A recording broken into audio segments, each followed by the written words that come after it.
Fragile voice in a world of arms. Warships flow while cities shake. I push the throttle till the heavens break. I'm not a hero, I'm just the one, still chasing ghosts into the sun. An ace is only worth his name when he flies through death and flame.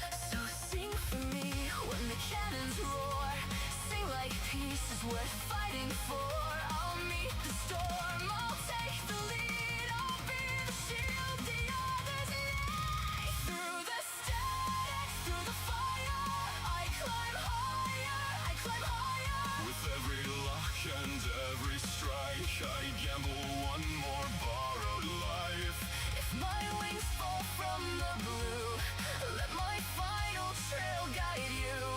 I'll become the morning light. If it ends this war tonight.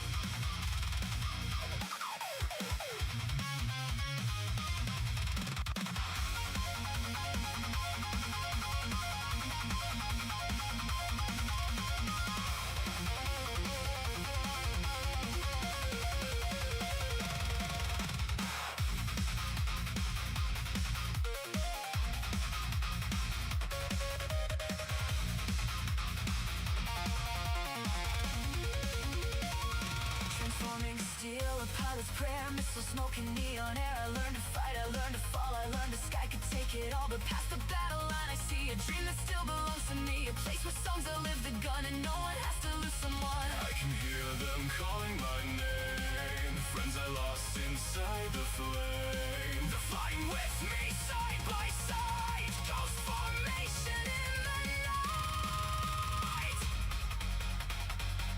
Ghosts in the night, they fly.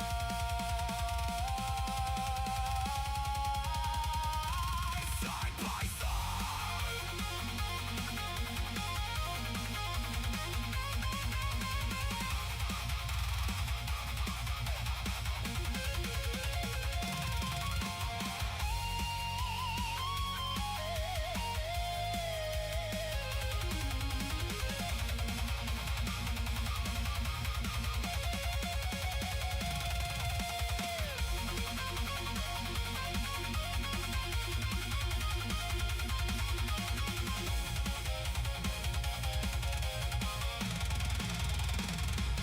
Through the static, through the fire, I climb higher, I climb higher. If I disappear from view, know I chose this path for you. Let the stars remember me, not for death but victory. I'll become the morning light. If it ends this war tonight.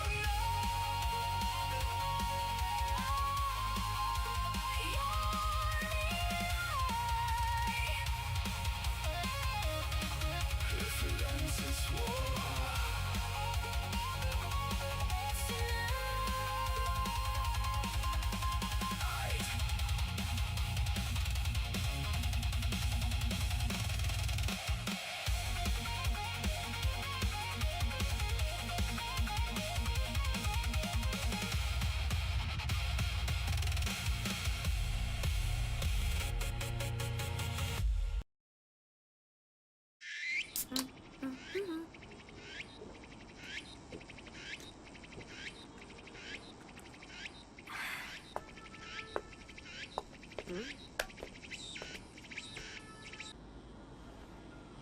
Here we go.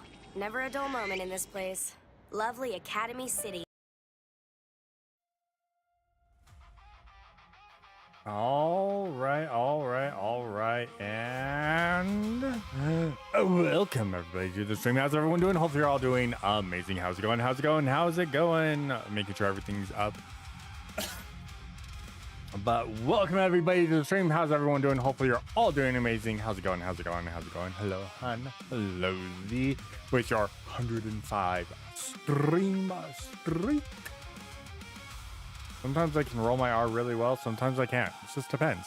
But how's everyone doing? Hopefully everyone is doing well and having an amazing day and great Monday, because this is my final Monday before I go back to work.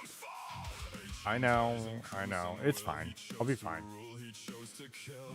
Work's not too bad. We'll see what kind of like nightmare I walk into when I go back to work, but it shouldn't be too bad. In theory. We'll see what happens. I hope it's nothing major. Hope nothing major happened that I need to worry about. But all right, let's get the timer started. But yeah, welcome everybody to the stream. How's everyone doing? Hopefully everyone is doing well. Hopefully everyone is having a great day. But yeah, we're going to finish up Prime 4.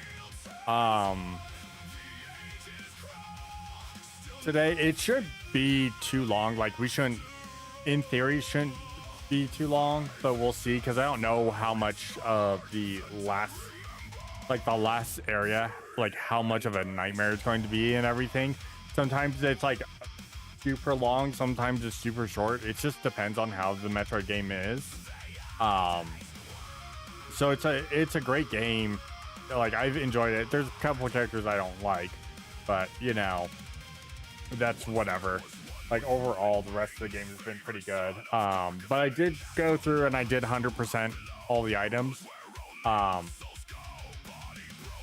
because I wanted to get all the items. I wanted to do a 100% run on this, so I had all of the items and everything done before we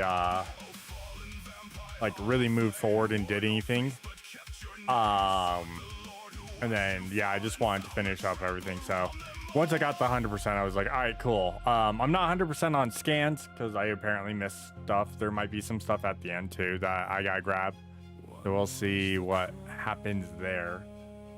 It shouldn't be too bad though. That open.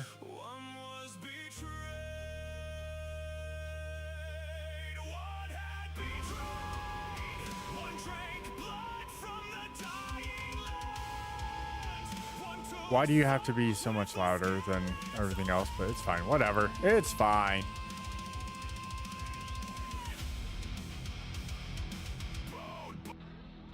It's fine. We're fine. But yeah, we're going to finish up this lovely game.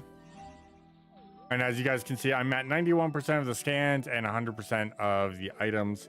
I think I've scanned everything possible that I can find. Oh, we could just do this. Hold on. Because this is like higher, I think. Because there's a story beat that I have to go back into.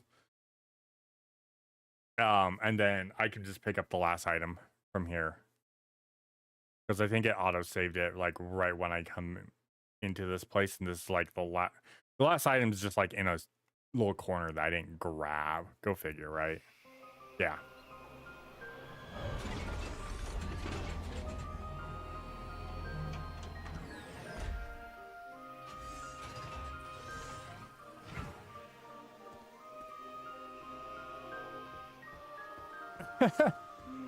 I don't think so. My boss is pretty good about a lot of things too, so he probably kept everything kind of not on fire, but you know, I can't say that people aren't. I know I'm gonna have like 1,000 emails, so when I get back, I don't. You did it, Samus. You found the missing pieces. That was everything I needed to fix Betsy. You know, the mech. She is good to go. Yes, we know. Your girlfriend. With the mech repaired, we'll be able to destroy the force field around. That's all. I'm not. I won't worry about it till I get into work tomorrow, and then from there, I'm just gonna be like, cool. I'm going to answer, do my phone calls. I'm going to respond to the emails I need to respond to, and then, I can only guarantee about bam. 80% functionality. Oh, just 80%. That's good, Gearhead. I will state that's actually pretty decent. If he got it 80% and it was like heavily damaged, and we had to repair or like kind of jury rig and freaking JB weld it back together a little bit, that's not bad. He did good work there. That's probably the only thing he's good at. I mean, he is Gearhead, so he's a nerd. That's the only thing he's good at. Still don't like you, still don't care, but good job. Oh yeah, and if you haven't seen, you guys don't see it, let me just interact with this. So when you 100% the green crystal, you get this suit. You get the really cool white suit. It actually looks really good. I like the white and black. It looks smexy.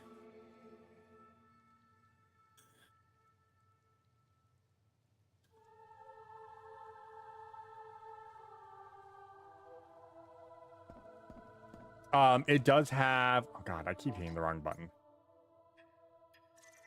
What's it? The legacy suit. So switch to psychic visor and hold R to generate a protective barrier that consumes 35 missiles. What's up, Solstix? How's it going? So essentially I do this and I go.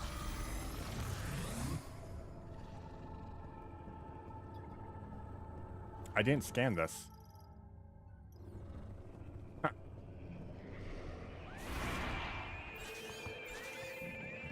So while I'm in that mode, I can just go, hey, yeah, no, I'm just gonna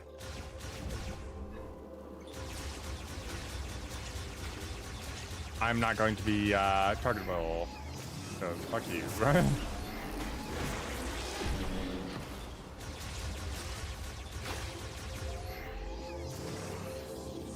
Okay, where are the other? Oh, there's one. There's the other one. Okay. Yeah, this is the only item I was missing, which was right here. The item that was left.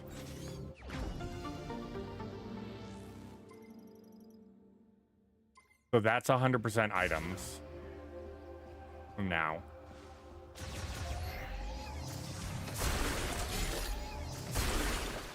Oh, let me get my green rock. How are you doing today, Soul6? Hopefully you are doing well. But yeah, we're just gonna go finish up this game now.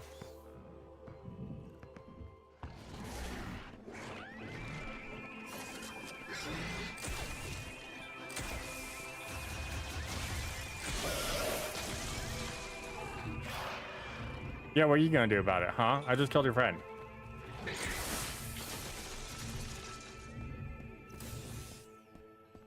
Yes, I do kind of like that.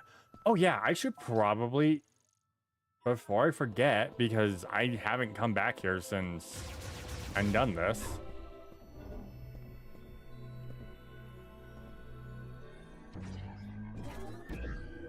These are scans I'm probably missing too.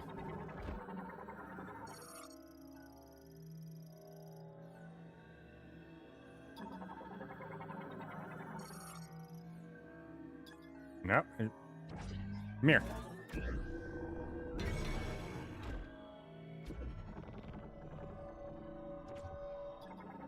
There we go. Yeah. I missed like 7% of the scans, pretty much.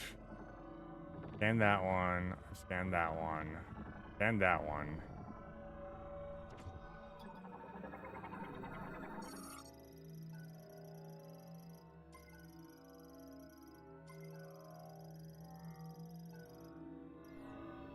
There we go. There's all those. Sup, bro? Thanks. That's the last of that scan. I don't think there should be any other scans, right? I've done all that. Yeah. I'm pretty sure the last of my scans are stuff in the beginning. Oh, I haven't even scanned this. I'm a card.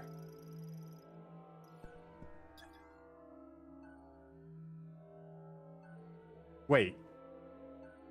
Can continue to be offered until it becomes completely full. Is there more?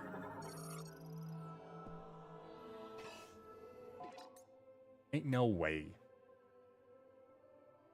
Ain't no way they want me to do a double fill.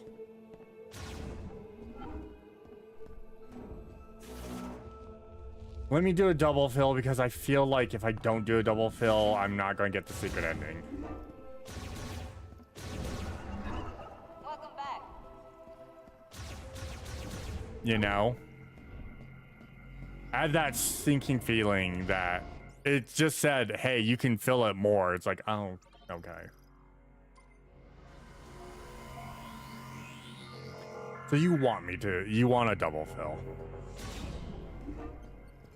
Thankfully, one of the upgrades was, not only do we get the suit, but one of the upgrades, shows us where crystals are, so.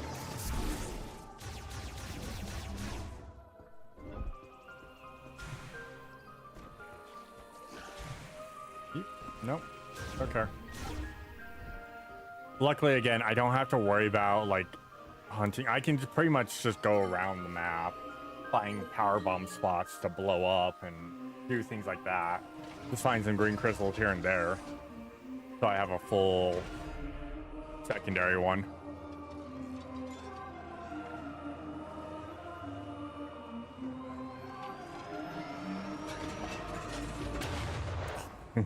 That's a choice of words.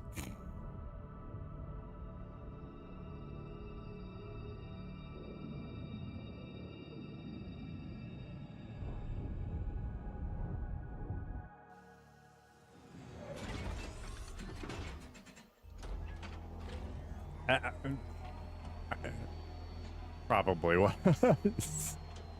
Yeah, we're going to let's clean this up, shall we? Pretty much, I just want things done. I want to make sure that there's not like a random like thing out here that I missed.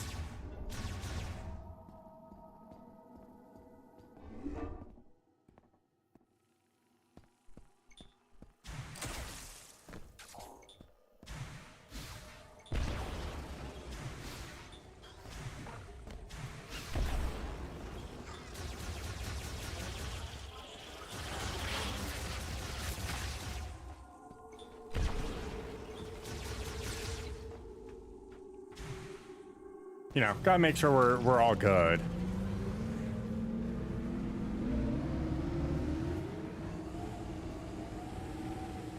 But if it's saying that it can be filled more, I kind of want to fill it more.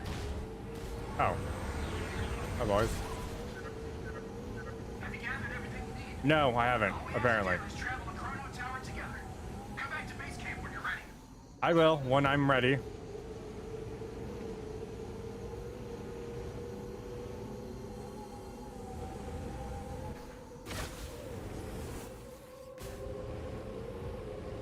I'm just kind of letting my map kind of guide me where I'm going. For green crystals, you know.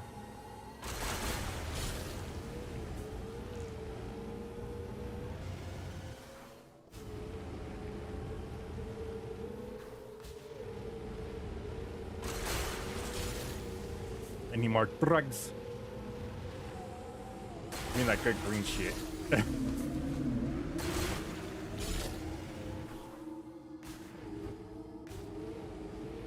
White stuff's okay. It kind of gives me some help, but that's about it. We want the green shit. Yeah, that he does. Well.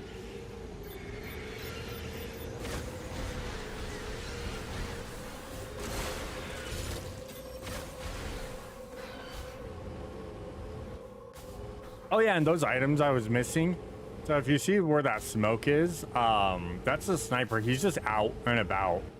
So the items I was missing was just like talking to him and like just, you know, you just hang out and chill with him and then he gives you an item. He's like, hey, I found this for you. Which I think is like really cool. I think that's a great aspect of like, we're going to give you a forced interaction with the character, but we're going to reward you for doing that. And not to mention, he's probably one of the coolest characters in this.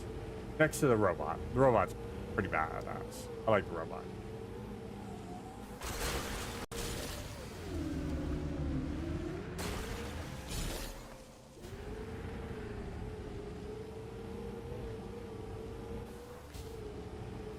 We like the robot, but I guess we have to, yeah, it just needs a clear.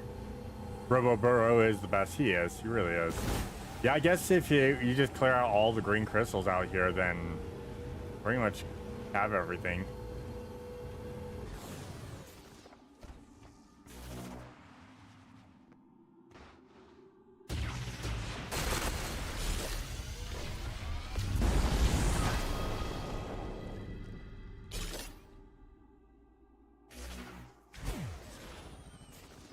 On.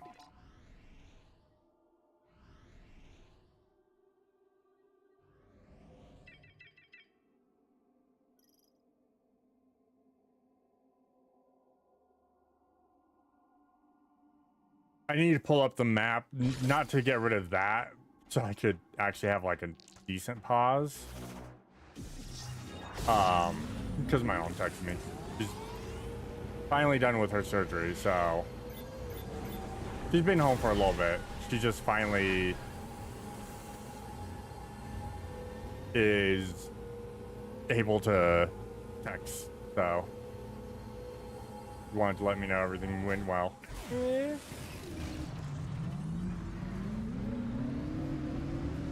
Damn, look at all this. Look at all this.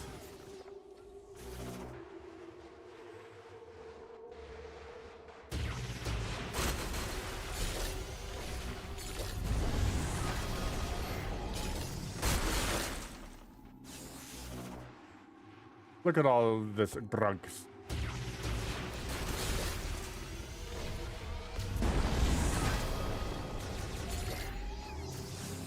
She's back home. She's back home.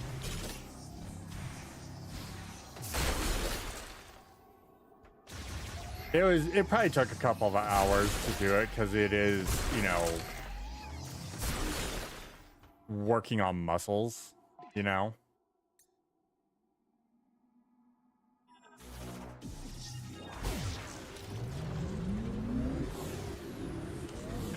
Because trigger finger is pretty much a damage to a muscle, so.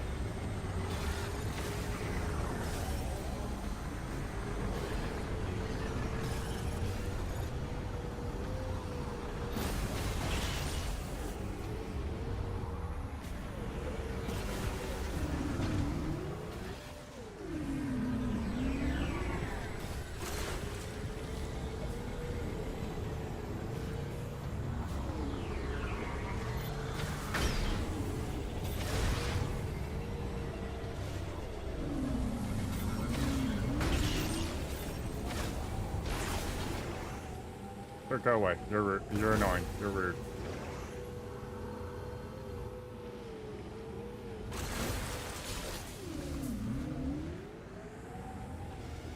I do wish that we had a better view of like where things are on the map, but I mean, this still works.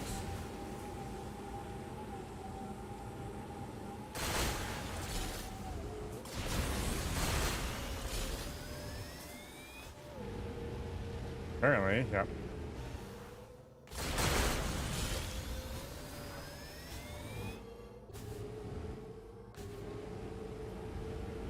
I want to see if I want to get it full for a second time, and then we'll go from there.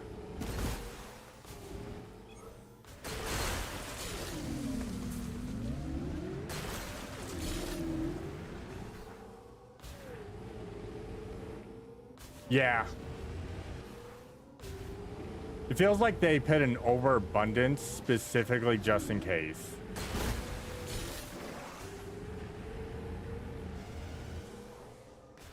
You know?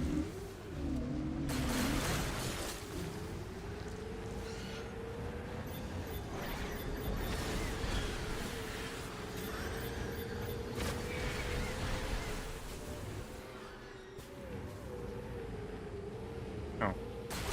That's a little green rock worth. So that's what it feels like. I'm just kind of going about and seeing what I can find and see how much I can get.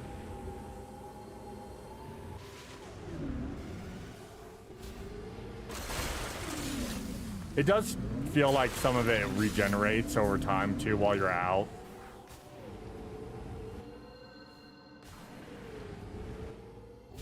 Like actual green crystals regenerate while you're out and about.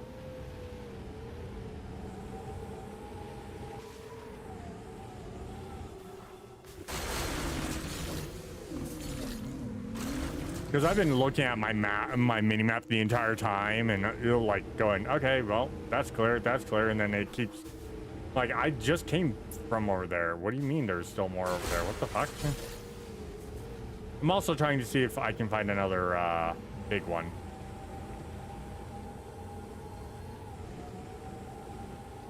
Because power bomb ones yield the most. Yep, there's one right up here.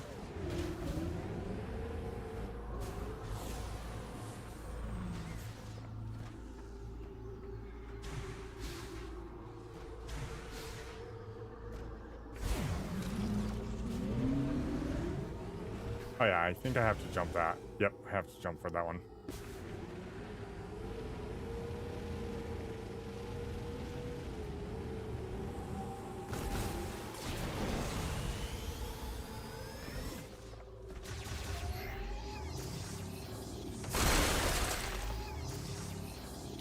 The good old work.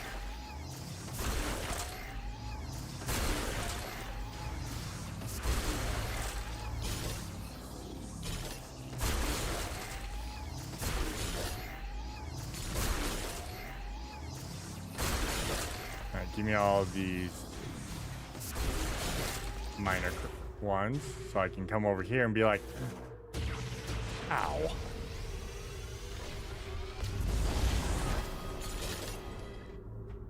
Oh, I didn't get that one.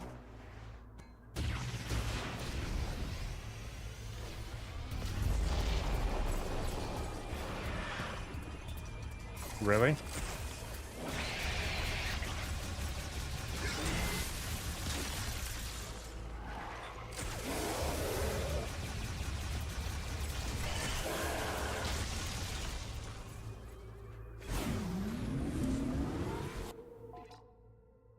How's the green crystal looking?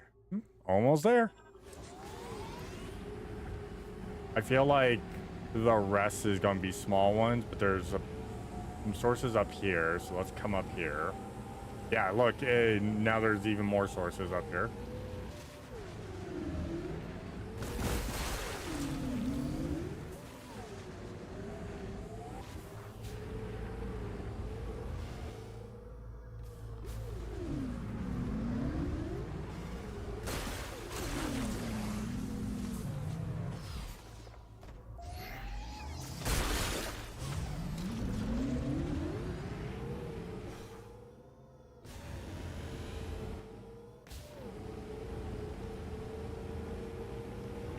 I wonder what happens if you get, well, it can't have an extra item, you know, because I'm 100% on items. Buy something lore, something scannable, a missing scannable item.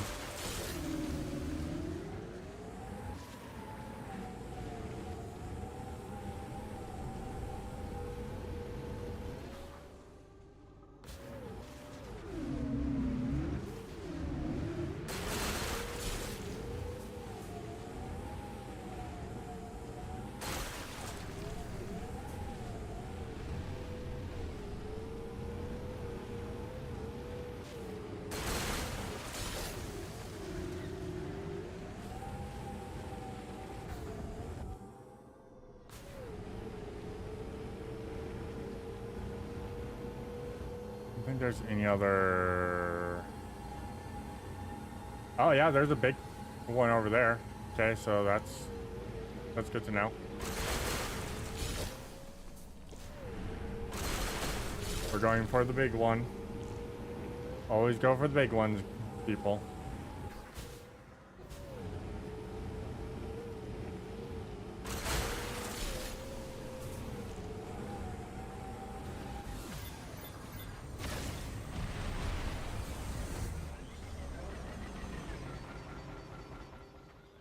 Yeah, you best run. Ah, I seen there's this cannibal over here. See? I knew I was missing something around here.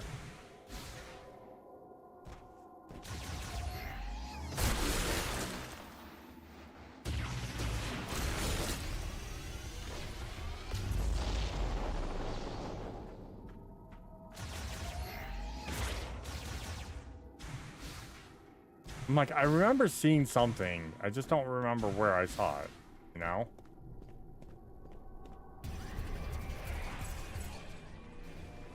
Yeah, I know.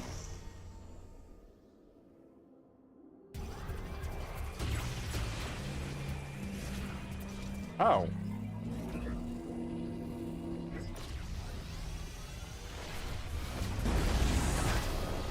That's actually kind of cool.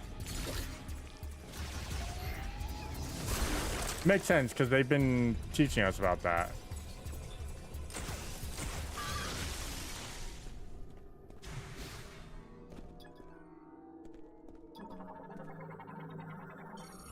Why wouldn't we get it with the power bomb? Power bomb.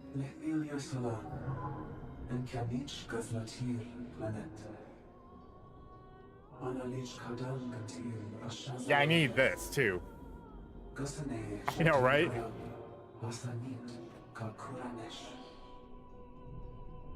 Sacha Sderiklit, Chulite in Saran, Kiathara, Jaskalta, Kazdalcha, Dinet Hs, Teganich, Virus, Kistaskala, Shati Haram, Insakalech Tandala, Champion Araneth, Kitutarin, Kazdalcha, Aska Sidanam, Kunlan Dojatsil, Kazdalcha.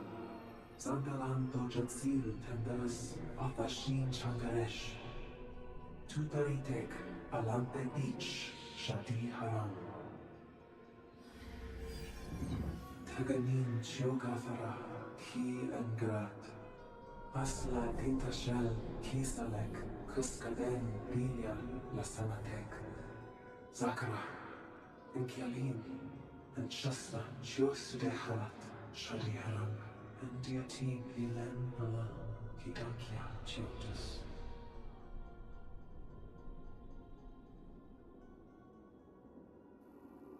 Wait, I don't think there's any others like that.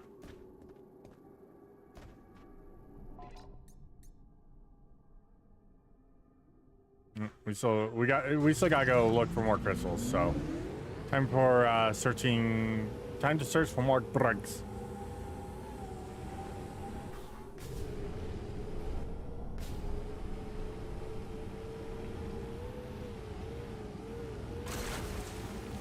More drugs. More things to snort. Yep. You guys got any of that green rock? Any of that green rock? I need a little bit. Any of that green rock?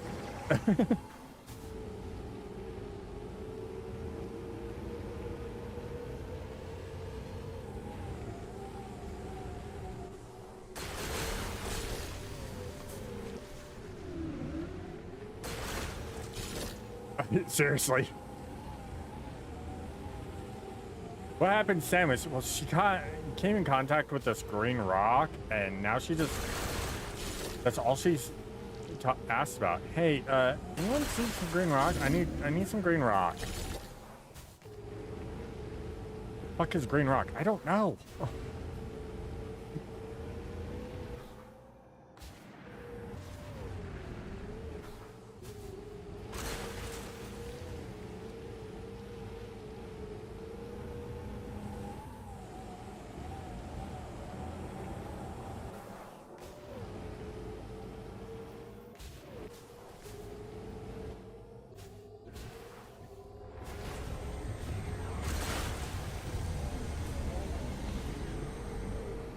Oh no, you're chasing after me. Oh no. Oh, hi, Zach. How's it going? You know, if the motorcycle wasn't so fun, I'd probably be bored of this. Thankfully, it's kind of actually fun to just ride around on the motorcycle.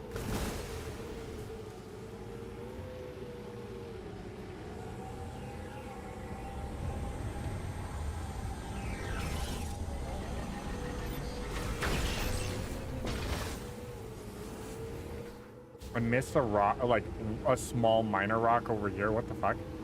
Where?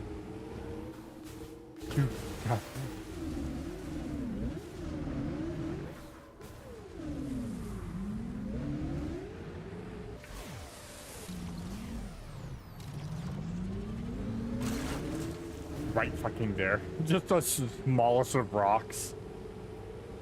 Yeah, right now we're just cleaning up everything before we go do the final area for the game. So I'm currently hunting down green rocks.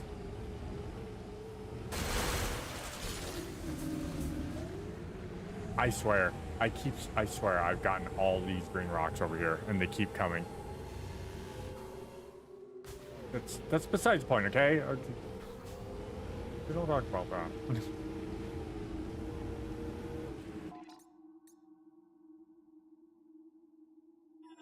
Yeah, you literally to get a double full, you probably have to get all the green rocks that are out, that are available.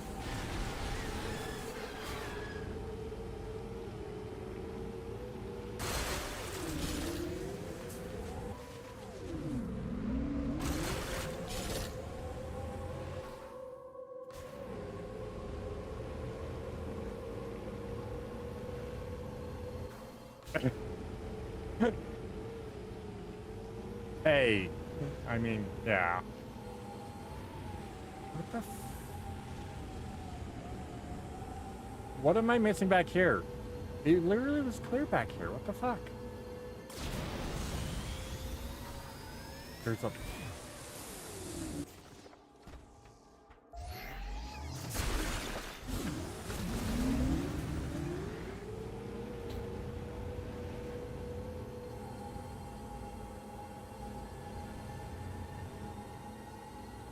Yeah, now it's just, like I said, it's just minor cleanups.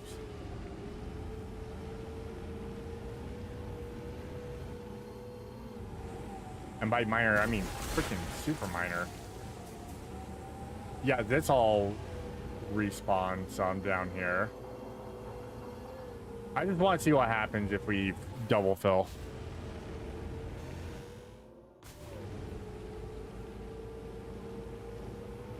Yeah. I want to know what happens when we get a good full double fill. Yeah, some of these are starting to turn back. We're starting to get color back. We're starting to get the green back to those white crystals.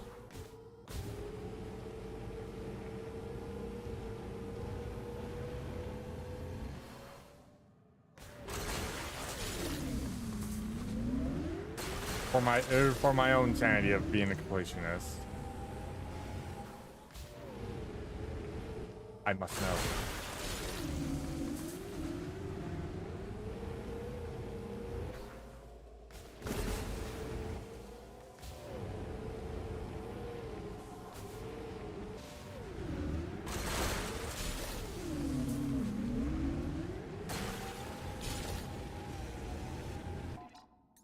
And relooking.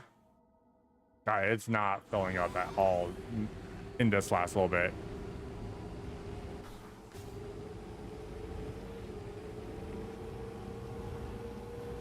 Yeah, I know, hon. You would have been like, no. I got this. I can go get these things. I'm going to get everything. You'd have this suit before anything. You'd be like, I have the white suit. Yeah, well, did you get, have you gone to the fireplace yet? No. What'd you do? I just drove around.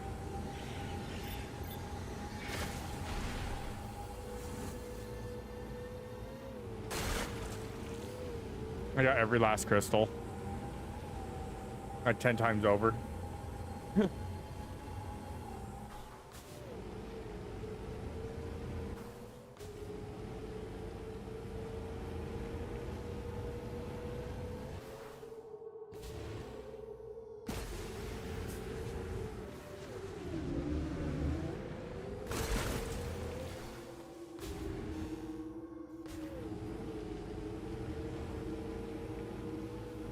Yeah, I just, like I said, I want to clean this up. I just want, if it's filled and I'm done, then we're golden.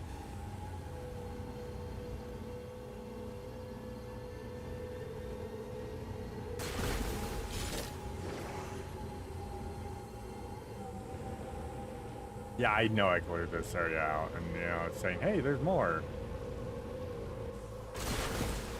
So it is respawning. It's respawning just enough. Probably respawning enough because it's probably seeing where I am, going, okay, we need to give this much. So this is where we can give it.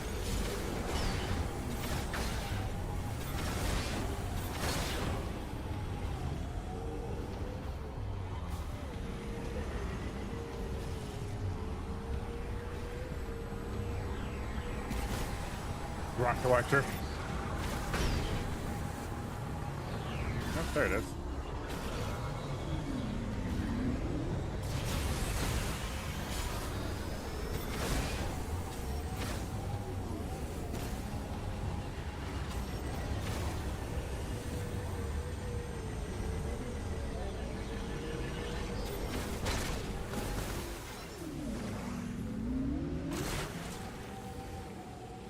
I aimed at that guy, so it threw me off of where I was aiming, what I was aiming for.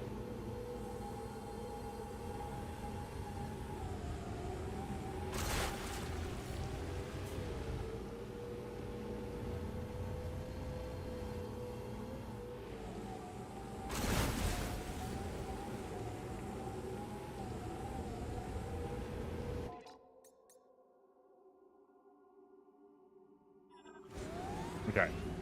I'm like, I'm not seeing any freaking dots on my map, so yeah, I'm like still a bit away, but not.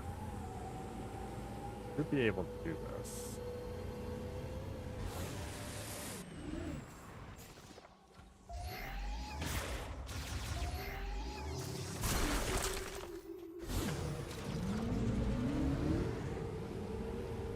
But yeah, I'm not seeing any. Oh.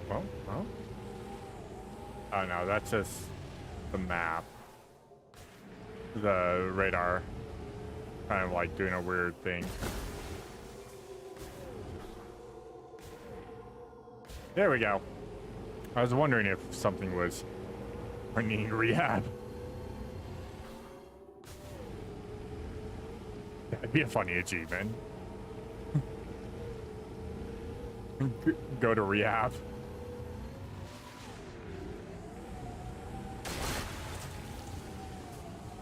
Completely clean the map of green crystals.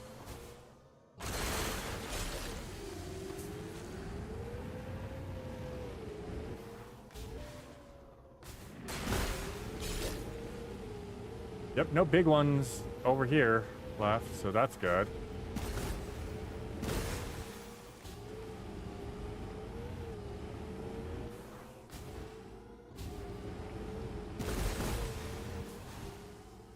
I'm not seeing anything else. And it's not filling up anymore. I don't even think there's, because I've done all the, oh, nope. There's another little dot over here.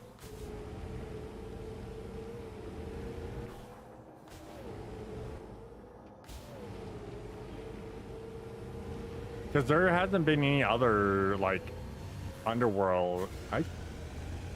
We'll have to see. I wonder if those respawn. I don't think they do.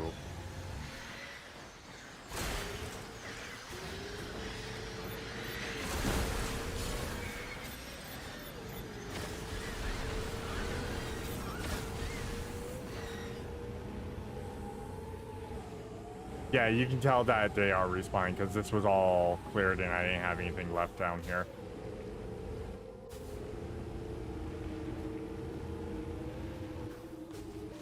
What, and when there's a mass of them, it kind of gives a general location. Like, oh, if you go up here, there's a mass. But because there's not a mass of them anymore, and it's just like little bits here or there, they don't show up until I'm practically on top of them.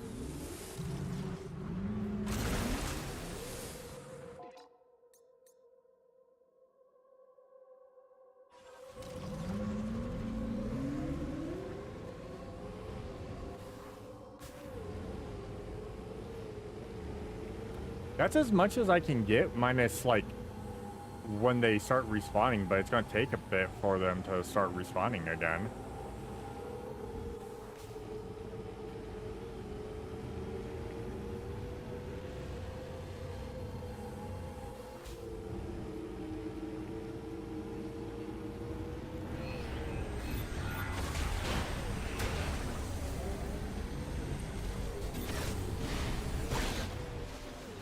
Too bad some of these enemies don't. Hey. No, because I don't know how we get those guys. I still don't know how we attack the sandworms.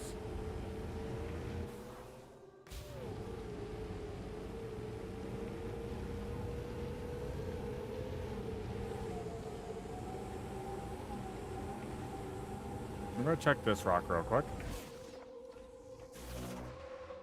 Make sure.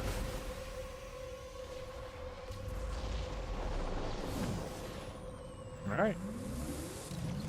There's like literally none left right now without it respawning them.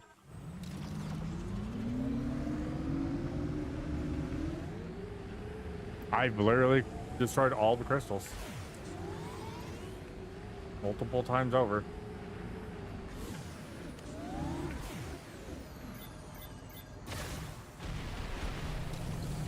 I wonder how else we get more to spawn.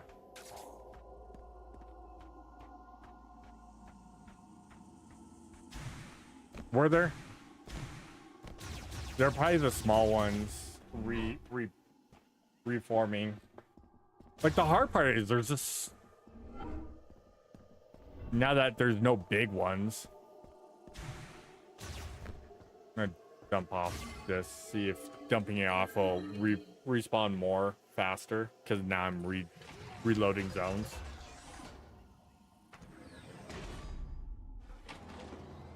They respawn slowly, or they like regenerate essentially. Some of them will regenerate, some of them won't.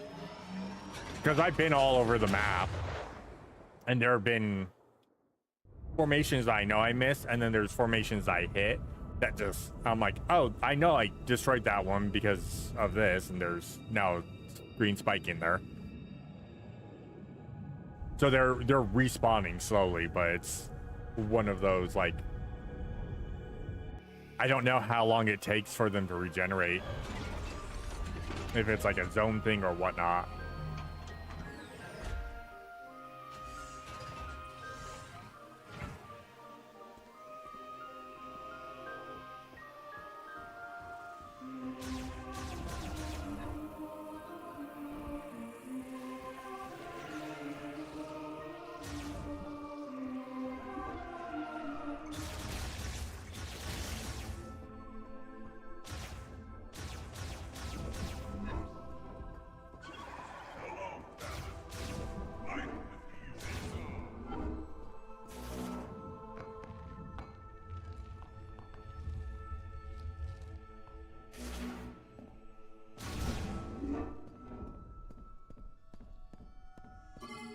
What's up, Branya? How you doing?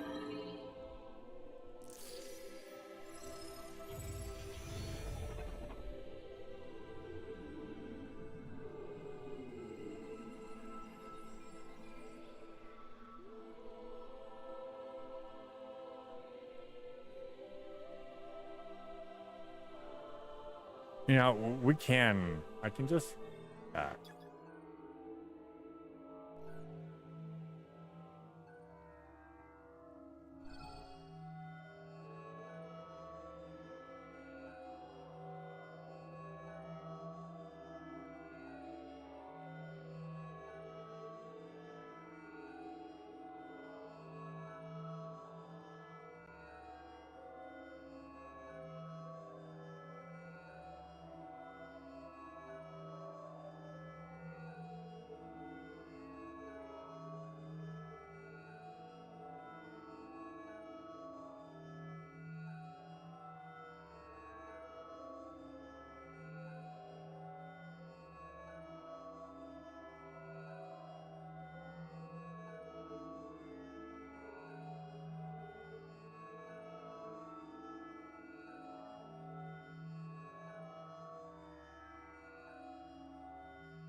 I'm checking one thing.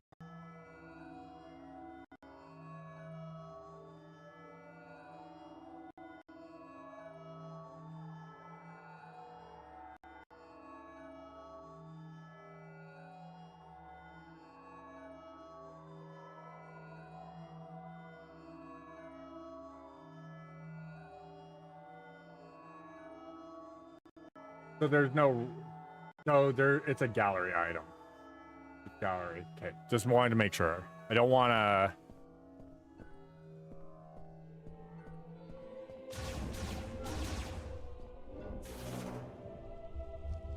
It's probably one of those you need to break the crystals like every single time you go into the next areas, like the next zone, to make sure that you have the best like recharge of refill of the green crystals overall. Plus obviously gain all of the green crystals in all the little small areas and whatnot, so.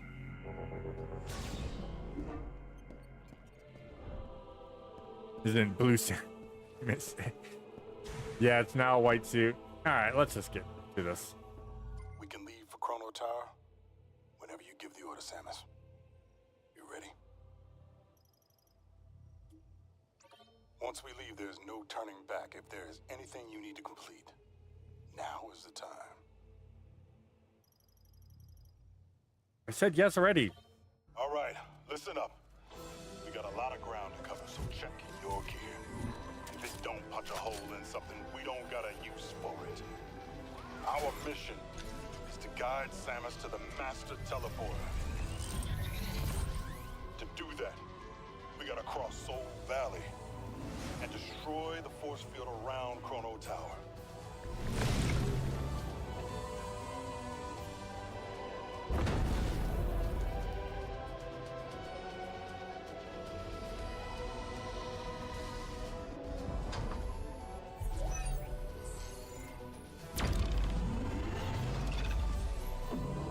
Open her up!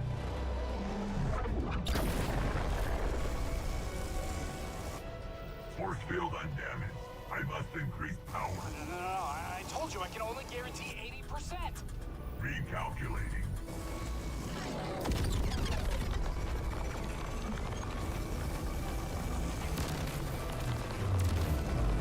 Warning. System critical. We need to abort, the weapon's gonna blow!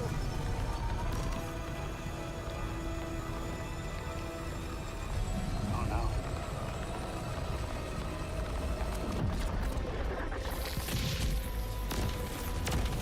Move, soldier! Get down! Robot, no!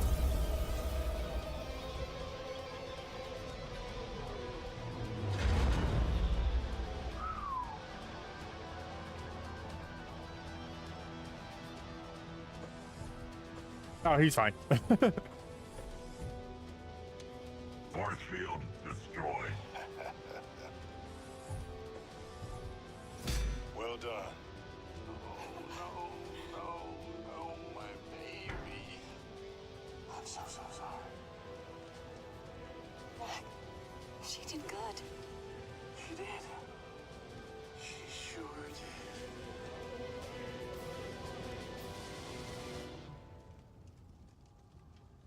This is our moment. You coming, Mac? Yep. Yes, sir, sorry. Bro's like, I can recalculate this. I just need a little more output. I can only do 80%. Fuck yeah, I'm doing 120.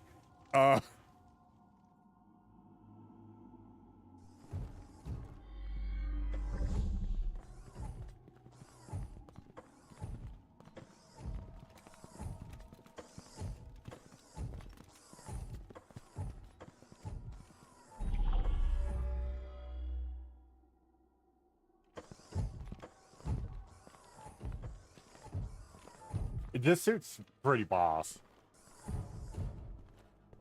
Wow, this place is so beautiful.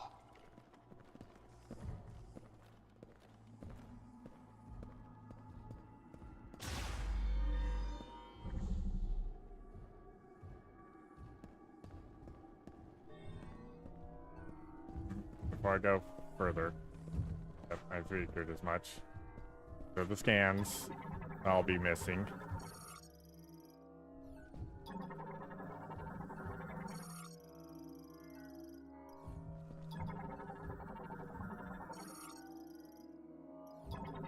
Activates when the chosen one is detected. Okay.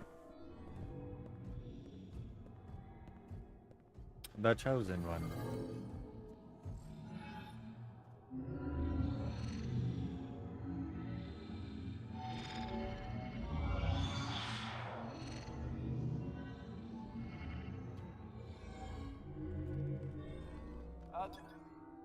The robots are awake. Yes, the temple responds to Samus.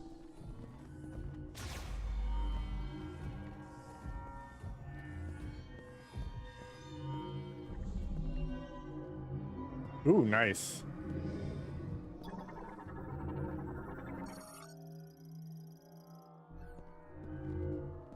Okay, so those are all the same.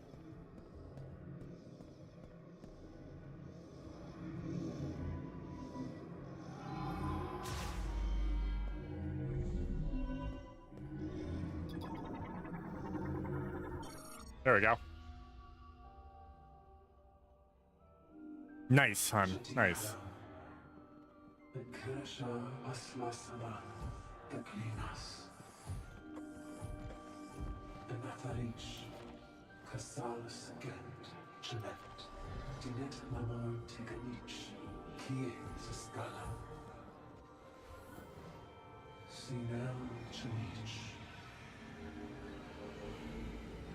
Select enough, Gestando.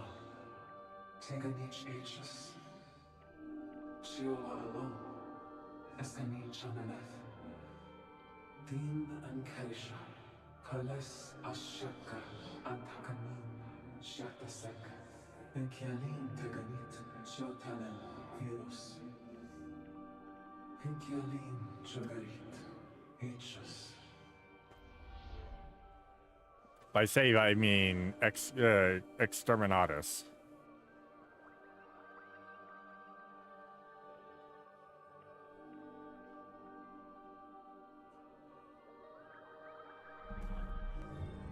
You okay, Samus?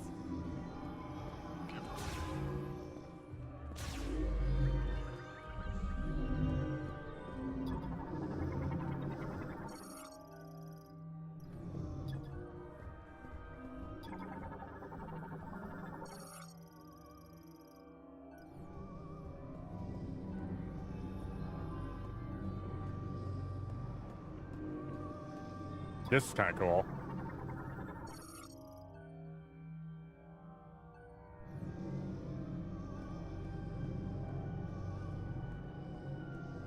Like, so this area is cool. Like, the game looks amazing with how they did everything. Whoa, it's unfolding. The robots are the keys. Oh shit, Sherlock. Hey, got an elevator. Let's head up.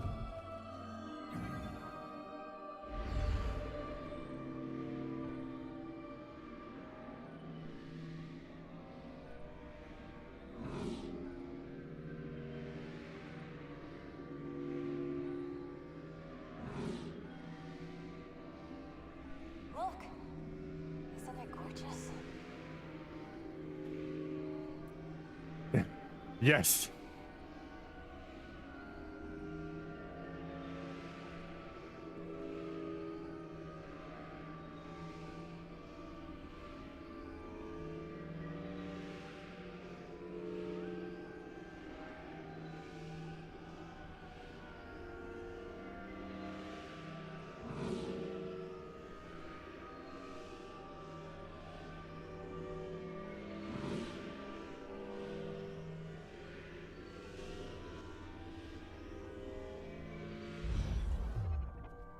We have finally reached the top of the tower.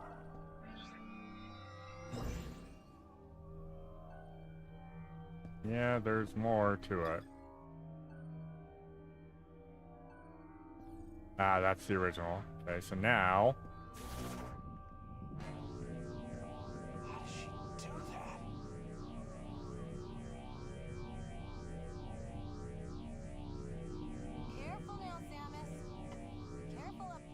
I'll be fine. Y'all just worry about yourselves. Hey, needy cat.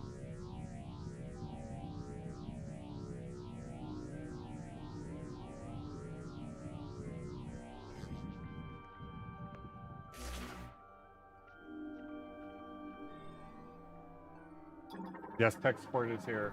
Looking at me and screaming at me.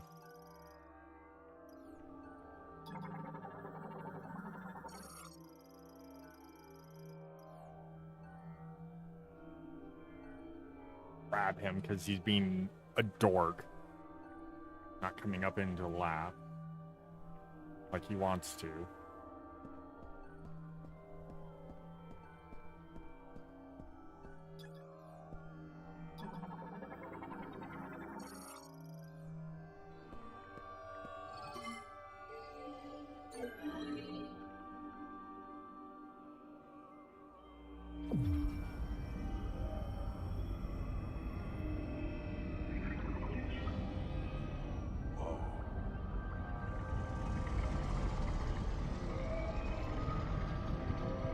Look at this place.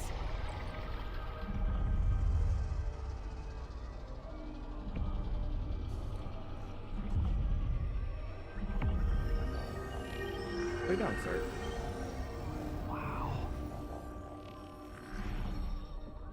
Jeez. Thank you for the kisses.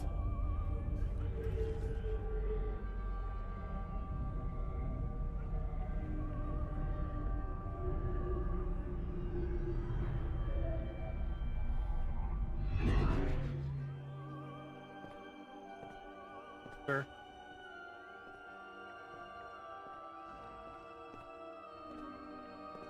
Yeah, lay down, dork.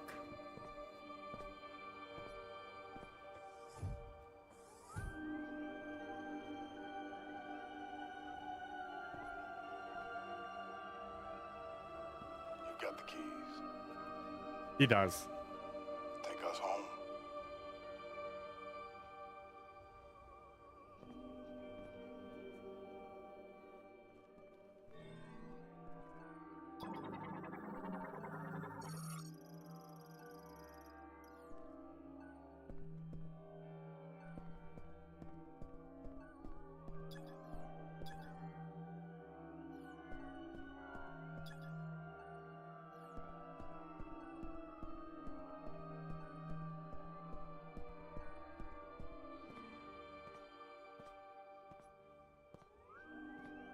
All right, where's Silas at this point?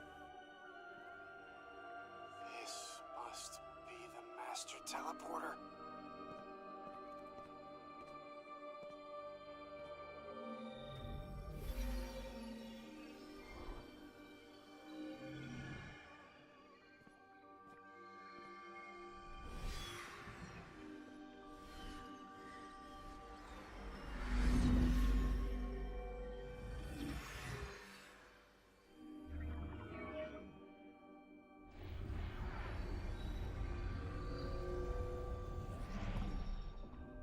Guys, I can't believe it. I know, right? Going home.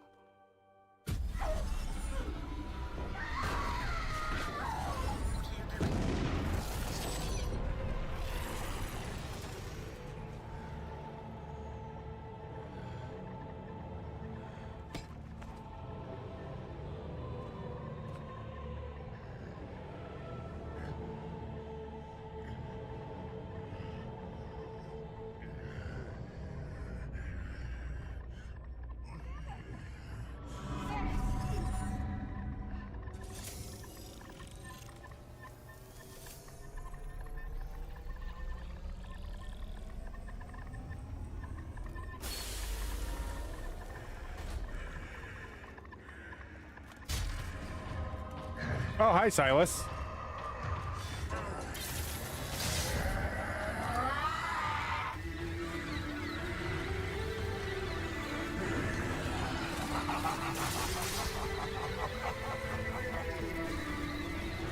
Samus! I've been waiting for this.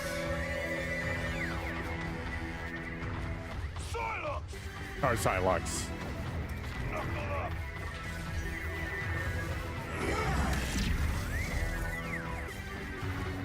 I don't want to fight him with everyone here, but...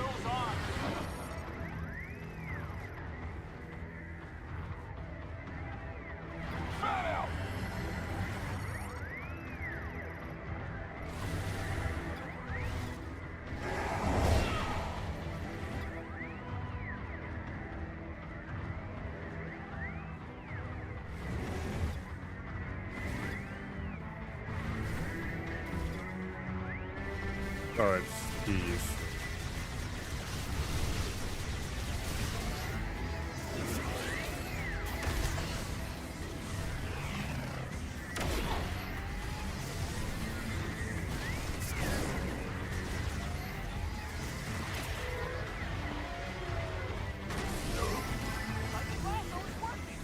Alright, let's get the rest of these arms.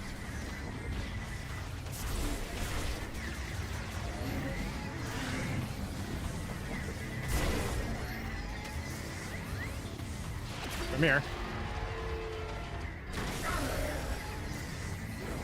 Yes, yes, Serenia.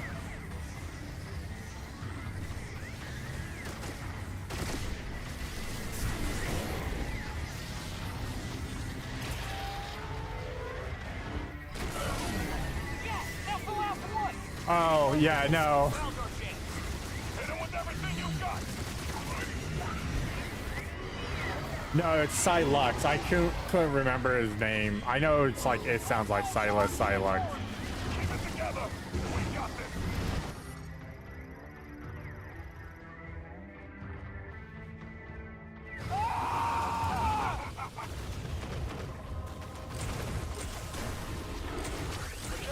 Down.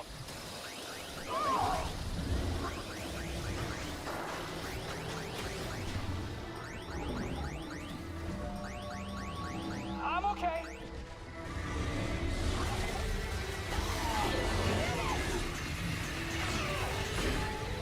He's too powerful.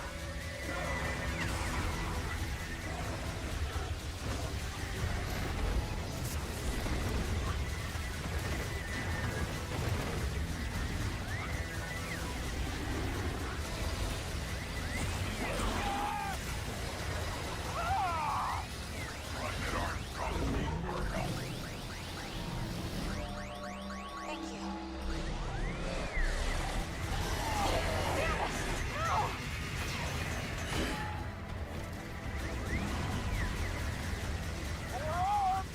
I count four. We took them out once. We can do it again. Watch your feet. Mackenzie is down.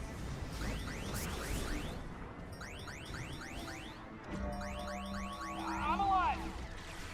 Got the least amount of health, which makes sense. It's kind of useless.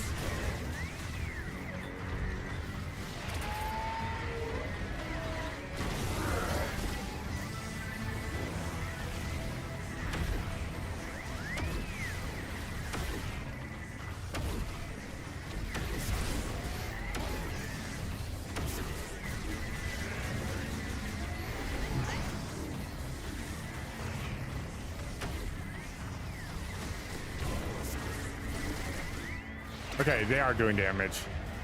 Acceptable. It is the final, at least leading up to the final boss. Oh god. Ow.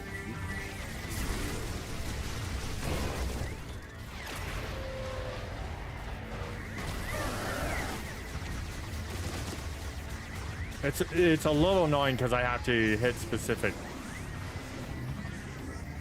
ligaments. Have to hit the tentacles.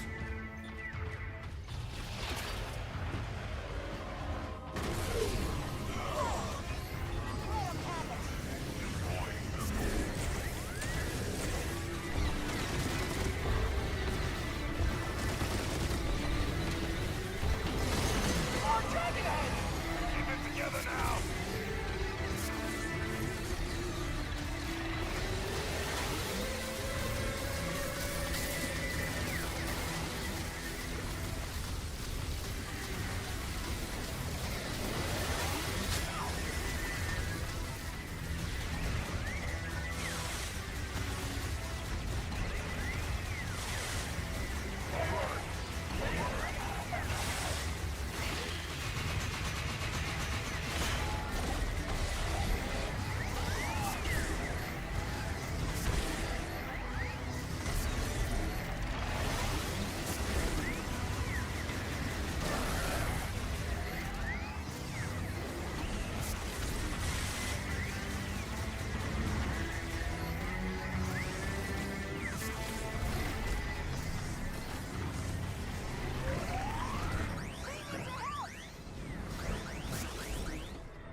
And being in a tight area like this is not fun.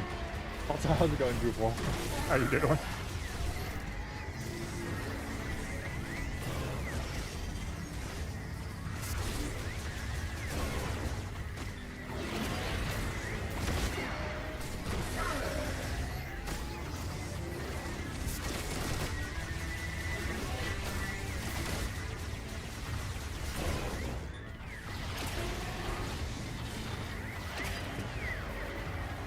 Sir?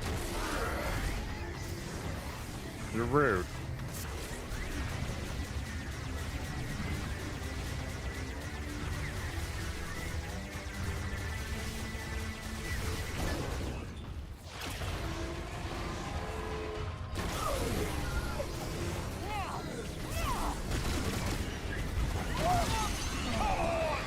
He did not give me any time to do damage to him.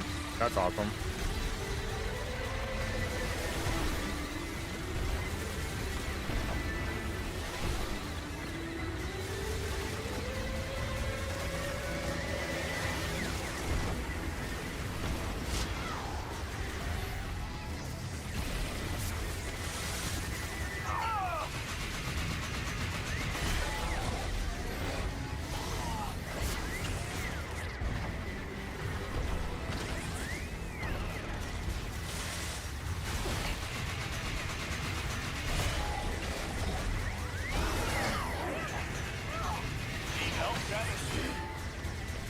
I need help. That's what I need.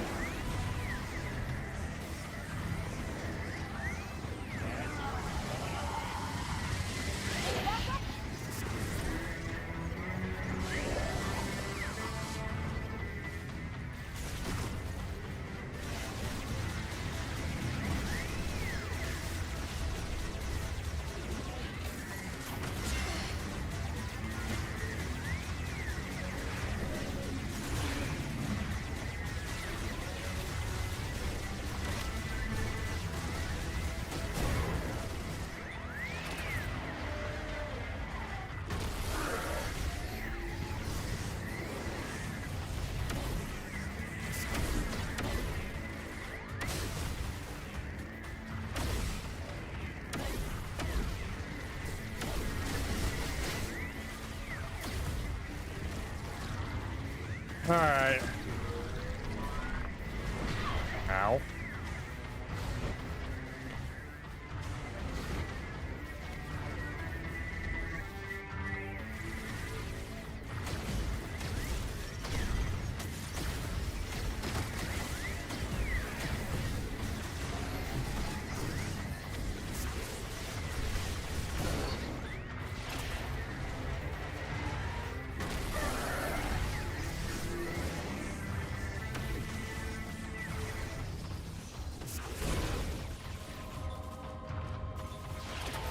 I'm here.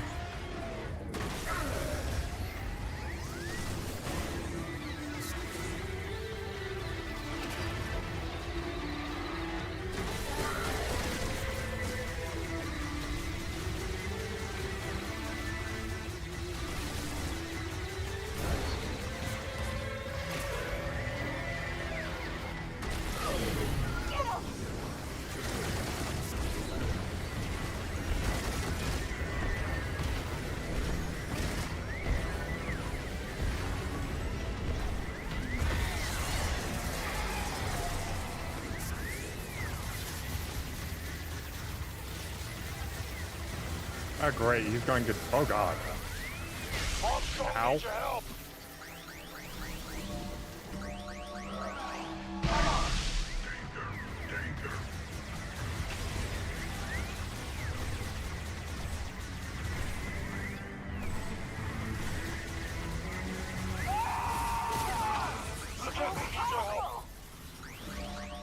Mackenzie, dodge it. Speaking of dodging, ow.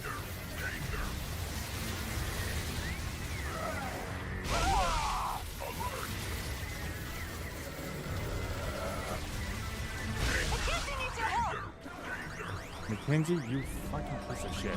I'm alive. You're down.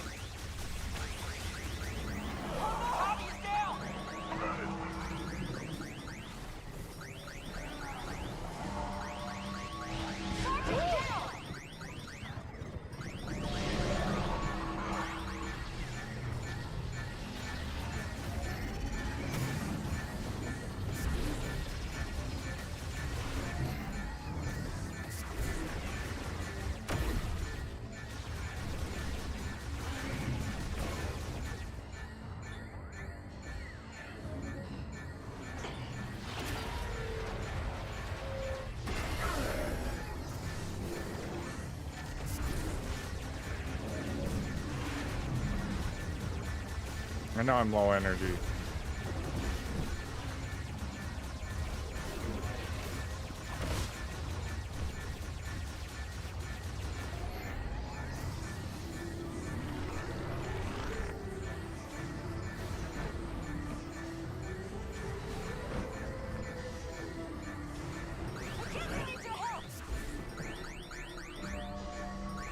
Dude, I have to get you up so much. It's not even funny.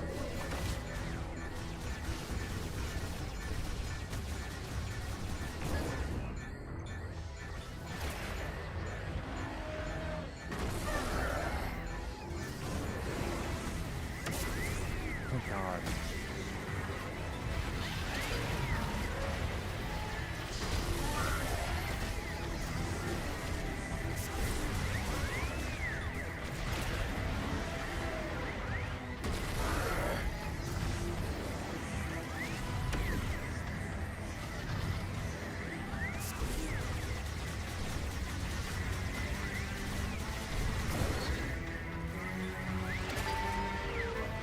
I know, right?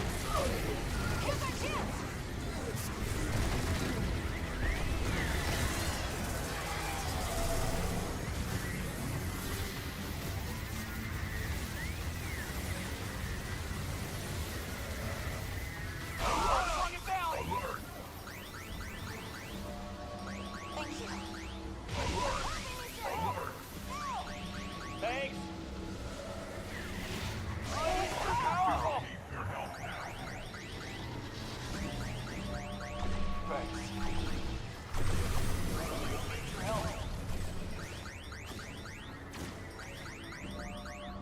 Systems operational.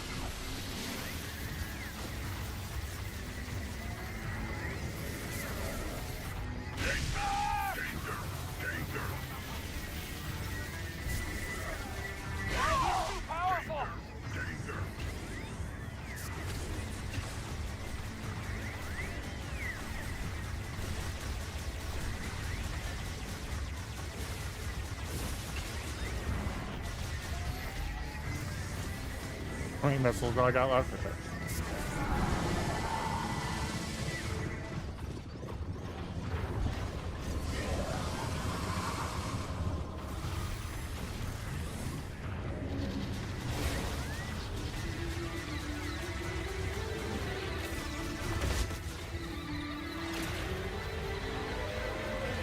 Sure.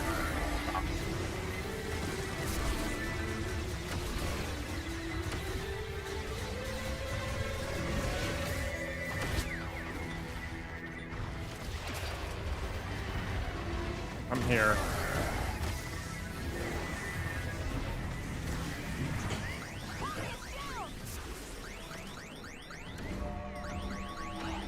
Good.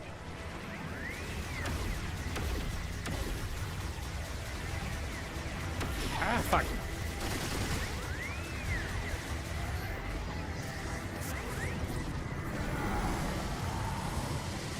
Armstrong needs your help.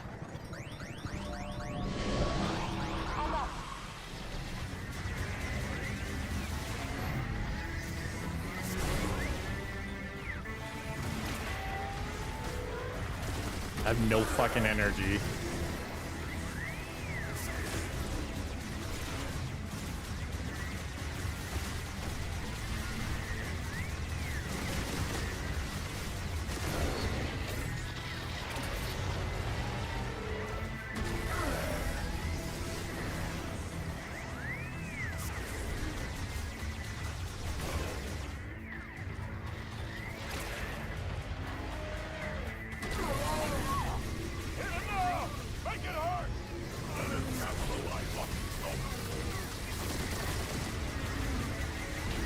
There we go. That's half phase one done. Oh, I'm just getting started.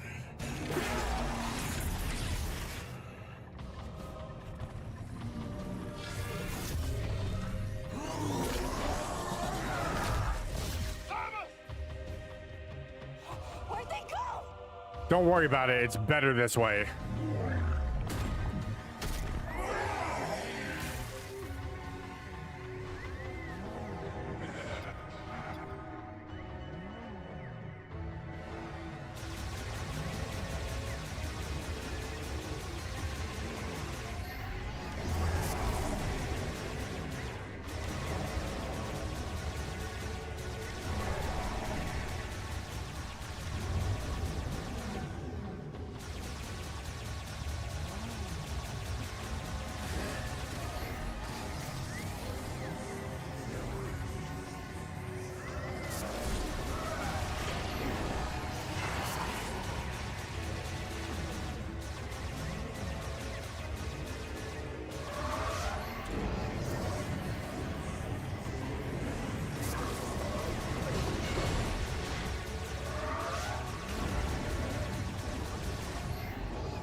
Dude, what's with this bullshit?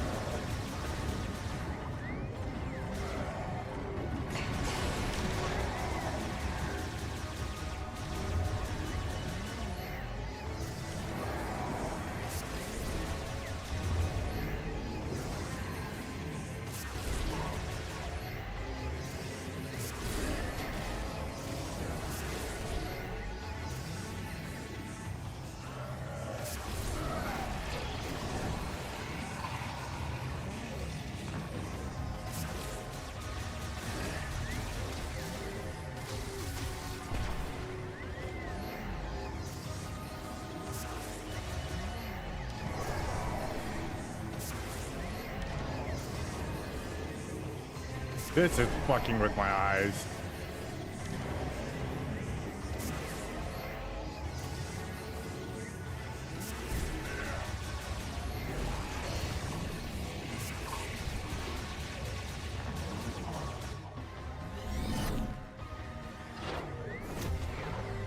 Oh.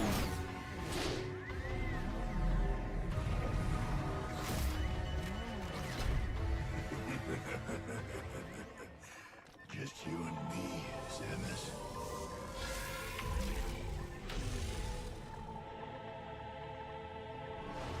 Come on, let's get this over with. Yeah, as long as it's not you and bullshit, I'm cool with it.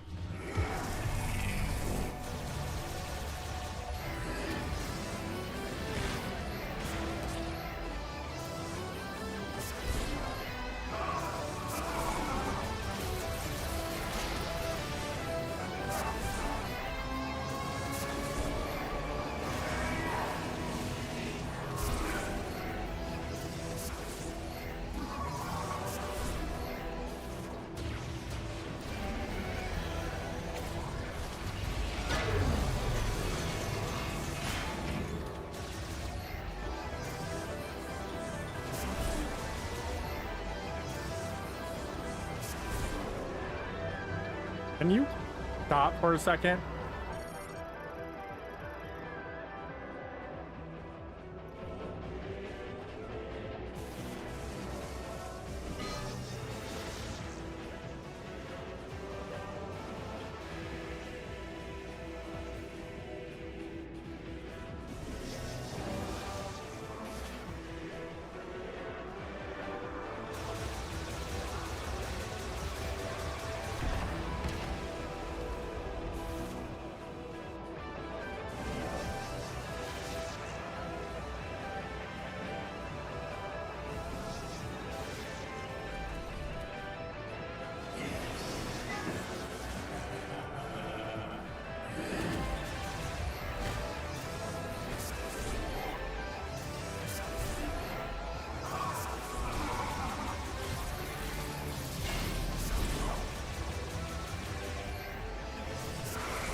Oh, now he's gonna fucking teleport around.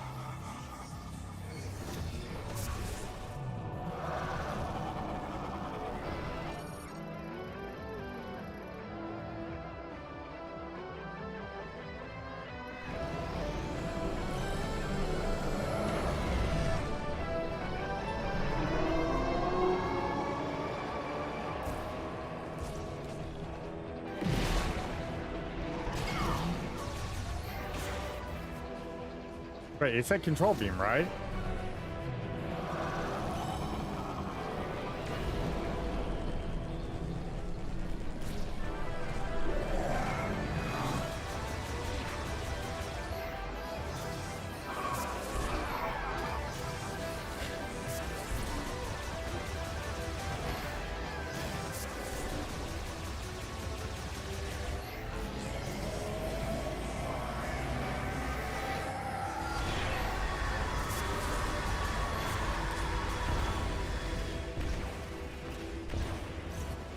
Sir, you're being really rude.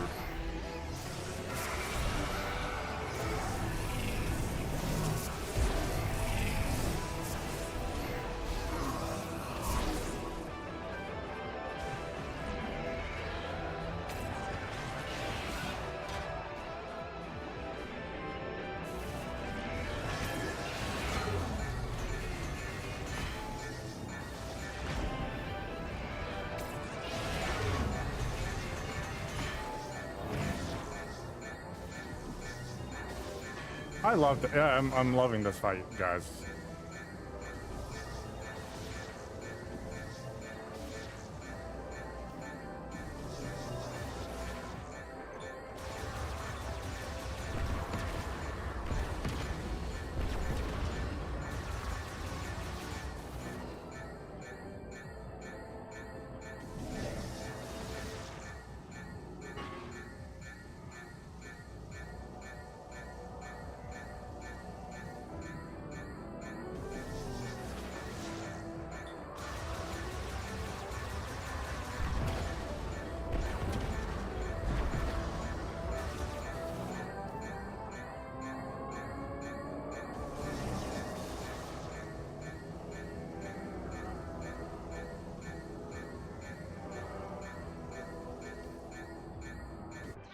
What bullshit?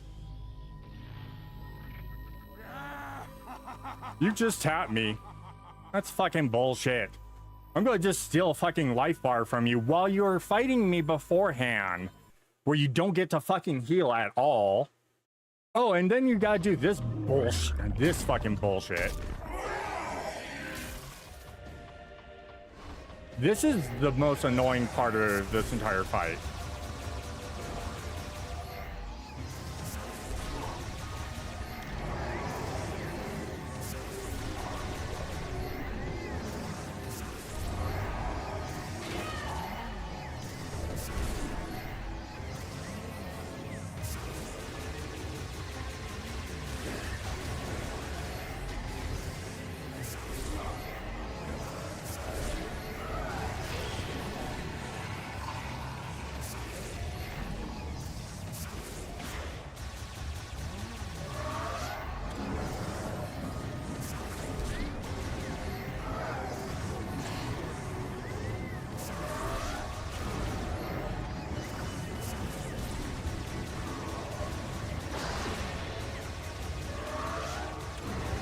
Dude, can I fucking hit you?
You just gotta be a dick about it, don't you?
I fucking double jumped there.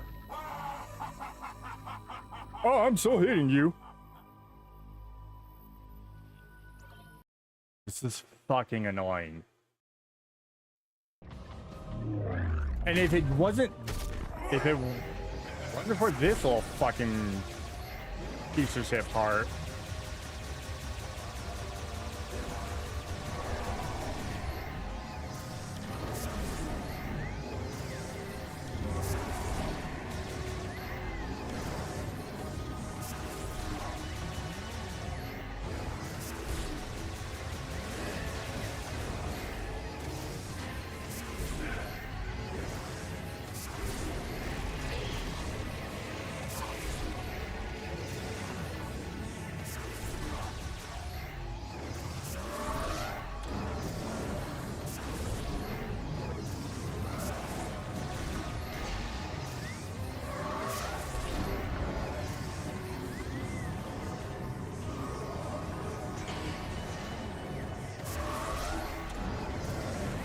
Because I can't dodge this. So no matter what, I'm taking a hit.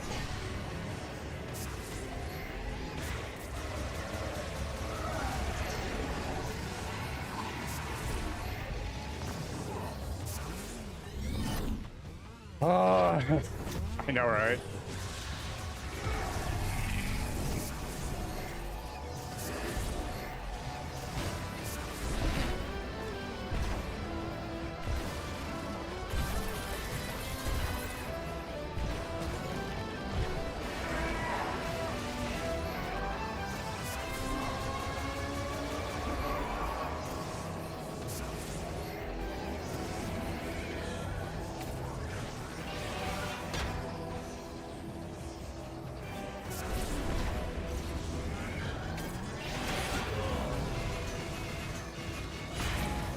You fucking dick. I'm just gonna take your fucking E-tank.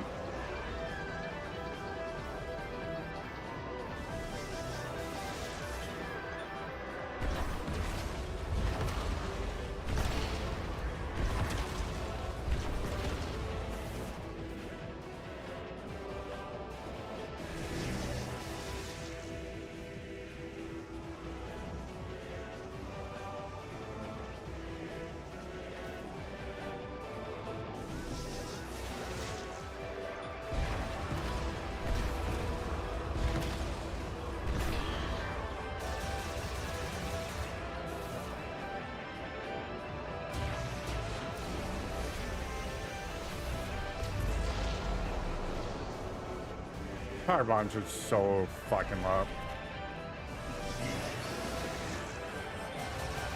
And then, yeah, he takes my fucking health.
You fucking dickhole! I'm just going to fucking steal your fucking... I fucking hate this goddamn fucking retard. I'm getting so fucking pissed off right now. Fucking controllers, stop doing that shit.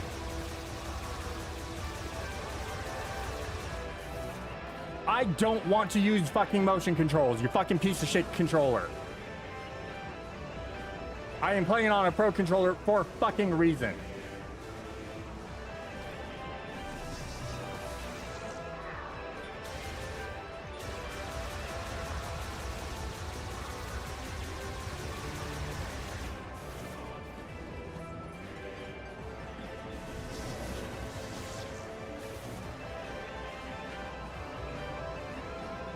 Oh, but everyone loves. No, no one likes fucking motion controls.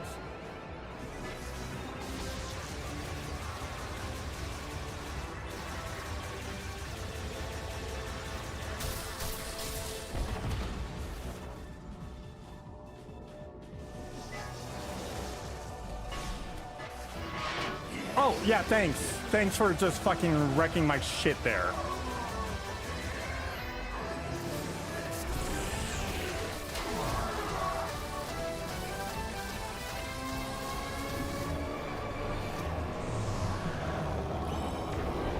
This is pissing me off.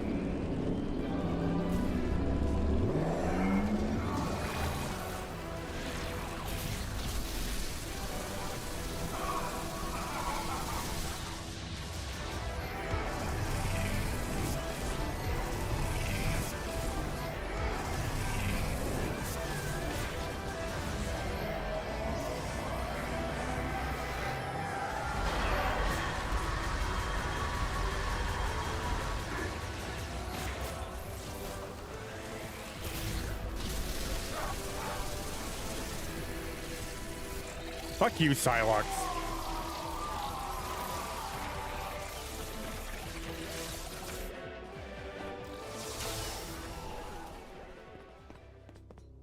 Your bullshit ass fucking fight. Shouldn't we go after her? Tell me how and I'm there. Alert. Spatial anomaly detected. Great. What now? Dude, so bullshit. I'm just gonna steal a fucking E-tank from energy tank from you.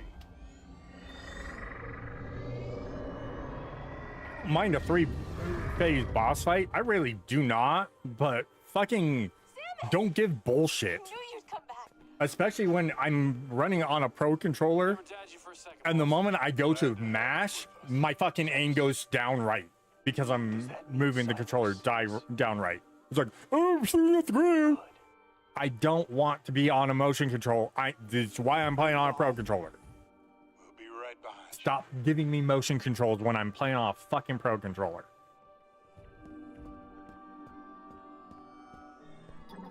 So fucking annoying. Because yeah, when I was aiming, like, oh, let me mash. And because I don't mash immediately, it's... Nope. It's baked into the game. You can't disable it.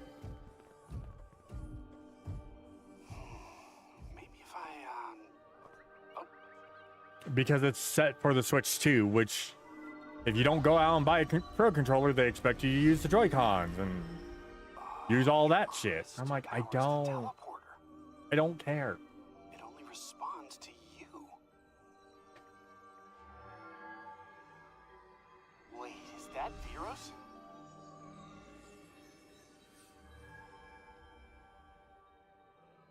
And that must be Tanamar. Home sweet home. And you are sure? Well, we're gonna find out. It's bullshit. Like if it was disabled, I wouldn't have a fucking issue with it. You did it. We're really going home.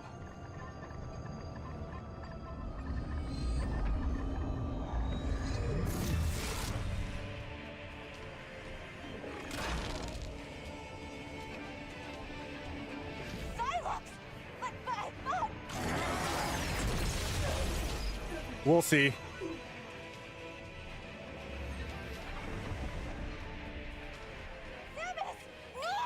Protect the teleporter! Are you alright? He's back. I know, right?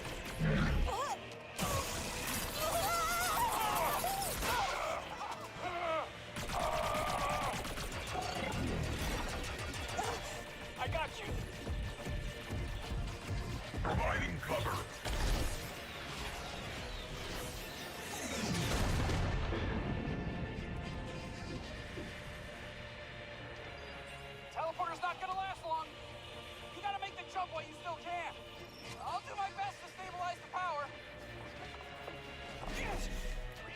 sequence. We'll buy you time while it charges.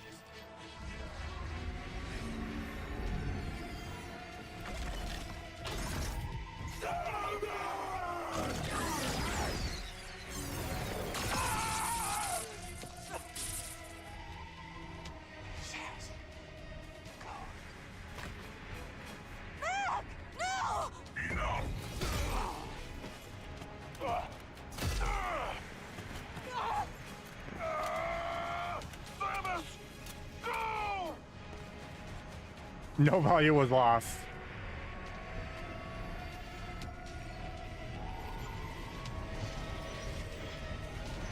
Can I not?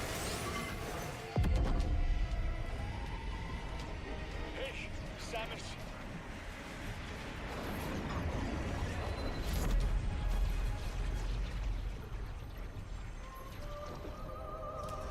Solon be with you.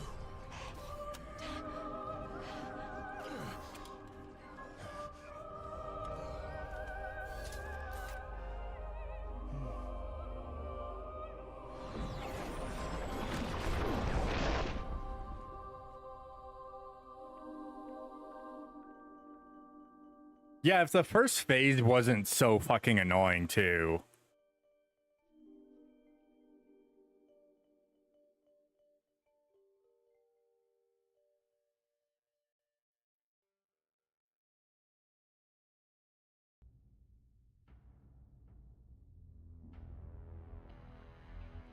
If the first phase wasn't so fucking annoying.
Yeah.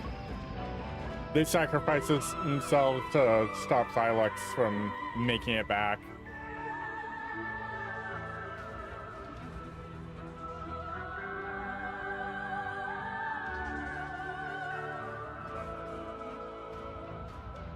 That's pretty much it. If I did everything right, there'll be a secret. We'll get the secret ending. I should have done, because I've done everything.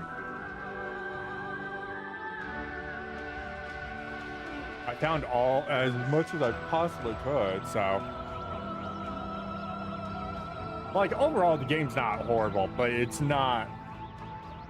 Literally, Silex is just a bullshit fight for the sake of being bullshit. And again, motion controls really kill the game. That's the main thing, is the motion controls kill the game. Like, it should detect that it's like, oh, you're on a pro controller, so we're going to disable motion control. Cool, thank you. Because, like, Metroid Prime 3 makes sense because you were playing on the Wii. So, yeah, it makes sense to use motion controls during that. Kind of like its entire point. Yeah, Robo Bro and the Sniper are the only two that are like, that sucks, but also the two that went down the least. Actually, Charge only went down once.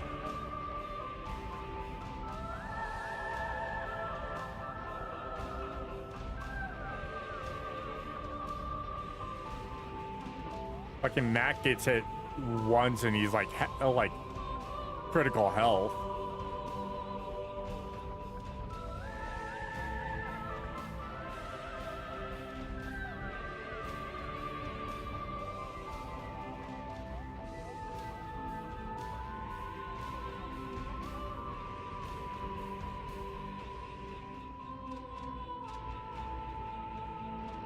Yeah, essentially.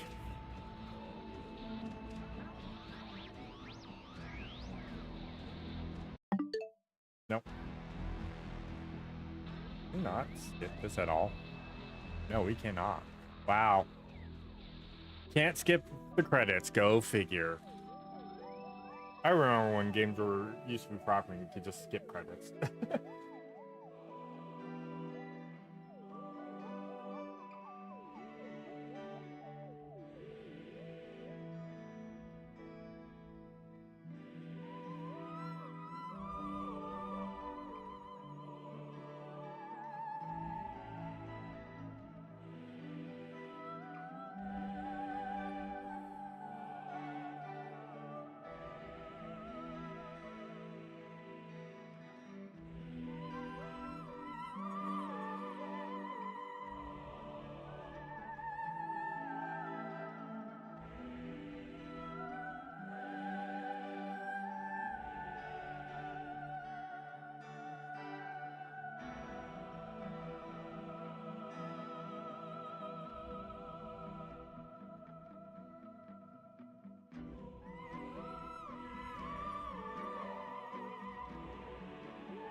Oh.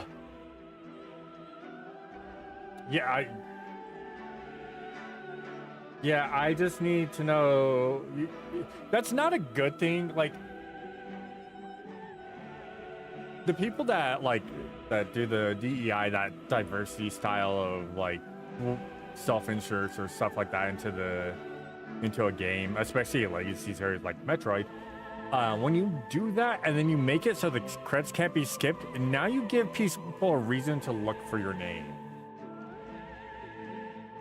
And that's not what you want. You don't want to do that. In fact, what you want to do is make a good game that gamers are going to play and enjoy. Yeah, characters that they are going to like.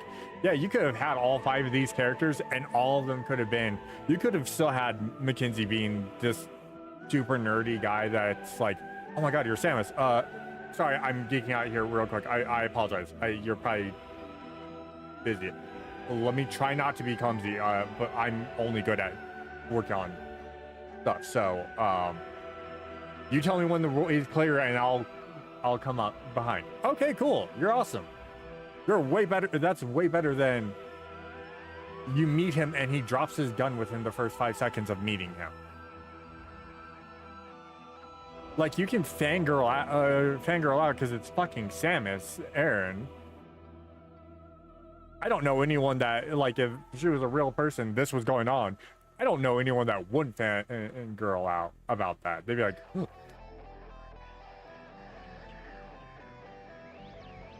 Hard mode unlocked. Scans collected 92% because I missed scans in the beginning of the game. I missed a lot of scans at the beginning of the game.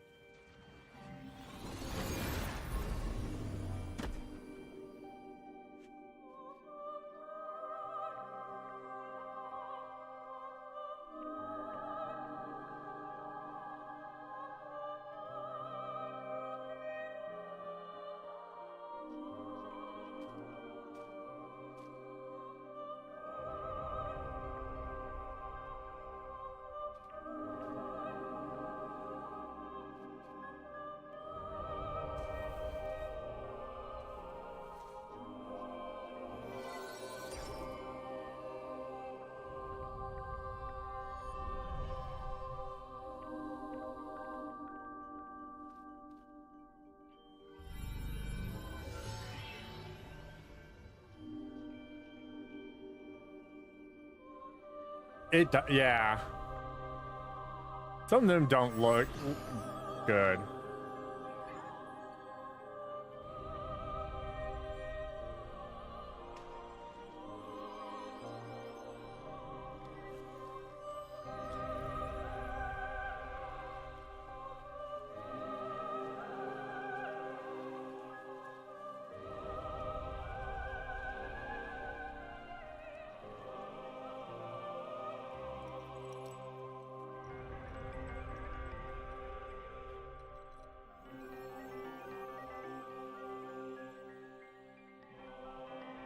Yeah, no, I know.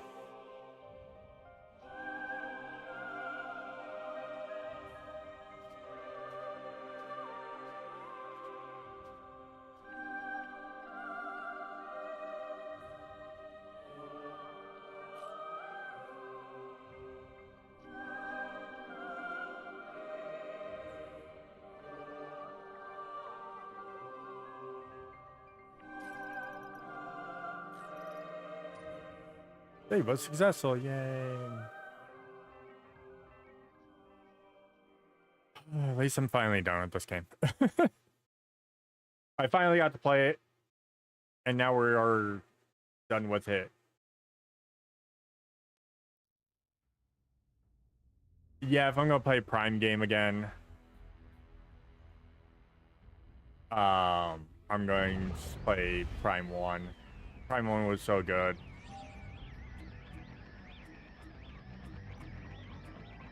Yeah, Legacy suit looks great. Both these suits look really good.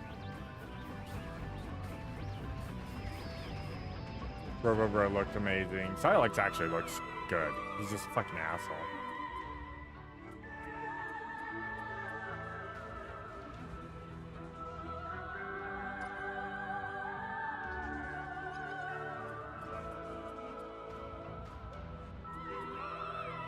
Like, there are good aspects to this game, and I'm not going to take away from that.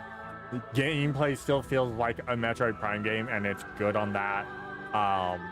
Riding around on the bike felt really good and solid. The areas in which we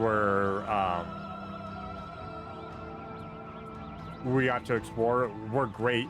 The open world was like, eh. It could have been better. I think the open world could have been way better. Yeah.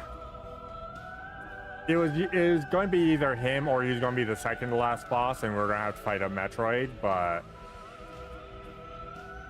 with how they were making it very much Silux, because we kept running into him.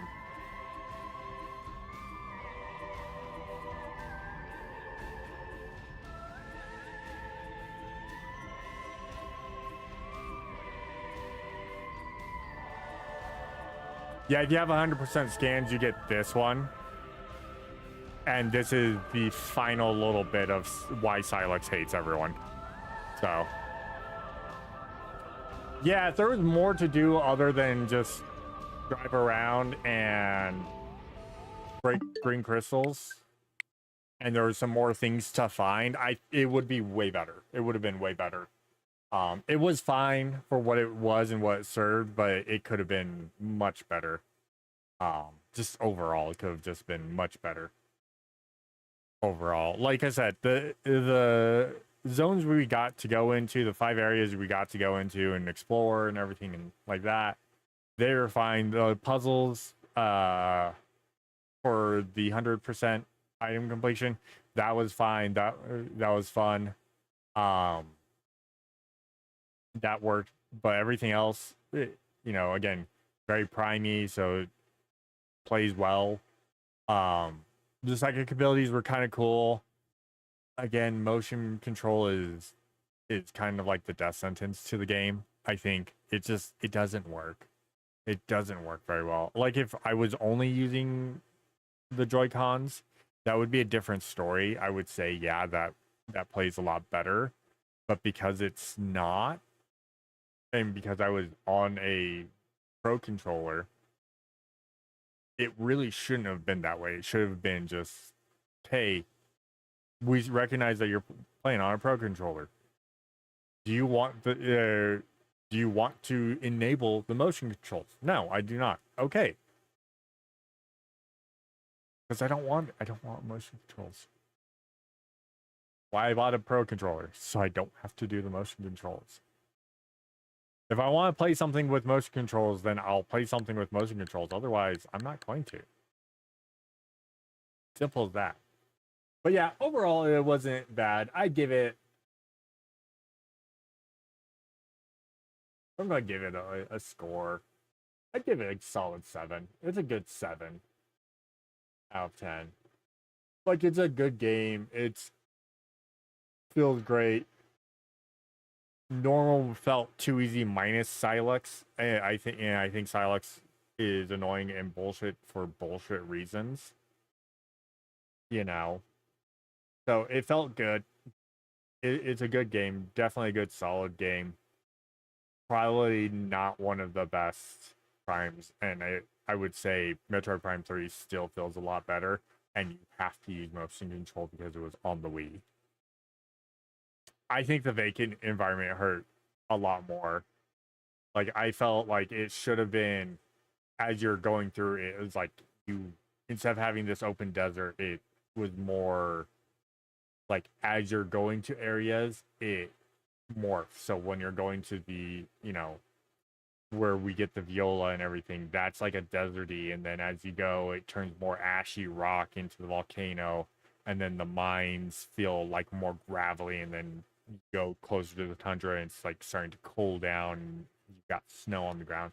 I think that could have been a lot better, just giving a different elemental, like, seasonal thing around, and then like around the main place, it had its own thing. Like, you could do things like that and it would have been like at least feeling a little more like a living world, even though it's like supposed to be like a dead world. But it would feel a little more alive, you know. It'd feel a little more like there's more around, even if there wasn't added things. If they kept everything else the same, you know, it would be more, hey, there's a little more, you know, visuals that make you feel like you're kind of actually on a world. And I think that hurts it a lot, is that openness was just too like 1, 2 and 3 are all amazing, and they are pretty much, 3 had the most like open, because you can go back to different worlds because you have to travel different worlds and do stuff. That was great. That's cool. 1 and 2 are amazing, and they're just like different zones on a world, and it's all interconnected. So exploring still works very well. So it's, I don't know, it's one of those things that like they could have done more. They could have done more. They could have made it better. Now, I will also state, I feel like because Prime 4 had kind of a hell development, I feel like what we have for Prime 4 is what Retro turned around produced in the short amount of time that they had. Which I also, again, they're trying to keep up to date graphics and everything, but I think what the difference between Prime and Prime 2 was 2 years. Yeah, 2 years. And development of Prime 2 didn't start until after the numbers for Prime came out. So it was like a year and a half, really, of development. You know, we used to get games out like every other year. And again, I'm cool with it being quick or taking a long time, but you've got it. If it's going to take a long time, it needs to feel right. And I think that's the only other caveat that kind of plays to it, is doing all the graphicals and making sure everything looks good, and then making sure it ran a 4K version on the Switch too, you know, cool and everything. I also feel like it would have been fine didn't run a 4K version. I don't think anyone would really complain too much about a 4K, not having a 4K version. You know, it's just, it's minor gripes. And again, minor gripes, and then of course also other things like, again, the Silex fight was just kind of stupid and tedious and didn't need to be the way it was. Like, I'm all for 3-phase boss fight, I really am. But the fucking wormhole was annoying. We didn't have to fight that. You didn't have to fight that.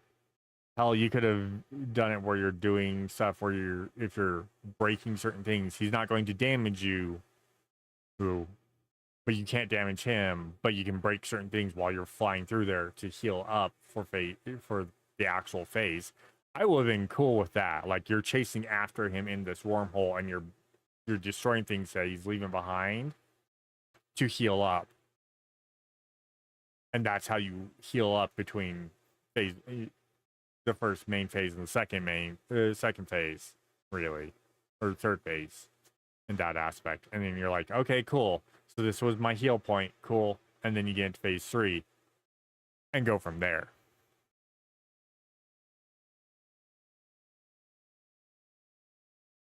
Fuck if I know.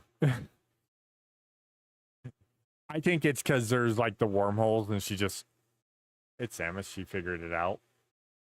But they didn't want to show it because they didn't want to explain. She just gets back because she's Samus. Like, okay, I'll accept that one only because it's Samus, but like, you could have been like, like, Silex falls, she looks up and sees the wormhole and Psychic whips it open and then jumps back through. You could have just done that.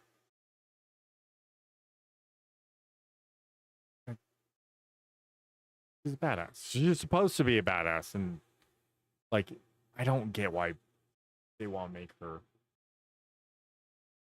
Why people think that she needs to be weaker, or why people think she needs to be a certain thing, or stuff like that. It's just, leave Samus as she is. Let her be a badass. She's like one of like very few like badass female characters. Like, just let her be. Let her be a boss. And then she can, and don't even care about anything, you know? She just needs to be her.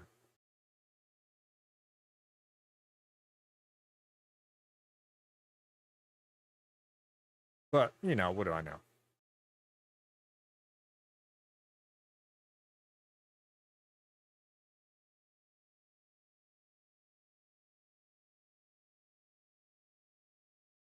I am.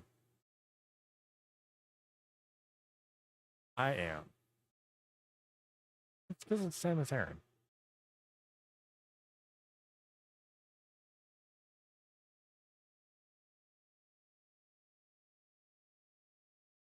And I grew up playing. I've been playing Metroid forever, so I grew up playing the original Metroid game and everything. So,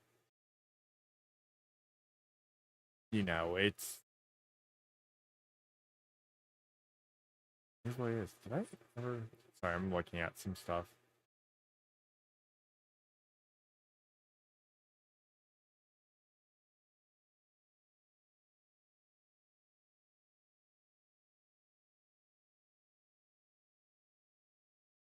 You guys might hear my voice twice. That's that one. Oh, okay. Oh, yeah.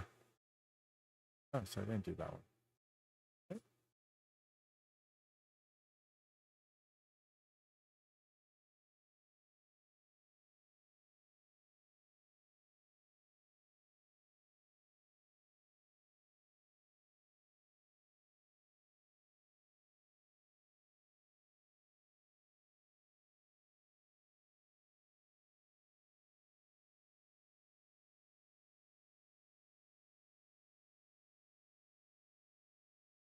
So I don't know. Again, it's not a bad game. Definitely not a bad game. So.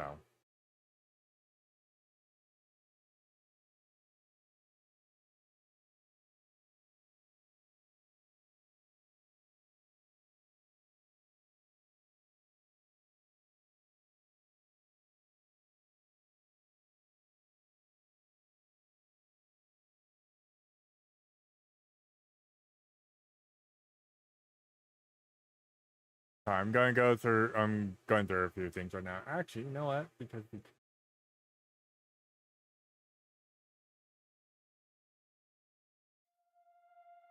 watched the years decay, faces fade, but I remain forever. get some music going while I'm doing a few things here and there. That learns your name.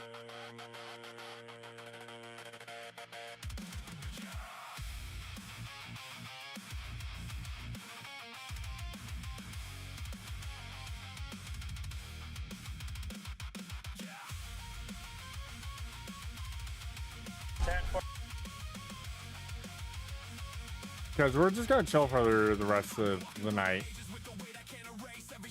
Right, so I'm just at least happy I'm done with that.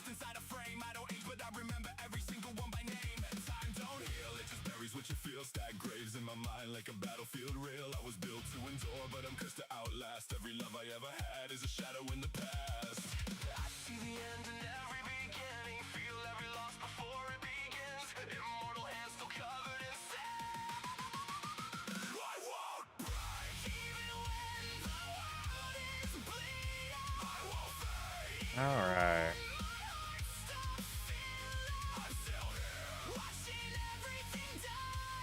Forever's a prison, but I won't say goodbye.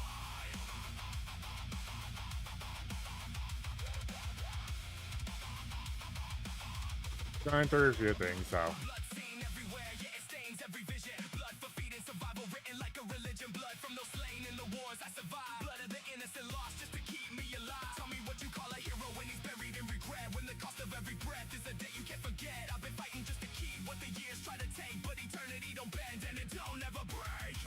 So, but yeah, like I said, you know, at least, you know, yeah, I'm done with it. Normally when I get done with like a Metroid game, I'm like practically in like a weird, like in a show hole type thing. Like I'm in a game hole and I just like want to start up playing again because it's Metroid, but yeah.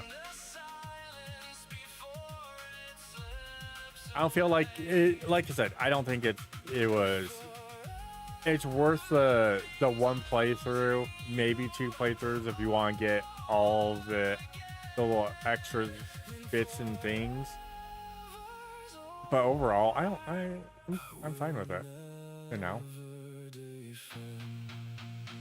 I'm good with it.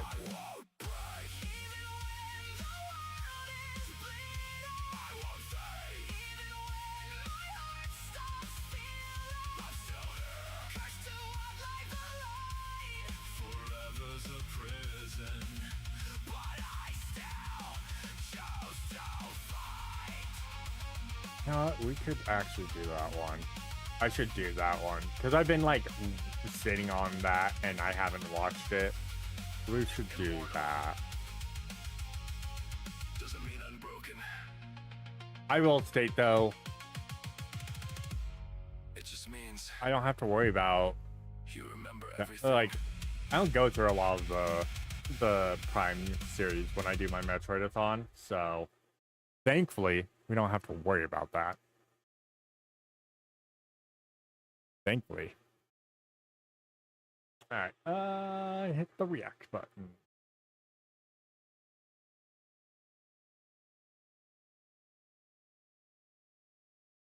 That came out, that's gonna be pretty much the last Marvel movie I probably watch. It's just because I want to see how they do Doom, how they portray Doom and how they make Doom work.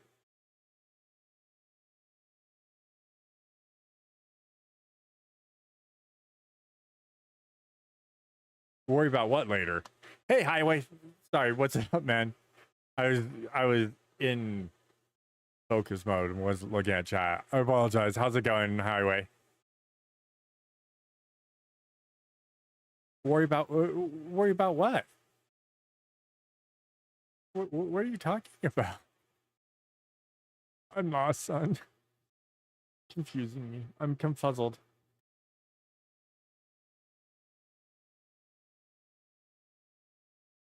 I am the confuzzled. I'm just gonna have to do. I know if I. Disney or Marvel. Hate it.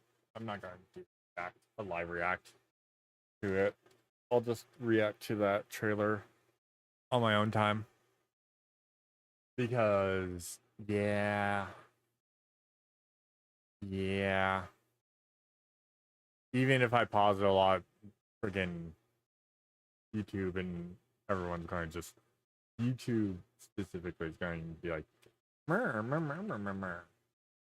this live. Yes, and I'm allowed to do whatever I want to do. No, I'm not. So you want people to promote it more, and you want people's reactions. You don't want their live reactions while they're live streaming on your platform, because that just makes you look bad. Yeah, I will. It'll get demonetized, and I'll be like, whatever. I don't care.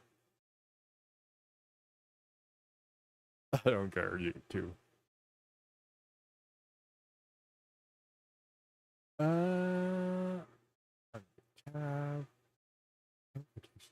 Oh, game sin.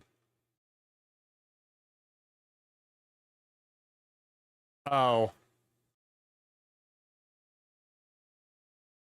Yeah, well, I'm just a Metroid fan. That's all you have to worry about. Nothing more than that. Felt bad that Highway came in and I completely missed his messages. I'm sorry, Highway. Come back and watch this. I apologize. I'm sorry. I am.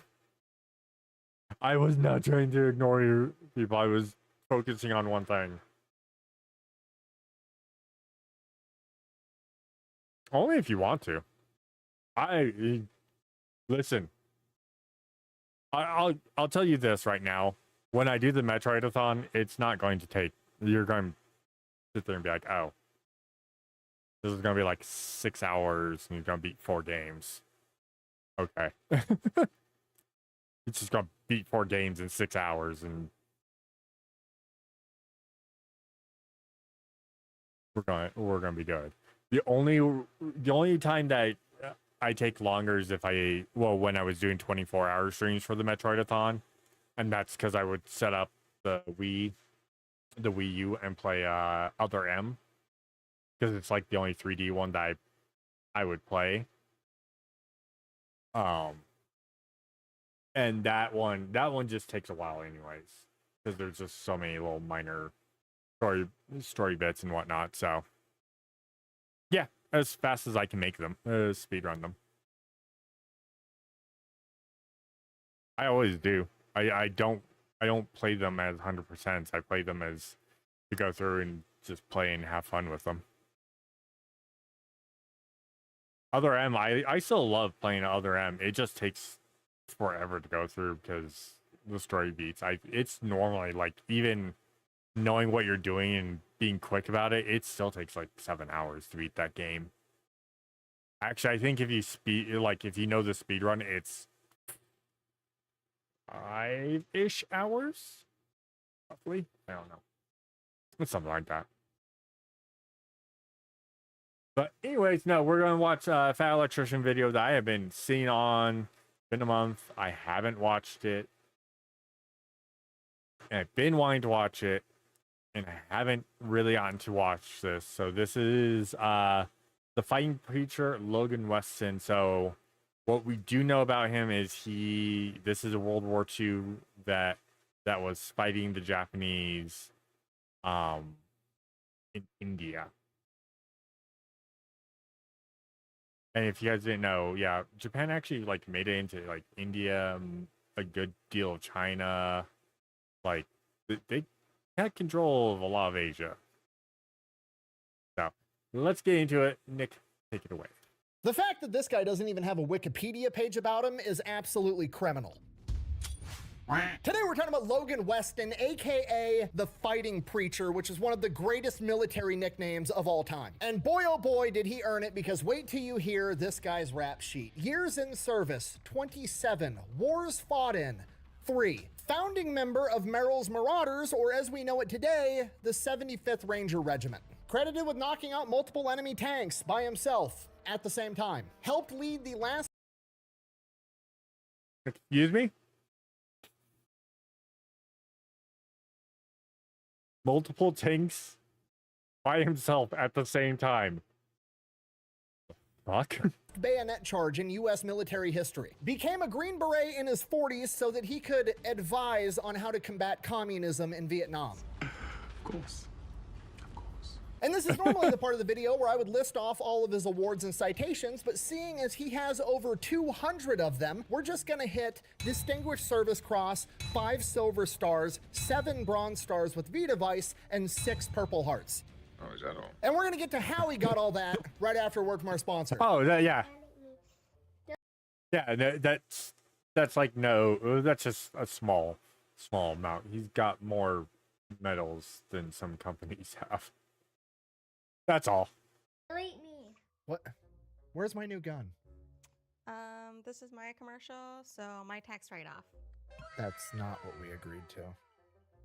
I don't care what you said. All right, boys, let's go. You know, taxes on a gun's more expensive, right? This video is brought to you by Delete Me. Super simple, straightforward business model. You kids. give them money They're every always month. so They cute. turn around and make sure the data brokers on the internet aren't selling your personal information. Again, I've Yeah, always read some of the talked about comments, this. and a lot of you Please, guys don't have the use same Delete Me, concern. people. You're Delete like, Me is hey, actually if really I don't good. want my personal information out on the internet, why would I give my personal information to this online company to try to take my information off the internet? It seems like a self-defeating endeavor. Okay, that's a valid concern. I had the same one when I was getting signed up. Here's the thing. When you go to sign up, you don't really give them your personal information. I think when I signed up, I gave them my name and my email address, and that was it. Then after you get signed up and you give them that information, they're like, Give okay, me give us more. like 3 to 5 Yes. days, and we're gonna have a questionnaire we need you His to fill kids are out. so You show cute. back up 3 days later, and the questions, I'll give you more. I'm not gonna lie, they're creepy. It's just like 25 questions that you answer yes or no to, but the questions are like, have you ever been associated with this address? It's the house you currently live in, or one that you recently lived in. Is this your phone number? Yes or no? Are you related to this person and the name is like your mom or your dad or your sister or somebody very closely related to you? It's just all the information they were able to accrue with nothing more than your name and 1 email address. Nothing convinces you that you need Delete Me more than their enrollment process. So you go through, basically just tell them like, yeah, you figured out who I was, and then they go through and make sure nobody else can do that shit. So yeah, I recommend them. I've been using them longer than they've been paying me to talk about them. If you wanted to give them a try, I'll have a link and a discount code down below. Let's get back to the video. All right, let's get into Our story begins the on January video. 5th, 1914, when Logan Weston is born. He is the oldest of 5 kids, and like pretty much everybody else from this era, his childhood kind of sucked. Family's dirt poor, like log cabin in the woods with no plumbing or power, dirt poor. He bounced around a lot between Michigan and Pennsylvania, and he only got an 8th grade education before going and getting manual labor jobs to support himself and his family. During the Great Makes Depression, sense. Logan's hunting buddy, basically his best friend who has a wife and kids, isn't able to find work, and he's not able to support his family, so Logan, wanting to help him out, goes to the superintendent at this coal mine and is like, hey, can we hire this guy? And he's like, no, we're struggling to keep you guys employed right now. So Logan basically quits his job and gives it to his friend so that he can support his wife and kids. Takes him a while, but eventually he finds a job as a lumberjack, and shortly after that, the coal mine that he used to work in collapses and a bunch of people die. A lot of his friends, thankfully not his best friend that was his hunting buddy. Oh, that's because good. of that, the mine ends up getting shut down and his friend is now out of a job. I will also state mines are always, like, even nowadays, we've got a lot of safety precautions when we do deal with mining and everything, but still, it is still a very risky job. There's a lot of risk factors to it. So, yeah, that's that would scare the living shit out of me. again, so Logan does the same thing. He goes to his lumberjack boss and is like, hey, I'll quit, give this guy my job. He then goes, finds a job as an appliance repair guy, and then a couple months after that, there's a logging accident and a bunch of more of his friends die from the same crew that he was working with. This really starts to eat at him. He feels like death is following him everywhere he goes. A bunch of his friends have died. He's super depressed about it, and one day he gets home from work at his appliance repair job and decides that he's gonna get a gun out of his dresser and put it to his head. He slowly squeezes the trigger as the hammer's pulling back, pulling back, pulling back, and then he says that he hears a voice saying, wait, and he goes to let off the trigger, but before his brain can send that signal, the hammer drops and the gun should have fired, but it doesn't. Not believing what just happened, he thanks God for a second chance, walks outside of his house, and then shoots a tree with the exact same gun, and the gun goes off perfectly fine. And Logan interprets this as God having other plans for him, and it just completely shifts his perspective. Previously, he was thinking that death was following him everywhere he goes, and now he feels like he was being protected. God saved him from that mining incident just in time. He saved him from the logging incident, and now he just saved him from himself. Because of this, Logan decides that he's going to give his life to God. At the age of 25 years old, he decides that he's going to go off to Bible college to become a pastor. And that's what he does. He is just reading his Bible and studying in college constantly, and then and he goes to war. Yeah, those are usually the people that are like the scariest because they tend to believe they're on a mission from God and believe that they are to be protected till their mission is done, until they get to that point. And they tend to not like die. Like they're scary. Like everything falls into place every single time. Look at oh god, what's his name from World War I, who went in to be a conscientious objector and, you know, had some Bible verses and then finally was convinced that he should be fighting, and then never got injured once. Not even a Purple Heart, not even a scratch. And he was taking down Germans while, you know, while they were shooting at him from a machine gun turret, and he just didn't get hit.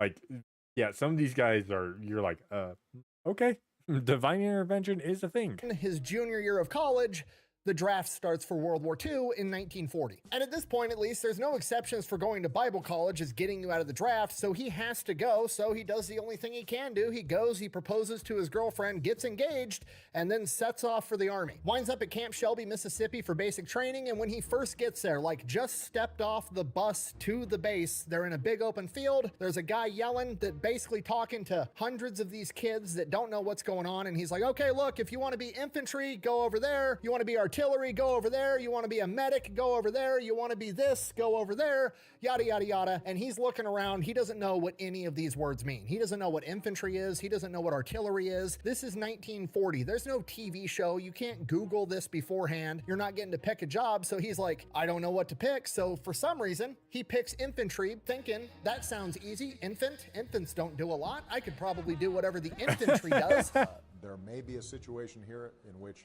a serious mistake was made. You done goofed. Oh. From here, he goes to basic training, then he goes to infantry school, then he's just stationed at Camp Shelby, and the entire time he's also functioning as like a pseudo chaplain. Again, you gotta remember, he's like 27 years old at this point. A lot of the other people coming up are young 18-year-old kids. There's a huge deficit or like lack of religious services available because of how quickly the U.S. military is growing. So he's leading prayer groups, he's, you know, consulting and talking to guys that are having personal problems, much like a chaplain does. And then December 7th, 1941, Pearl Harbor gets attacked, and then within a matter of hours, he is ordered to move out, and he is somewhere along the Mississippi River at a choke point, basically pulling security on the Mississippi River in case the Japanese invade. You gotta remember, this is Pearl Harbor. It's complete chaos. Nobody knows what's gonna happen. There could be a land invasion at any minute. People have no idea. So he was just mobilized somewhere that the Japanese might show up on the Mississippi River. And again, I presume because of the chaos in the days following Pearl Harbor, nobody knows what's going on. Everybody's scrambling. Which is a funny part, because technically they did make landfall on America and did. they just made it to Archipelago Island, part of Alaska. They didn't have a good time up there. They really did not have a good time up there. But yeah, Japan did make landfall on American soil because Hawaii's not even state yet. No,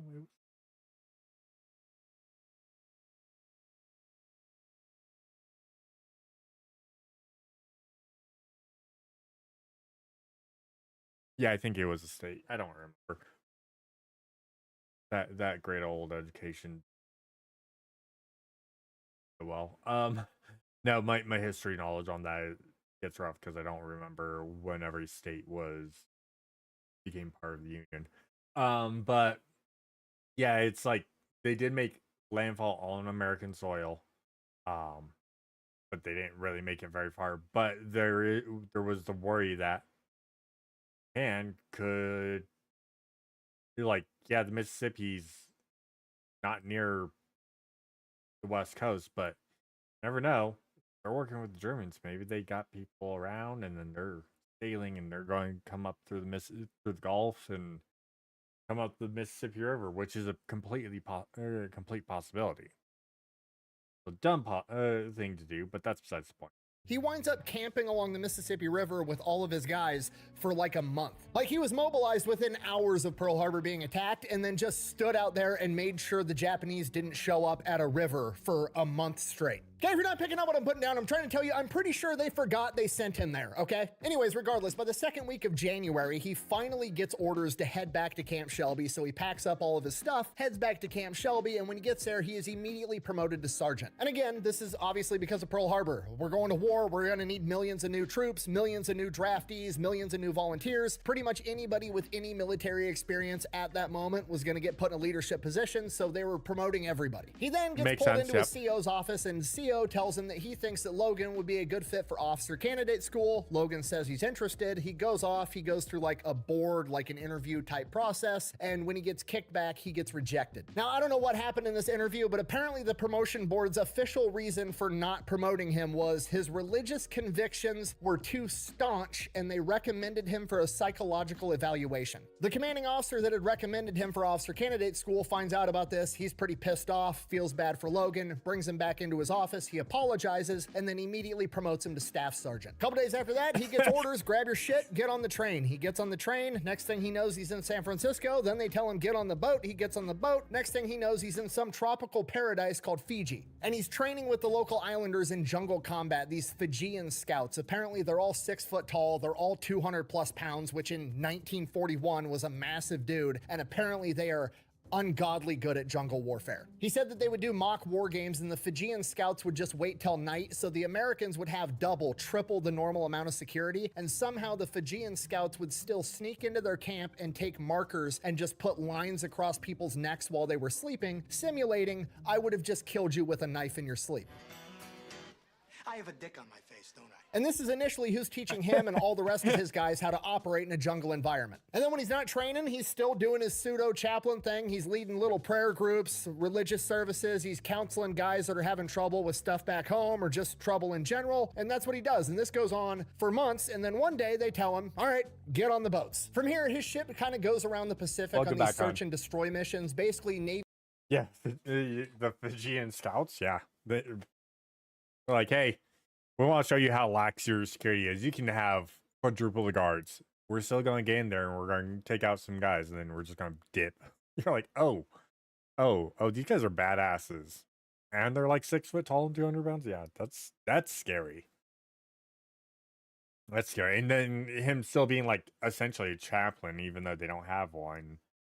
He's like the chaplain, which is weird because usually if you're a chaplain, you're an officer.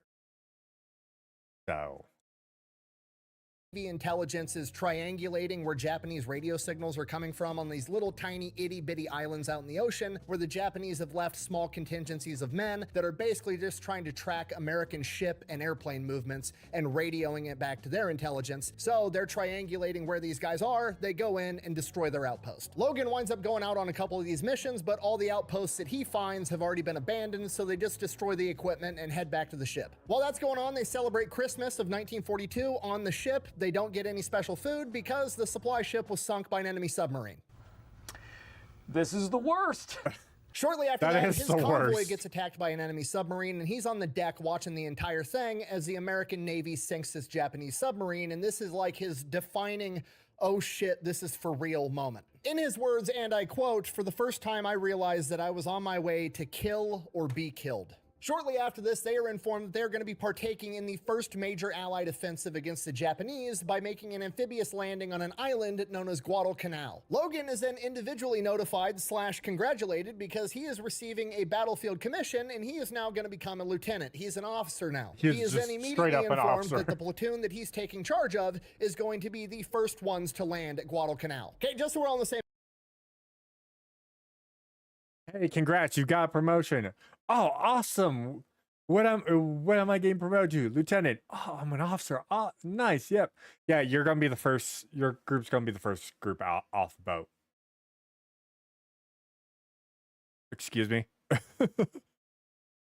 Can I decline? Nope, too late. Papers ready, sign. Good luck. He just got voluntold. He just got the very military thing. Hey, you're doing this. By whose order? By mine. Oh, okay. You're being voluntold to go do this. Okay.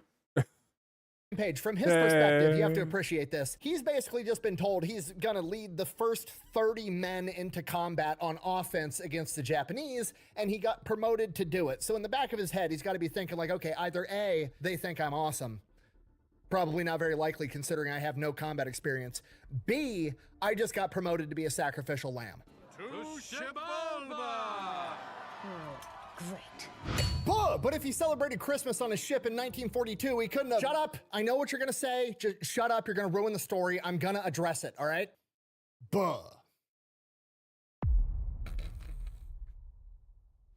All right, they make it to Guadalcanal. They board the amphibious landing ships. Logan and his platoon are the first ones in the first ship. They're making their way towards the island. They're getting closer and closer and closer. And then the door on the Higgins boat drops. And like, this is it. This is the moment. Adrenaline's high. This is the moment he's supposed to run out of that Higgins boat onto the beach, engage the enemy in combat, and get revenge for Pearl Harbor. And that's exactly what he goes to do. He's the first one off that Higgins boat. As he runs, jumps off that door into the water, immediately sinks up to his neck in the ocean. Okay, wind immediately taken out of his sails. Cool guy moment, gone forever, and it is now turned into an oh shit moment as he desperately tries to run through the ocean to get to this beach as fast as he can. Which obviously isn't very fast, but luckily they're not taking enemy gunfire or artillery or anything, so they all make it to the beach. He establishes a beachhead, gets all of his men accounted for, and then they kind of wait for some more people to make the landing on the beach, and then they push further inland. At this point, Logan and probably everybody else is thinking in their head like, okay, well, this was supposed to be a major battle. We're the first Americans to land to engage the enemy. Where are these guys? We know they're here.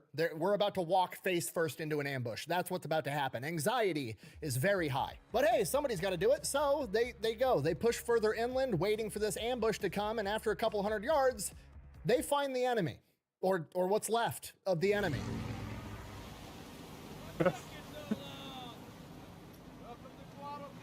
There's dead guys and chunks of dead bad guys everywhere that's been left rotting out in the sun. There's supplies scattered all over the place. Anything that even slightly resembled a structure has been completely destroyed. Somebody has already been here and just laid waste to this entire thing. So they kind of just take up a holding position and wait for orders, and then, you know, word comes down, they get everything figured out. Apparently the Marines have beaten the army here by like 2 months.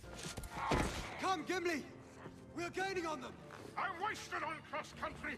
We dwarves are natural sprinters! Yeah, that's right. Yeah, because the Marines had already taken Guadalcanal by this time. That's right, yeah. Marines had already fucked shit up, because that's what Marines do. You don't call the Marines unless you want something dead, broken, or pregnant. or all three. You know.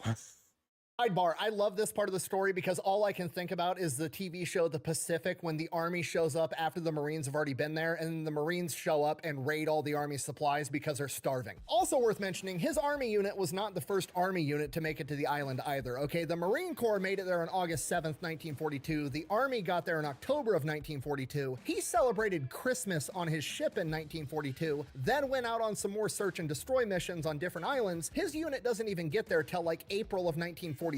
The Guadalcanal campaign is declared a victory in February. Missed it by that much. Can't I know what you're thinking? Why? Why would you tell the story that way if you knew this all along? Okay? Couple of reasons. Reason number one, it pisses off the keyboard warriors, and I love doing that. It's like my second favorite pastime after shitting on because that's the only thing Marines are good for. Making something dead, making something broken, or knocking someone up. Have you met a Marine? Half the Marines I've ever known are like, yeah, so, you know, made shore leave and then had a night out in town, hooked up with someone. Yeah, like, you know, when we got back to the States, hooked up with someone, then went back out. Came back like a year later, and well, there was that chick that I slept with, and she was holding a baby. I was like 2 months old. You didn't wrap it, did you? What? That makes sense. Did start a Japanese line? Oh yeah. Oh yep. Yeah, that I won't be surprised. Communism. And two, you have to realize this is a story from the first person perspective, which is an incredible way to learn history. Could I have just used the internet and the hindsight being 2020 thing to be like, yeah, he showed up to Guadalcanal 7 months after the Marines got there, and the battle was pretty much over by the time he got there, and then moved on with the story? Yeah, I could have, but then you don't get a proper grasp on how incredibly confusing and misinformed a singular person on the battlefield can be in regards to the information that they have at the time. And you would never be able to understand that while the battle was already over by the time he got there, he didn't know that at the time. So when that door on the Higgins boat dropped, he was fully expecting to get lit up by enemy machine gun fire. Once he fell in the ocean and was wading through neck-deep water, he was expecting to get shot in the head by an enemy sniper at any moment. So while in reality, hindsight being 2020, he was never actually in any danger other than maybe drowning in the ocean, he still performed an incredible act of bravery. Sorry, I'm getting sidetracked. Guadalcanal, the battle, like I said, ended in February. The main battle is wrapped up for the most part. The only thing left is there's small squads and individual guys or groups of 2 and 3 that are out in the jungles conducting guerrilla warfare. So he does go out on multiple patrols trying to find these guys, and on one occasion, he does. He takes his men out, they're patrolling through this really dense jungle. They're in a single file line on this narrow path through the jungle. He rounds a bend and literally bumps into 3 Japanese soldiers, and immediately, before he even knows what happens, shoots all 3 of them. After inspecting their bodies inside of the helmets of one of the dead Japanese soldiers, he finds a family picture of him, his wife, and his child, and it eats him alive. He prays about it a ton. He didn't want to kill anybody. He knows that, but ultimately he just comes to accept what he already knew the moment he saw that submarine go down. It was kill or be killed. Once they get back from patrol, he winds up telling his commander everything that happens. He's expecting like a good job, and attaboy, you took out 3 of the enemy. I sent you out into the jungle to find him. You found him. You did your job. Good job. That's not what he gets. He gets a tremendous ass chewing from his commanding officer because there's no reason that an officer should have been out in front. He should have had, you know, his lower enlisted men leading the way, and his... I always hated that line of logic. You'll lead by example, not from the back lines. Like, I'm sorry. Like, that's just how... That's how I always knew it. So you would... You lead by examples. You lead at the front. You move with your troops in the front. Does it put you in more danger? Yes, but I also instill confidence in your troops. I know Harley's barking. life should have never even been at risk. He should have let somebody else do that for him. And Logan pushes back against the commanding officer. He's like, I'm sorry, I thought I was commissioned to lead my troops, not drive them. And this pretty much solidifies his leadership style of, he basically made a vow to himself that he's never gonna ask one of the men under his command to do something that he wasn't willing to do himself. From here, the next 2.5 to 3 months that he spends on Guadalcanal, he's still going out on patrols. He does get involved in some more skirmishes, but they don't need everybody patrolling the jungle, so they end up doing a ton more jungle warfare training. And when he's not doing that, in his free time, he pretty much gives all of his time to being a pseudo-chaplain to all the men, because obviously not a lot of religious leaders on Guadalcanal at the time. And unfortunately, this is that point in the war where a lot of soldiers start getting Dear John letters from back home where their wives or fiancés or girlfriends are leaving them for somebody else. And he's doing everything he can to help those guys through it. And this is where he really starts to pick up his nickname, the Fighting Preacher, or Preacher for short. Then after about 3 months, they get the orders, get on the boats, we're gonna go invade another island, and this time, it's for real. Allegedly.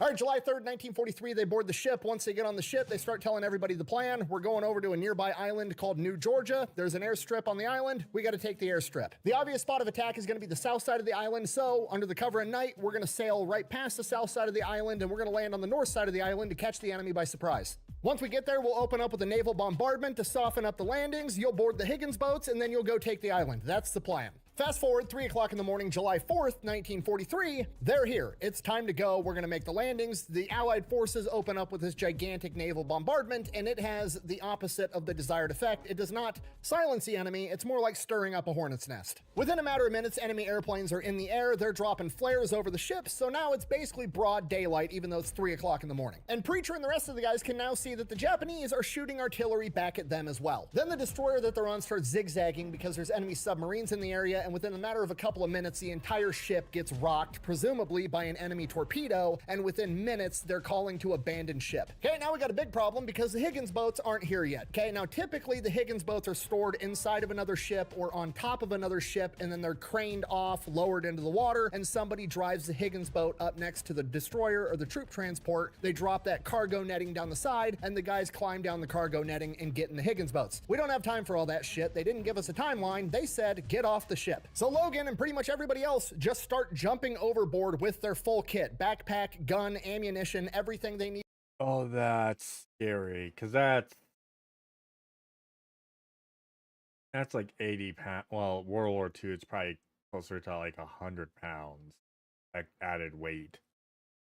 Oh, that's scary. To take on a mission, they're just jumping into the ocean at 3 o'clock in the morning. Luckily, the Higgins boats were already on their way, so they wind up meeting up with a Higgins boat in the ocean, and the guys in the Higgins boat pull him up top. Logan gets himself and all of his platoon into a Higgins boat, and last he knew, the order was to take New Georgia, so that's where they head. They make it to the beach. It is enemy machine gun fire everywhere. There's enemy planes overhead trying to drop bombs on them, and it's like this coral ground that they can't even dig into, so all the guys are just finding any tiny little depression they can and trying to hide in it. As this battle rages on, Logan gets all of his platoon accounted for. Everybody made it to the beach, which is great. Then he moves on to, assembling the bigger picture of the battlefield. He's the officer. He has to know what's going on to tell his men what to do, and he starts looking for the other officers. He can't find any, and he starts to realize that Ninja, 2/3 of his thank you for the battalion made it to raid. the beach, and another third didn't, and in that third that didn't is apparently...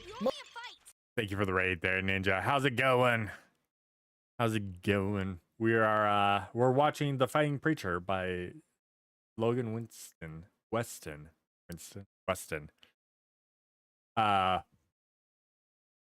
the Power Electrician.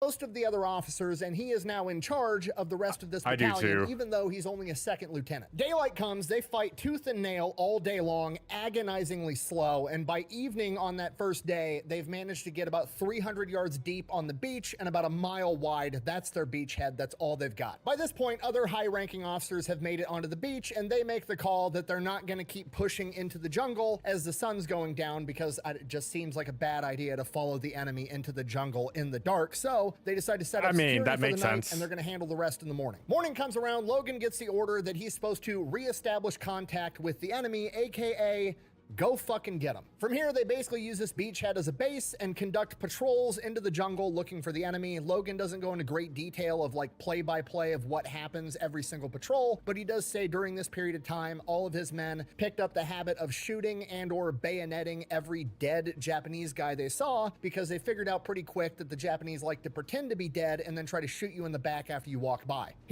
Yeah, if they don't stink, stick them.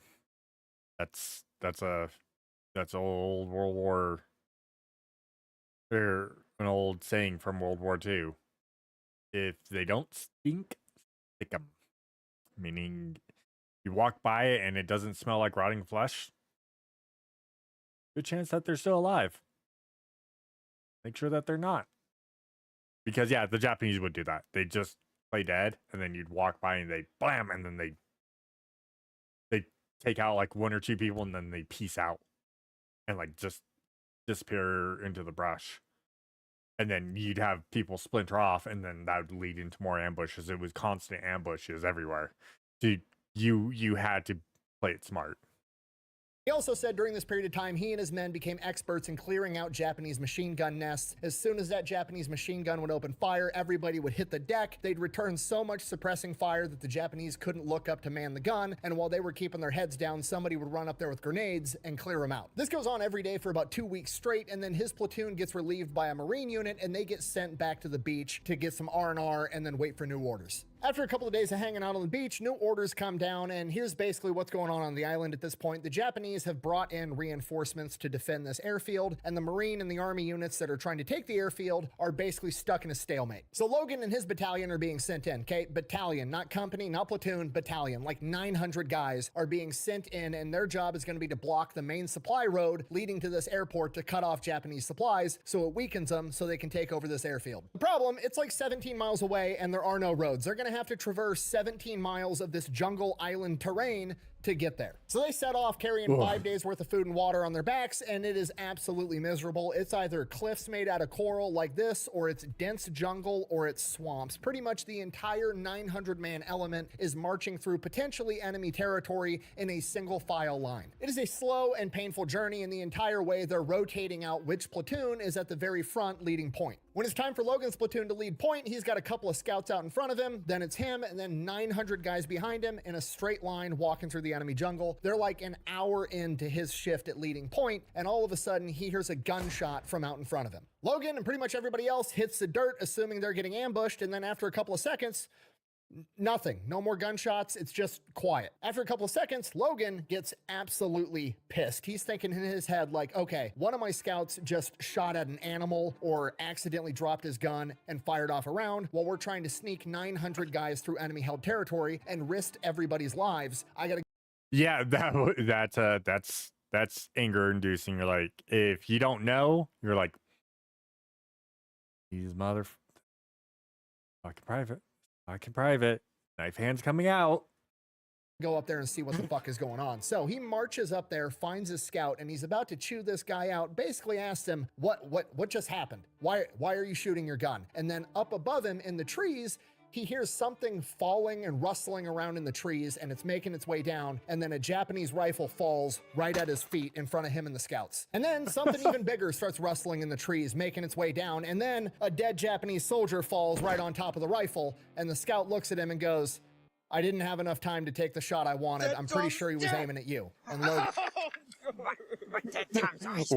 Yeah. That's why he's called dead. Tom. Oh. 100% that man is dead. I love this shout. I didn't have time to take the shot that I wanted to take because I think he was aiming at you. Oh, cool. Hi, witches. Like, all right, good work. Carry on. After that, the formation keeps making this arduous journey towards the objective, and it takes them 4 days straight to cover 17 miles. But eventually, they make it to the objective, they identify the trail, then they backtrack, they find a small knoll, they dig trenches, they set up a defensive fighting position in case they get attacked, and then they're going to be able to launch ambushes on this trail to shut down the Japanese supply lines. And pretty much as soon as they get their trenches dug, they get attacked instead. They repel multiple attacks all day and all night, and then it starts raining. And they repel multiple attacks the next day, and it keeps raining. And by the time they realize how dire their situation actually is, the rain and the tropical humidity has destroyed the batteries in the radio, and they have no contact with the outside world. By this point, they have been attacked from every direction and know that they are completely surrounded and totally outnumbered. And if that wasn't bad enough, they only brought 5 days worth of food with them, and it took them 4 days to get here. And it keeps raining. We've been through every kind of rain there is. And this goes on for days, just sitting in a trench in the rain, can't get up, can't look out, completely surrounded. Sometimes they're launching bonsai attacks, they'll repel the attack, but that's it. They can't go anywhere. They're just stuck, held there by the enemy. And then eventually days turn into weeks. Everybody is starving. The only water they're getting is by taking their canteen cups and catching rain to drink it. They start eating any edible plant that's anywhere nearby. They're doing everything they can to survive, but they are actually starving to death. It's absolutely awful. Guys are sitting in trenches that are full of water. They're getting trench foot. They're getting other skin infections. Guys are getting sick. They're all starving. And to make things worse, the Japanese bodies that have been out there for over a week or 2 weeks at this point are starting to rot in the tropical humidity, and it reeks. Logan's doing everything he can for the men in his platoon, going from... Oh, that's a horrible smell right there. Foxhole to foxhole, trying to check in on everybody at least once a day to give everybody words of reassurance, but he knows it's looking bleak, and so do they. At the beginning of the 3rd week of being surrounded, cut off, and starving, Logan wakes up with this big-ass beetle on his chest, and this beetle like kind of flares its like wings open to take off, and when it does that, a single grain of rice falls onto his chest, and he's just kind of looking at it, and he has an epiphany. The Japanese soldiers probably have sacks of rice on them for food. That night, under the cover of darkness, Logan grabs a couple of guys, they crawl out into no man land and start scavenging bags of rice off the dead Japanese soldiers and bring it back and distribute it amongst all the men. It's not much, but it's the only thing they've had in weeks, and the only thing that keeps them going. On the 27th day, the battalion commander calls the officers in for a meeting because he's got some news, and most of the other officers are too sick, wounded, or dead to even show up. And Logan isn't doing great himself. He's lost a ton of weight, he's sick, he's sucking just like everybody else, but for some reason, he's in the best shape. So he pretty much gets given this mission by default. The commander basically tells Logan that by now, 27 days later, there was another massive army unit that was supposed to land at that nearby. point. He wants to send Logan out with some guys and see if he can find this unit and get help. Obviously, Logan's platoon, or any platoon for that matter in the battalion, isn't capable of doing this mission by themselves, so Logan has to go around and just pick anybody that's physically capable of maybe traversing this jungle for miles on end. And out of the 900 men they came with, he finds 34 guys that might be able to do it. So they take off. They're not moving fast, but hey, they're moving. And shockingly enough, they don't actually run into the enemy. His best guess is that army unit did land somewhere nearby, and these guys have all been diverted to go handle them. After about 6 miles of traversing this jungle, they hear footsteps off in the distance. He orders his guys off the trail. They only go a couple feet off the trail. The jungle's so thick, nobody's gonna be able to see them. They'll be able to walk right by. And as these guys go walking by, they're Americans. Logan and his guys make contact, and these guys are actually out looking for what they called the Lost Battalion. Right here. Yeah, that's it. From here, they double back, they grab even more fresh guys, then Logan takes them back to his battalion. They get everybody evacuated to a safe area on the island and get everybody medical treatment. That is a scary part, like, to think about, is you're traversing and then you start hearing footsteps, and it's immediately, let's get off the trail, let's hide ourselves. Leon, help! Exactly. But you get yourself off the trail, and you're waiting there, and you're just waiting. You're waiting. And even though it could have been like a minute, maybe 2 minutes, that could feel like an eternity, not knowing if that's going to be friendly or if there's a battalion of Japanese soldiers walking up and you're like, shit. Like you don't know what it is, especially in a high tense situation. So you have to stay calm. Think it over, figure out stuff, and then if we need to, know how we get back and things like that. There's a lot of like little minor factors you have to think about how you're going to approach a situation, and then you get the relief of oh, they're Americans. Oh, Bear in mind, Logan is one of the guys in the best shape out of this 900, and it takes him 3 weeks to recuperate, to regain weight, and get all of his skin and foot problems healed up. And on the second week of his recuperation, he gets some mail addressed to him, and it is post-dated 14 months prior. So the mail's finally reaching him. It's just 14 months late. He got 2 letters. One of them is from mom and dad, and the other one is from his lovely fiance. Mom and dad wrote him to let him know, oh, by the way, we're getting a divorce. Okay, that sucks. Opens up the next letter. Oh, his fiance's leaving him. Perfect. But he's already been through so much shit this past month, it like doesn't even faze him. He's just like numb to everything. He's like Forrest Gump. One less thing. By the third week, pretty much everybody in the battalion that isn't gonna need long-term care is in as good a shape as they're gonna get in. They get some new reinforcements, and the battalion is sent back out on a new mission. They're supposed to go out to some hill called Terracotta Hill, like 11 miles away, and establish a defensive fighting position there, and just... I will say that is one of those, oh, mom and dad are getting a divorce. Oh, well, they can't get any worse. Hey, buddy. I'm leaving you. Look thirsty. Why don't you get hydrated? Oh, I will. Yeah, this poor unit has fucking atrocious luck. Like, this is like the shittiest luck possible. Wait for the enemy, I guess. But this time they do have 6 indigenous guys that are going to function as guides for the battalion, and one of them gets assigned to Logan, and this guy's name is Beatty. So Logan, Beatty, the rest of the battalion take off, march their happy asses 11 miles through the jungle, get to Terracotta Hill, and set up a defensive fighting position just like they were instructed to do. And you're never going to guess what happens. They get completely surrounded again almost immediately. That's what they changed. We're trapped. And this time, it's for 21 days straight. The difference is they're all fairly healthy to begin with, and now they know how to play the game, and they don't give a single fuck about the enemy. Immediately, they're going, they're taking all the rice off the dead Japanese soldiers. The native guys are showing them all the tips and tricks that the natives know, like, oh, we can actually eat this type of bark. We can use this plant. It's good seasoning. They're actually cooking different forms of rice. They're like figuring out, oh, if I cook the rice with this bark off this tree, it tastes like chicken broth. And if I use this nut over here, it ends up tasting like oysters. Like they're literally playing Master Chef, seeing who can come up with the best local cuisine while they're in an active firefight for 21 days straight. Real, hearty, rustic, wholesome. I realize how insane it sounds that these guys are just like having a frat party in the middle of this firefight, but I'm gonna... Dude, this rice tastes so good. It's like a chicken rice soup. It's so good. Blah blah. Oh yeah, did you see that one? The one guy I got, man, he bonsai charged and just straight to the head. There's corn off. That's what I see. That's all I could see right there is just this straight up blah blah blah. Oh, and yeah, blew his head. Move off. To read you a direct quote from Logan. Quote, between lulls and firing, we would argue in defense of our culinary opinions. We refused to let the enemy disturb us. If he came too close, he would be the recipient of a burst of machine gun or rifle fire. If he prowled at night, he would be sure to intercept a grenade. Oh, okay. That's based. That's based. Thank you for coming by.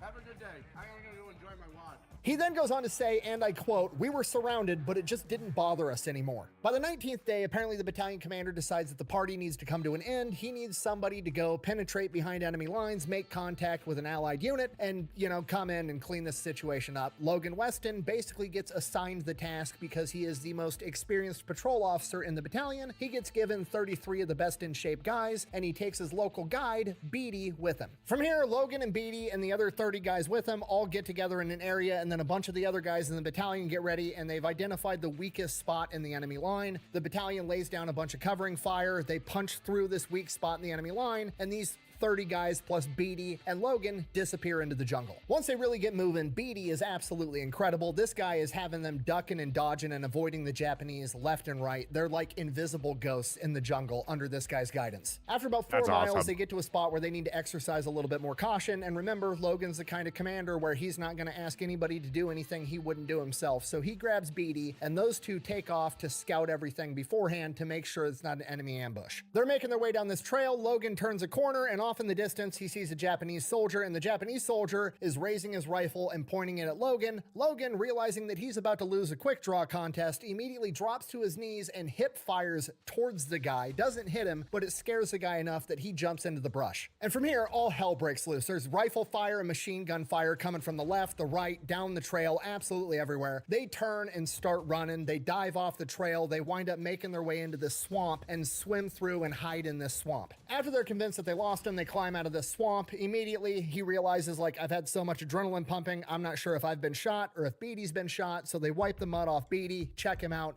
He's perfectly fine. Then they start wiping the mud off him. He's got a bullet hole in his helmet right above his right eye. Oh shit. Takes the helmet off, checks his head. The bullet had entered the helmet and skirted around the helmet till it lost velocity. Didn't even touch him. Continues checking himself out. He's got a bullet wedged in the heel of his boot. Another bullet had apparently cut the watch off of his wrist and grazed him. And a fourth bullet had apparently glanced off of one of his frag grenades, and he was completely fine. We should be fucking dead, man.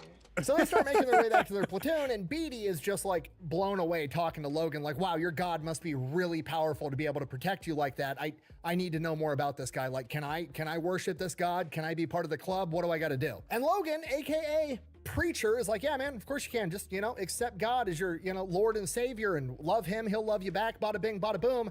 You're a Christian. Hearing that, Beatty's in. So like him and Logan stop for a minute. They say a prayer together. And in Beatty's mind, he is now like a complete reborn again Christian. And from his perspective, he now thinks that he's basically immune to bullets. So he's so excited and pumped that he like starts singing and dancing loudly as they're walking back to the guys through enemy territory. And Logan is trying to get this guy to shut the fuck up, but he can't because now he thinks that bullets don't affect him. And then, as fate would have it, apparently him singing scares a group of parrots or some kind of fucking bird, and they take off and start squawking, and the birds apparently scared a bunch of monkeys, and then the monkeys start running around screeching, and the next thing you know, all of the wildlife in the area is running around making a shit ton of noise, and apparently this convinces the Japanese that a much larger element of guys is headed their direction, so they're able to make it back to his platoon without a single shot being fired, and then the platoon...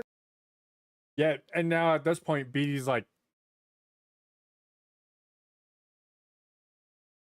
yeah, we're just immune. All right, sir. Is able to make it back to the battalion under the cover of all this noise. So put on the food. Oh my God!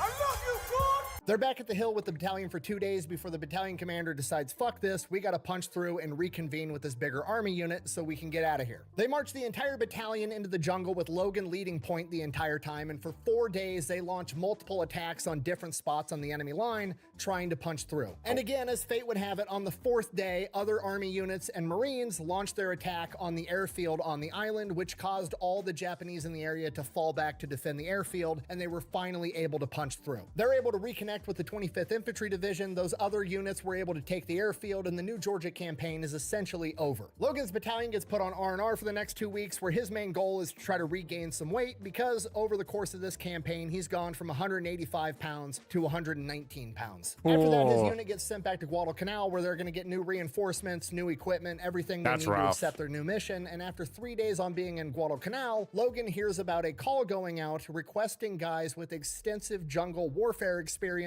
to go on a super dangerous secret mission. They're not even going to tell you what it is unless you accept it. Logan hears this and is like, I mean, my fiance just left me, my parents are getting a divorce, and I just had a party in the jungle for the past 21 days. Fuck it, why not? I'll go. Fuck it, we ball. That's pretty much idea. Shit. Life's down. Fuck it, we ball. Within 24 hours of volunteering for this dangerous mission, he is then told to get on a boat. That boat takes him to an island, then they stop there for a little bit, then they go to another island, then another island, and the next thing he knows, he's in Australia, everybody's talking funny, he's there for a little bit, then they tell him to get on the boat again, they take him to some place called India, and he is like, what the fuck is going on here? I started looking out the window. I was like, what the fuck? Gun store, liquor store, gun store. Where the fuck are you taking me? They start boarding all these beat up rickety trains going from place to place, and there's just extreme poverty everywhere at these train stations. Nobody speaks English. It's overwhelming. This dude was born in a cabin in the woods in 1914 up in Pennsylvania. He doesn't have the internet. He's never seen the Indian street food vendor videos. He's just completely overwhelmed. And he still has no idea where he's going. Eventually, they wind up at some like training area that is within eyeshot of the Taj Mahal, and he's just like... Again, imagine growing up in a cabin in the woods in 1914 in Pennsylvania, and the first time you hear or see about the Taj Mahal, it's in person. From here, they just start conducting more jungle warfare training. So now, once all the guys are here, they kind of figure out they got about 3,000 guys. They split them up into 3 different battalions. You've got Alpha, Bravo, and Charlie. From what I understand, Alpha group was basically fresh recruits. Bravo group was new guys that didn't have combat experience, but they had gone through a bunch of jungle warfare training. And Charlie group, which is where Logan winds up getting attached to, is the group of guys that were all recruited from Guadalcanal in the Pacific that have a ton of jungle warfare combat experience. So they get to train in jungle warfare. Obviously, the Charlie group guys are trying to help out the Alpha and Bravo group guys, giving them all the tips, tricks, and pointers that they learned during their actual combat experience. Outside of that, they run into another problem. They brought 3,000 guys on this super dangerous volunteer-only mission, and they didn't assign a single chaplain to these guys, so they don't have any religious services or anything. So Logan steps up and he starts doing it in his free time. And this is where he really solidifies his nickname, the Fighting Preacher. And just so we're all on the same page, if you've never been in the military and you don't know, there's more to being a chaplain in the military than just like giving a religious service on Sunday and letting guys pray with you. It's really important. A lot of the times, even if you don't believe in any God, you still might have to go to the chaplain because they're at times the only resource you have to help resolve family issues. For example, some of the stuff that Logan actually had to deal with was you have soldiers getting Dear John letters, their wives are leaving them and divorcing them, and in order for the divorce to go through legally, they need the husband's signature, but because he's in the military, they also need his commanding officer's signature or an officer's signature. So these guys are bringing all these important documents that an officer needs to sign off on to him to handle these issues, because otherwise you're trying to reach out to like generals and dudes that are more worried about the battlefield. I don't have time for your family issues. He even had a guy whose house burnt down back home, and his wife needed to get the husband's signature and the commanding officer's signature so that the insurance would pay out money so his wife could have somewhere to stay. And Logan steps in and fills that void. So he really is doing really important work in his free time. I mean, imagine if... Yeah, and that's a big thing is chaplains are very, very much like needed. They're very, very prominent people that you have, because their primary job is to make sure that the troops are taken care of first and foremost, and taking care of things here and there and wherever they need to do. But they're not just here's their service, blah blah, and then gone. No, they are one of the more important officers, and they're always doing something. If you were a soldier going on a super dangerous mission, you don't even know what it is yet, and back home, your wife and kids had the house burned down, and you can't get them money until somebody signs a piece of paper for you. That's the most important thing in the world. Also, during this 3 months, they wind up finding out who their commander is, General Merrill, which is where they obviously get their nickname, Merrill's Marauders. And then they find out what their mission is, and it's pretty much absolutely insane. All right, so here's what's going on. The Empire of Japan's trying to take over pretty much all of Southeast Asia and China, and they have basically got China in a bad position. They've essentially cut China off from the rest of the world. There's no way to get supplies in and out of China so they can receive aid from the Allies. So the Allies need to figure out a way to be able to get supplies into China to help them out, and the way they are going to do this is with these guys, Merrill's Marauders. They're going to send them on foot from India into Burma, where they are then going to conduct guerrilla warfare against the Japanese so that they can secure the Burma road and have a way to get stuff in. Okay, it's like 140, 150 miles of the worst terrain imaginable just to get to where the mission actually starts, and then it's another 800 miles of fighting through enemy-held territory. Okay, and I know what you're thinking. If the entire problem is we can't get supplies into this area, how on earth are we going to be able to get these guys food, water, and ammunition to fight in the jungle, burning 5,000, 6,000, 8,000 calories a day when we can't get supplies there? How is that going to work? Oh, simple. We're just going to airdrop stuff in whenever they need it. Okay, I'm going to say that again, but slower. The plan is to penetrate hundreds upon hundreds of miles into enemy-held jungle. You have no backup. You have no resources other than aerial supply drops. And by the way, every time an aerial supply drop comes, it kind of alerts the enemy as to where you're fucking at. You don't have a better bad idea than this? This is the best bad idea we have, sir. by far. And then one day they bring in a bunch of officers for a meeting and they ask for a volunteer to accept a very dangerous mission, at which all the officers are kind of looking around like, I thought we already did that. Are you asking me to double down? Like, we're already inside of a very dangerous volunteer only mission. You want another volunteer inside of that to go on another very dangerous mission in respect to what we're already doing? Hey, we heard you like dangerous missions, so we wanted to give you a dangerous mission within the dangerous mission. I'd rather not.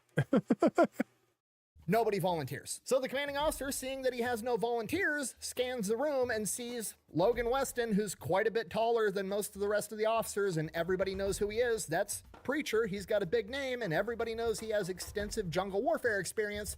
And the commanding officer just says, Preacher, thank you for volunteering. Congratulations, you are now the commanding officer of Charlie Group's INR platoon. Which, if you don't know, INR, Intelligence and Reconnaissance, aka the Scouting Platoon. So basically, it is now going to be the job of Logan and his 30 to 40 man scout platoon to be like 30, 40 miles ahead of the 3,000 man formation, scouting out, looking for the enemy. He is basically spearheading this entire mission. Because the INR platoon doesn't actually exist yet, it's just him, the commander, he gets permission to handpick anybody from these 3,000 guys that he wants. He pretty much exclusively picks from Charlie Group because he picks the top 200 guys with the most combat experience and interviews all of them. Out of those 200 that he interviews, he picks the 54 best guys in his opinion, and he makes sure that all of them have some type of religious convictions because he thinks that he wants guys on his side that truly believe that they're protected by God, because that's the only way we're going to get through this shit. After he builds the platoon, they spend the rest of the time they have training their asses off. They are burning more calories every day training than they're taking in from chow. So they're the most experienced combat guys around. They're the best of the best. They adopt the habit of raiding the chow halls of Alpha and Bravo Group, the inexperienced new guys, and they earn themselves the nickname the Chow Raiders. And that later gets changed to the Ignorant and Rugged Platoon, a play on INR. After training time elapses, they board trains and they head to the border. They're staging up there for a little bit. During this period of time, Logan becomes friends with the battalion surgeon, a guy by the name of Dr. James Hopkins,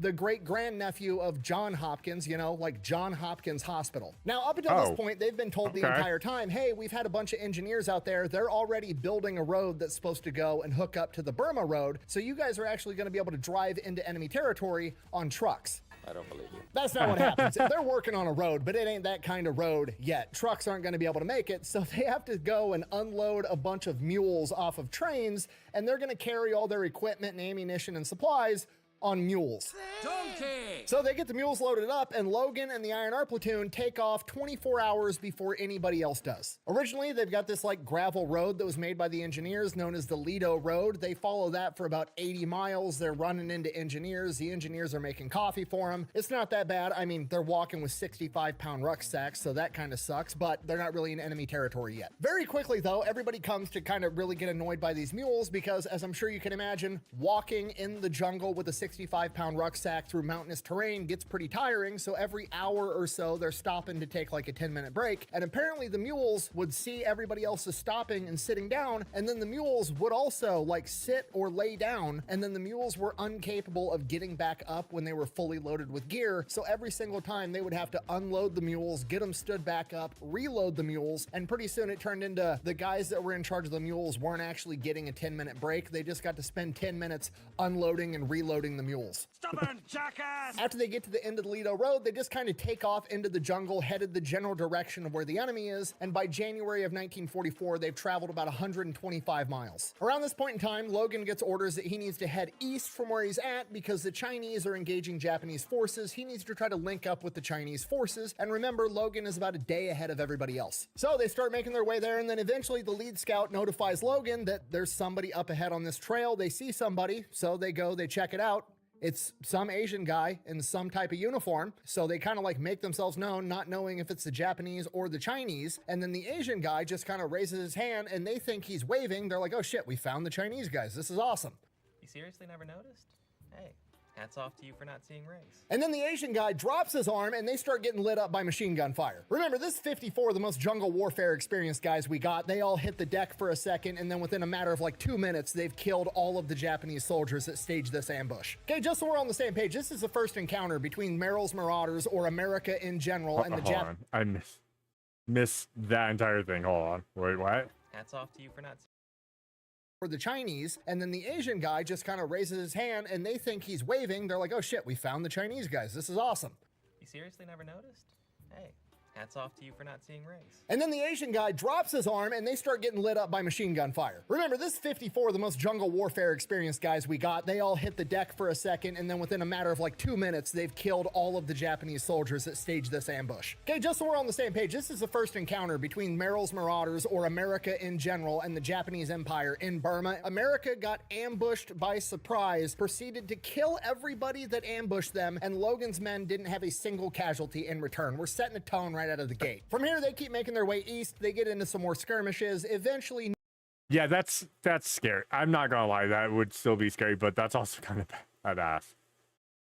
Hey, look, it's a Chinese person. Blah blah. They all look the same. I did it. And then the hand goes down, and then gunfire opens up. You're like, oh wait, that's not Chinese.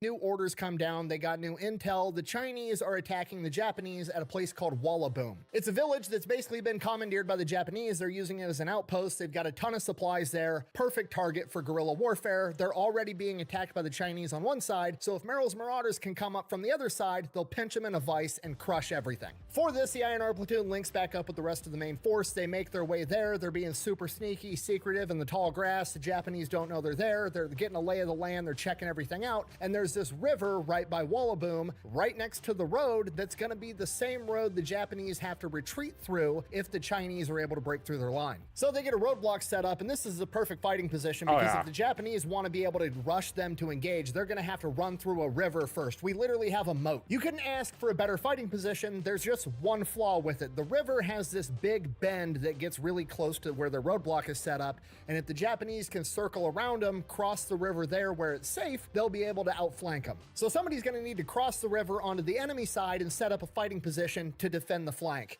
And that somebody is the INR platoon. So the INR platoon crosses the river into enemy territory. They get some high ground. They set up a defensive fighting position. And then everybody just kind of waits because now we have to wait for the Chinese to punch through the Japanese lines. And there's really no guarantee that that's going to happen. They got to figure out a way to make sure the Japanese end up retreating so that they can surprise them with this ambush. And the plan they come up with is Meryl's Marauders at this point in time has 14 Nisei, Japanese Americans that have volunteered to go on this mission too, and they are fluent in Japanese. So they start tapping into telephone lines and listening in on Japanese conversations, and through doing this, they find out that there's a massive ammo dump inside of Wallaboom.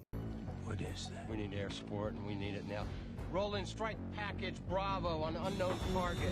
I authenticate Tango Whiskey. Send the Hawks, sir. Okay, send the Hawks over to Killbox 1 Alpha. It's a danger close within 300 feet. Killbox 1 Alpha, 300 feet, danger close. They blow up the ammo depot. Oh shit moment for the Japanese. Now they don't have ammunition to keep fighting. They need to get the fuck out of here, so they go to retreat, and they retreat right into the Marauders. Marauders mow a bunch of them down, then they have to retreat from that and go back into the village, and then they start sending out different scouting elements trying to figure out what's going on because now they're sandwiched out of nowhere. Then they come up with a brilliant plan. We're gonna send a bunch of guys to go outflank the Marauders by crossing the river on this bend, and they send 90 Japanese soldiers out there to do that, but guess who's already there? The INR platoon. The INR platoon catches them by surprise, mows a bunch of those guys down. They retreat again, and this time they come back with even more guys, but the INR platoon has one Nisei with them, and he can actually hear the Japanese officer yelling orders, so he's literally translating and telling Logan, here's what that guy's saying, they're gonna attack over here, and then they just readjust the machine guns and mow them down all over again. And this goes on for the next 5 hours straight, just farming the enemy.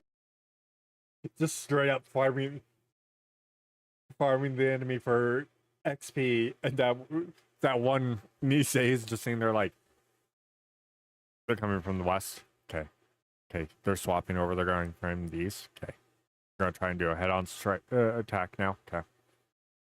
Oh, they're actually going to back up, and then they're going to come around over here about 700 feet over here to the west from that first attack. Okay, just straight up. That guy's getting the support XP like no other. He's just getting kill assist. All he's seeing is assist.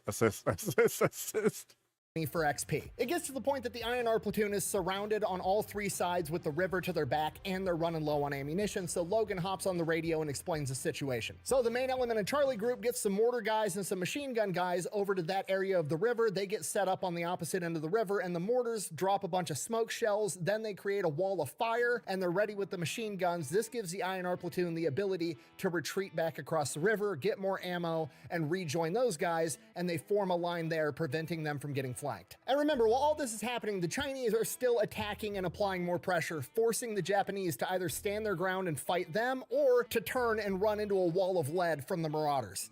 And then they also, furthermore, don't have ammo. They're running low on ammo too. The Japanese are running low on ammo because the supplies depot got blown up. So their entire ammo depot's gone, so they have what ammo they have. Eventually, it's going to just turn into fixed bayonets and bonsai.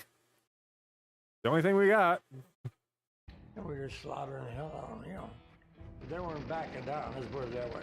Eventually, as I'm sure you can imagine, with two forces coming closer together, eventually the American forces and the Chinese forces meet because there's no Japanese forces left. When that happens, there's kind of a lull in the battle, like the Americans are like, hold on. These guys look different. They're wearing different clothes. Hang on a second. The Chinese, on the other hand, apparently did not realize that the Americans looked significantly different from the Japanese, and they opened fire.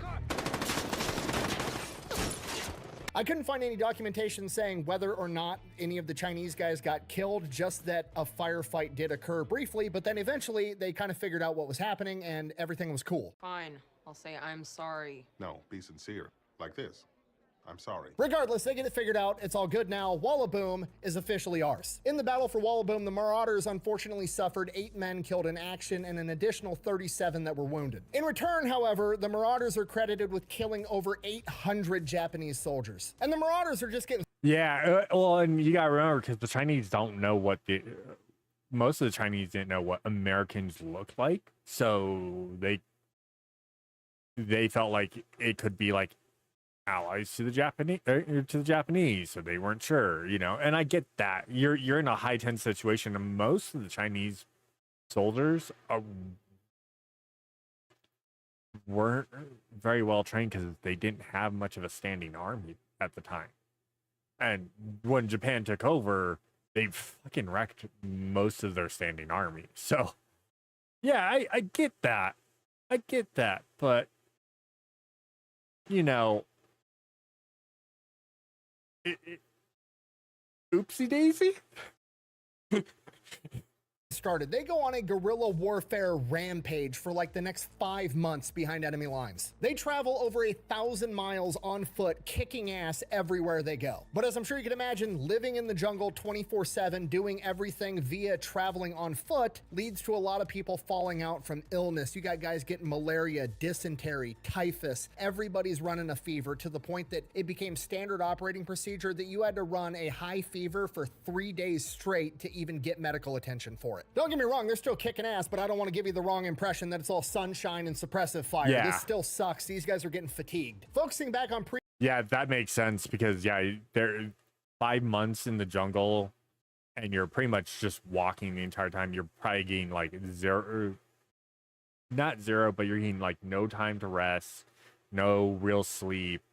You're always like getting ready for the next firefight, getting ready for the next ambush, because you know one's coming, so no one's ever actually resting. Yeah, you're getting food and supplies, but you're probably not getting enough to keep yourself really going, because you're probably burning more calories than you're intaking, and it's hell. Like, they're kicking ass, but at what cost? No.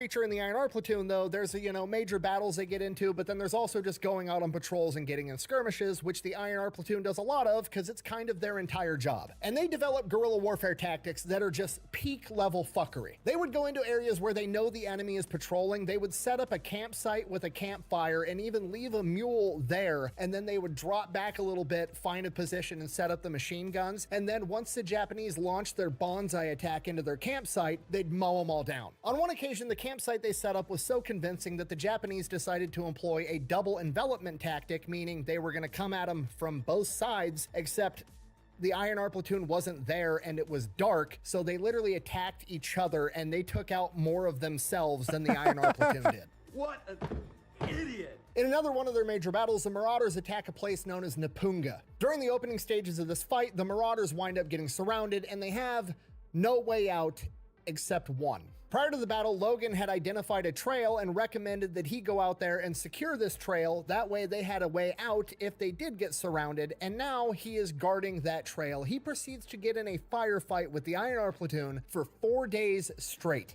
and ultimately winds up covering the withdrawal of the entire main Marauder force so they can regroup and then go take the objective later on. David Quaid, the official historian for the Merrill's Marauder Association, basically compared this to the Battle of Thermopylae and the 300 Spartans, saying, quote, "The holding action orchestrated by Lieutenant Weston and his INR platoon lasted for 4 days against 3 days at Thermopylae. Leonidas defended his own soil. Weston defended far behind enemy lines. Leonidas lost all of his men. Weston lost none. Athens was burned by Persia, and the 53 men of the INR platoon of the Orange Combat Team saved all of the regiment and the campaign." Okay, I cannot stress to you enough how big of a badass Logan Weston is. Okay, I had to get an entirely different book that just covers the entire Merrill's Marauder movement and campaign as a whole. This book is about 3,000 men and the movements and combat actions of humongous military elements. And inside of this book, he is mentioned by name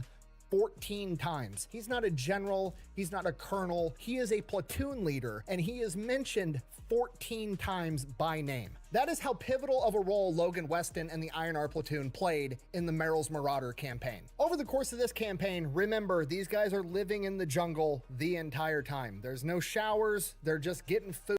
Yeah, that's super rough for them. It's horribly rough. Give me just a minute, everyone. I'm going to use the bathroom, and then we are going to continue watching this. Thanks, Sally.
All right, back. Sorry about that. Really needed to pee.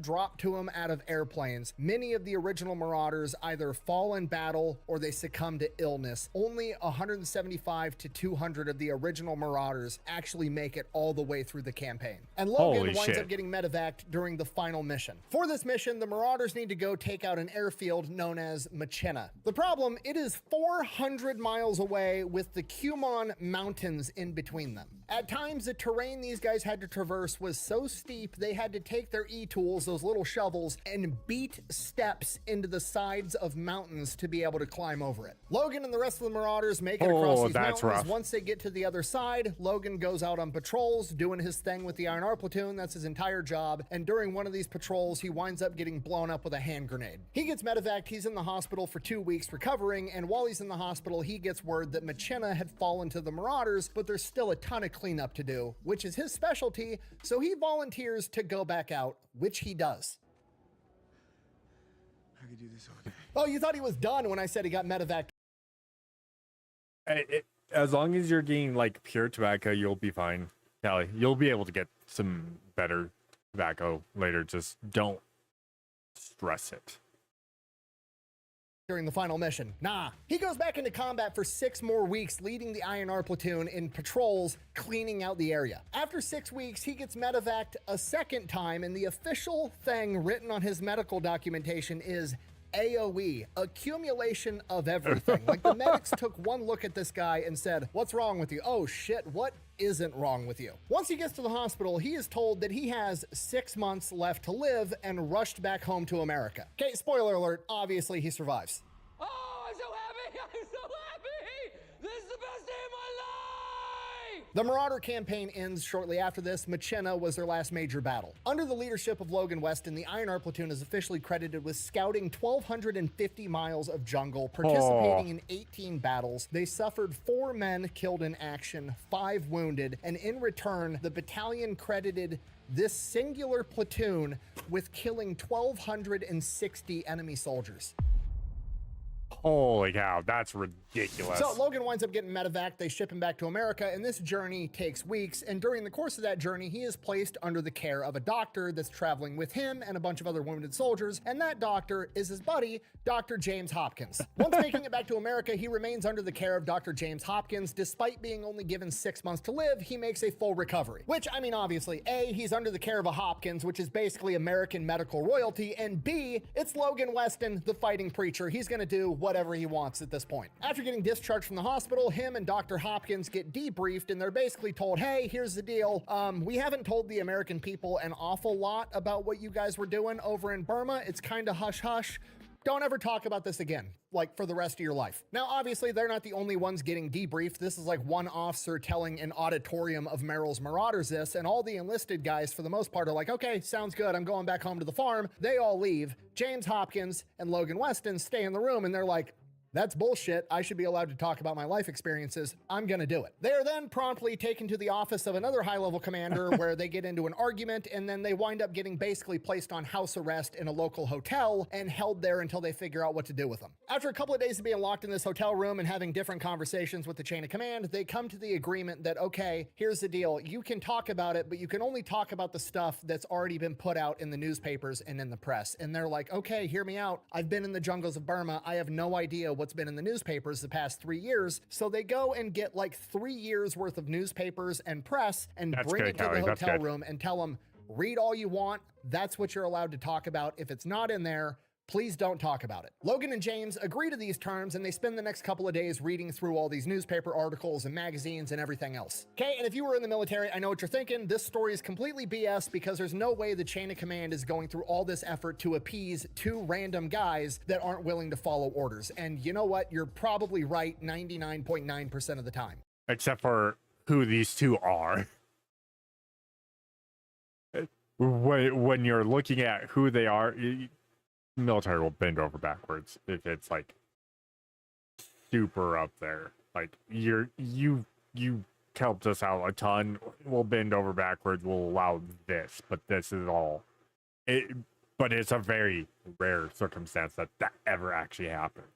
We gotta realize this isn't 2 random guys. This is 1 random guy who happens to be friends with the heir to Johns Hopkins Hospital, probably the most famous medical institution in America. And if that guy gets thrown in Leavenworth because he wants to talk about his military experience overseas, it's gonna be a PR nightmare. So I'm assuming that too. That's why they got this much leeway. Anyways, they get all that sorted out. Then they get given 30 days of leave. James Hopkins is gonna go back home to his family, and Logan Weston is kind of like, I don't really have any family to go home back to. My parents separated. I don't even know where they're living. My last home was my college, and I'm not really enrolled there, so I don't have anywhere to go. So James invites him to come with, and he goes and spends 30 days with the Hopkins family. After that, he gets orders to report to Fort Benning, Georgia to help with infantry school. While there, he writes a report on some recommendations on jungle warfare tactics and how to utilize them. This report gets read, immediately gets implemented, and he spends the rest of his military contract basically rewriting the book on jungle warfare and infantry tactics, as well as scouting tactics, and then teaching it to all the other instructors. After that, his active duty. Yeah, because he's got pretty much the most and best extensive knowledge about it, because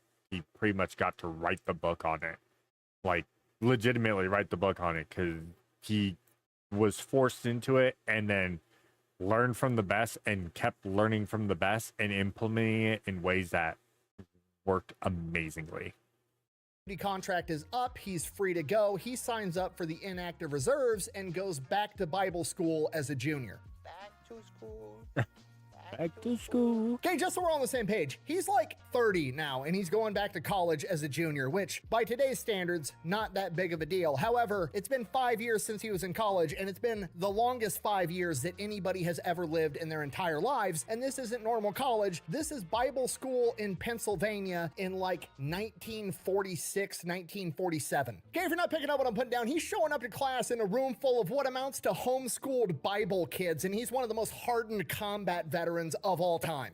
He doesn't really fit in. You know what I mean? What do you do with that? Little Timothy and Susan that have been sheltered their entire lives. I don't think violence is ever the answer. Huh, motherfucker, unless you want to be speaking Japanese, it's got to be the answer sometimes. So yeah, he doesn't make it very long going to class. He works out a deal with the college where they're going to allow him to complete his degree via correspondence, basically mailing the work back and forth, and he winds up taking a pastor's position at a church in a small coal mining town in Pennsylvania. So for about the next 3 years, he's finishing his degree via correspondence, and he's being the pastor to this small church. You gotta love that. Violence is never the answer. Sometimes violence is the only answer. Let's be honest. For he who have no sword, may he sell his cloak to buy one. Essentially saying, if you're not willing to defend yourself and your family, if you do not have a weapon, you sell something. You sell to own a weapon to defend what is yours. Essentially, you have to choose violence sometimes, not all the time. Words are a great thing. Words can help de-escalate a situation. You never have to worry about violence. Just every once in a while, there's that motherfucker that just really you can't talk to, and they're going to swing at you. So, time for some good old violence of action. Church. During this time period, the church finds out about his extensive combat experience and they ask him to speak about it, and he just kind of goes up there, says the truth, everything that's going on, and there's this really pretty girl sitting in the front row, and midway through his speech, she leans over and whispers to somebody else, but he hears it. I hope we never invite this long-winded pastor here ever again. I think she likes you. So yeah, 3 months later, they wind up getting married. Then like a couple of weeks after they get married, he gets recalled into active duty. He goes into Fort Meade, is like, hey, here's the deal. I finished my pastorate degree. That's great. I hope we never have to deal with this motherfucker again. You and we're gonna be a thing. I want to become a pastor. Right now, I'm a lieutenant in the infantry. I want to switch over. I want to become a chaplain. To his surprise, he pretty much immediately gets denied, but he's stationed at Fort Meade now, and Fort Meade is like 20 miles away from Washington, D.C. So he literally just goes to the Pentagon and goes into the head chaplain of the entire U.S. Army's office and takes a meeting. He goes in and explains to the guy the situation, like, I got pulled out of Bible school so I could go fight in World War II. I was basically a chaplain for that entire 5 years, and I definitely was a chaplain when I was over in Burma because I was the only guy there doing that job. Why can't I be a chaplain? He then gets told, according to Army regulations, you're 1 year too old to become a chaplain, no exceptions under any circumstances, which is fucking insane, but that's what happens. So obviously he's pretty pissed up and heartbroken about this, but there's nothing he can do about it. He winds up getting promoted to a captain in the infantry, which also is crazy that he's only a captain. It's literally second lieutenant, first lieutenant, captain. I feel like he should be ranking higher than that right now, but whatever. He ends up being an infantry captain at Fort Meade for the next 2 years. During this time, him and his new wife have their first kid. It's a son. They name him Merrill after Merrill's Marauders. Fast forward 9 months, That's little awesome. Merrill is 9 months old. His wife is pregnant again, and Logan gets orders to prepare for overseas duty, and he is given the option of going to Europe or going to Japan. And Logan Weston, the fighting preacher, says, I want to go to Japan and basically see what's up with them now. Oh, boys! So Logan packs up his shit, says goodbye to his pregnant wife and his 9-month son Merrill, and then gets shipped over to Japan for occupation duty. Once he gets there, he's kind of shocked at the lack of animosity the Japanese people have towards the Americans, and because of that, he realizes he doesn't have any animosity towards these people either, and he kind of enjoys his time in Japan. Why would I have hard feelings? I'm still picking pieces of your ass out of my boot. Fast forward 6 months, June 1950, they get word that North Korea is attacking South Korea and they need to pack up because they're headed to South Korea to help them out. And they're told, don't bother bringing all your personal stuff. You're not being stationed over there. You're just going over there real quick. You shouldn't be gone more than a week.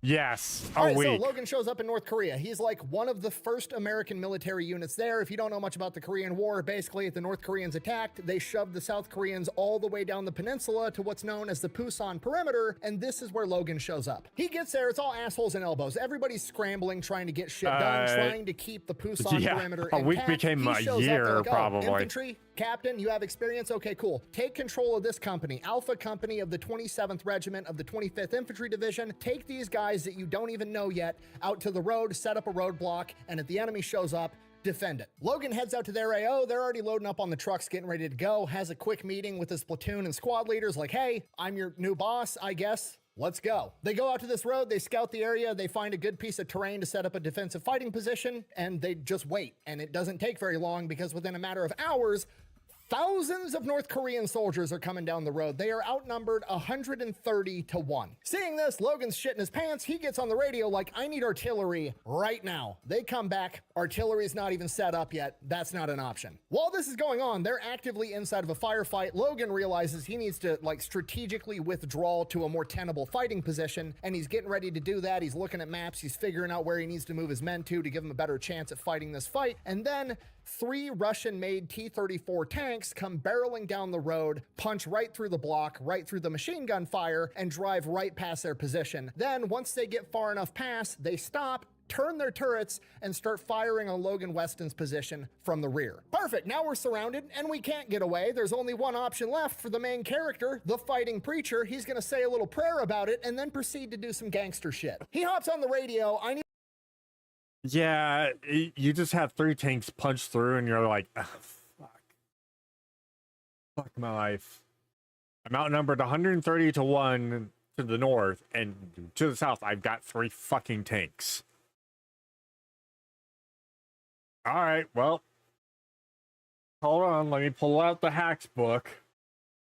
a rocket launcher team up here now. Eventually, 3 anti-tank infantry guys come tearing up on a jeep with bazookas. Remember, the fighting preacher's never gonna ask a man to do something he wouldn't do himself, so he grabs those 3 guys and says, follow me. These tanks are about 300 yards away with nothing but rice paddies in between them. These rice paddies are like hip-deep mud, essentially. Logan takes his 3 bazooka guys, guides them towards the tanks. They traverse these rice paddies. They get within like 25 yards of these enemy tanks. While they're inside of this ditch right by these tanks, Logan instructs the rocket team. It's 3 guys, but they only got 1 launcher. Take out the lead tank, immobilize it, then immobilize the rear tank. That's going to trap the middle tank in the middle, and then we'll take it out. That's exactly what happens. They take out the tracks on the front tank, the tracks on the rear tank, immobilizing them, and then they take out the turret on the middle tank. Okay, problem now, the lead and rear tanks still have their turrets operational, and they start looking for wherever they just...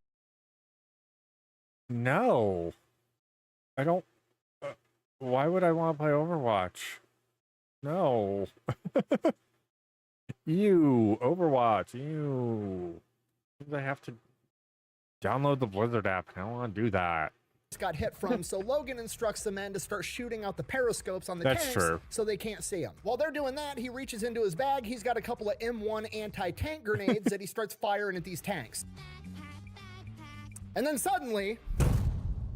Logan regains consciousness. The 3-man launcher team is dead, and he wakes up with the torso of one of them on top of him.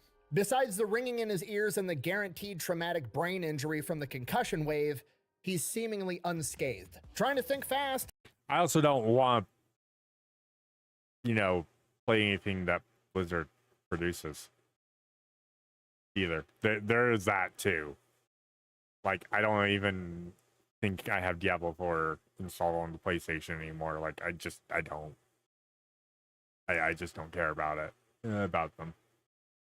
I don't want to support them at all, even if the game's free. Simple as that.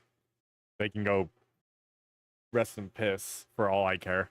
Thinking of where he can possibly hide to not get shot by this tank again, and the best solution he could come up with was on top of it. Once he gets up there, the enemies open the hatch. I have no idea why. I can only assume they thought he had like a satchel charge or something that was gonna blow up the tank, so they had to go up there to stop him. Regardless, they open the hatch. So he pulls out a frag grenade, throws it in the hatch, and then shuts the hatch. That's a spicy meatball! The other tank then opens their hatch and he shoots all of them one by one as they attempt to get out. At this point, Logan's super jacked up, but he's got to get back to his men, let them know the tanks are knocked out so they can get evacuated. So he starts heading back through these rice paddies. As he's traversing these rice paddies again, he comes across a sump hole, which is full, so he doesn't really see it. It kind of blends in with everything else, but it's like a 5-foot deep sump hole full of human fertilizer, and he falls into it neck deep, literally in human shit. Just when he thought his day couldn't get any shittier, so he crawls out of this hole, makes his way back to his men. They're looking at him and smelling him like, what the fuck? And he's like, the tanks are gone.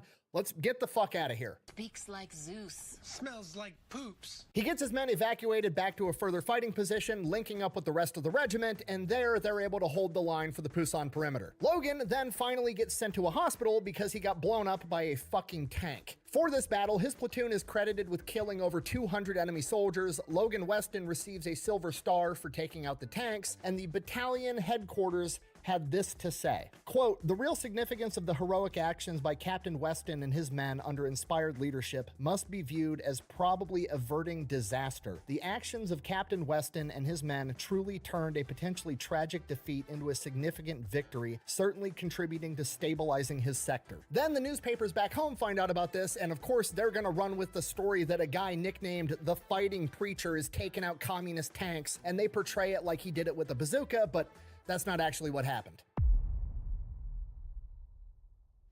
All right, so by like late July, Logan's patched up from the hospital. They send him out with his company on a foot patrol looking for the enemy. They walk around for days and days. They don't see shit. After that, it's time to, go back for some R&R. So they're ordered to fall back to a place called Masan that's supposed to be a safe area, pick up a defensive position, which is basically just like, you're in a safe area, be there to defend it, but nobody's coming. Chill out and relax. So that's what they're doing. They're basically camping, relaxing with the boys, hanging out. Despite the fact that everybody knows they're basically just on orders to rest, Logan's still trying to be the officer, be the perfect role model for his men. So every once in a while, he's grabbing the binoculars, he's looking around the terrain, making sure he doesn't see any enemies or anything too fishy. And then on the night of August 3rd, 1950, off in the distance, miles away, he sees people approaching. As they get closer, he gets a head count. There's 76 of these guys. As they get even closer, he kind of starts to get images of their uniforms. He's like, those are North Koreans. So he hops on the radio back to headquarters to report it. Nobody picks up the radio because it's nighttime and this is a safe area and everybody's already dicking off or sleeping. So Logan sends one of his guys as a runner. I've got a 76-man column of North Koreans headed right towards me. The runner comes back and basically is like, the commander said, those aren't North Koreans, they're probably South Koreans. This is a safe area. To which Logan gets back on the binoculars, looks again. They're even closer now. They're definitely North Koreans. He sends the runner back a second time with the same message. The runner gets back a second time and tells Logan, the commander says they're not North Koreans. To which Logan is like, go back a third time, tell the commander whoever's approaching is carrying World War II era Japanese rifles and bayonets. I know what they look like because I fought these guys before. And you know who carries Japanese rifles and bayonets in the Korean War?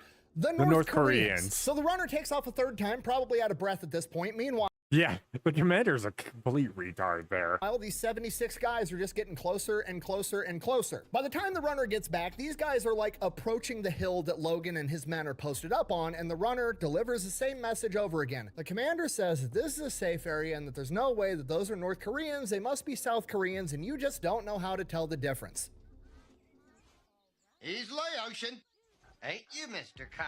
Like as soon as the runner tells this to Logan, the guys reach the base of the hill, they fan out, they start coming up the hill and opening fire on Logan and his men. Logan and his men start returning fire immediately. In between gunshots, Logan turns back to the runner, I'm paraphrasing here, but basically says, well then go ask the commander why they're fucking attacking us then. The runner takes off for a fourth time and then Logan promptly gets shot in the thigh. Logan goes— That poor runner. That poor runner's just like, oh, fuck my life. Goes into main character mode, somehow manages to stay on his feet and is still returning fire against the enemy while a medic is applying a pressure bandage to his thigh and then tells Logan, "You're bleeding a lot, you need to go to an aid station, like now." As Logan receives this information, the North Koreans begin yelling Manzai, which means victory in Korean, and they charge up the hill. So Logan is actively bleeding out, he's participating in the firefight, and he's directing his men on how to conduct themselves inside this firefight. He realizes the situation is changing too fast, the boys need him, he's fucking staying. Logan gets his machine gunners repositioned, they repel this bayonet charge. During the firefight, he gets shot in the arm. By this point, he's losing so much blood, he's starting to get lightheaded. He realizes he does need to get to that aid station. He instructs one of his non-commissioned officers to hold these positions.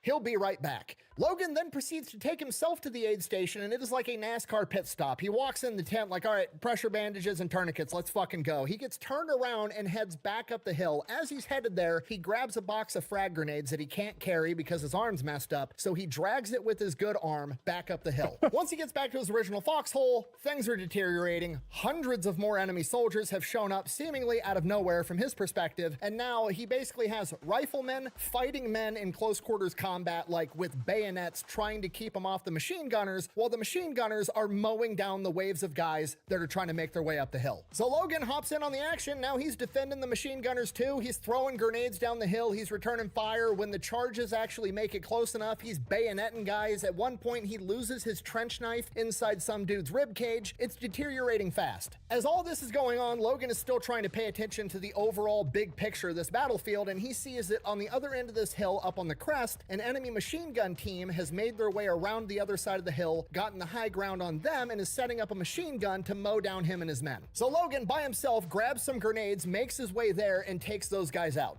As he takes their position, he sees that now there's an entire platoon of guys coming up the same route, launching a flanking maneuver that's also gonna wipe out him and his men. He doubles back to his guys, takes like 12 of them with him, and launches a counterattack against them to try to hold the position. During this counterattack, all while still having a messed up arm and a tourniquet leg,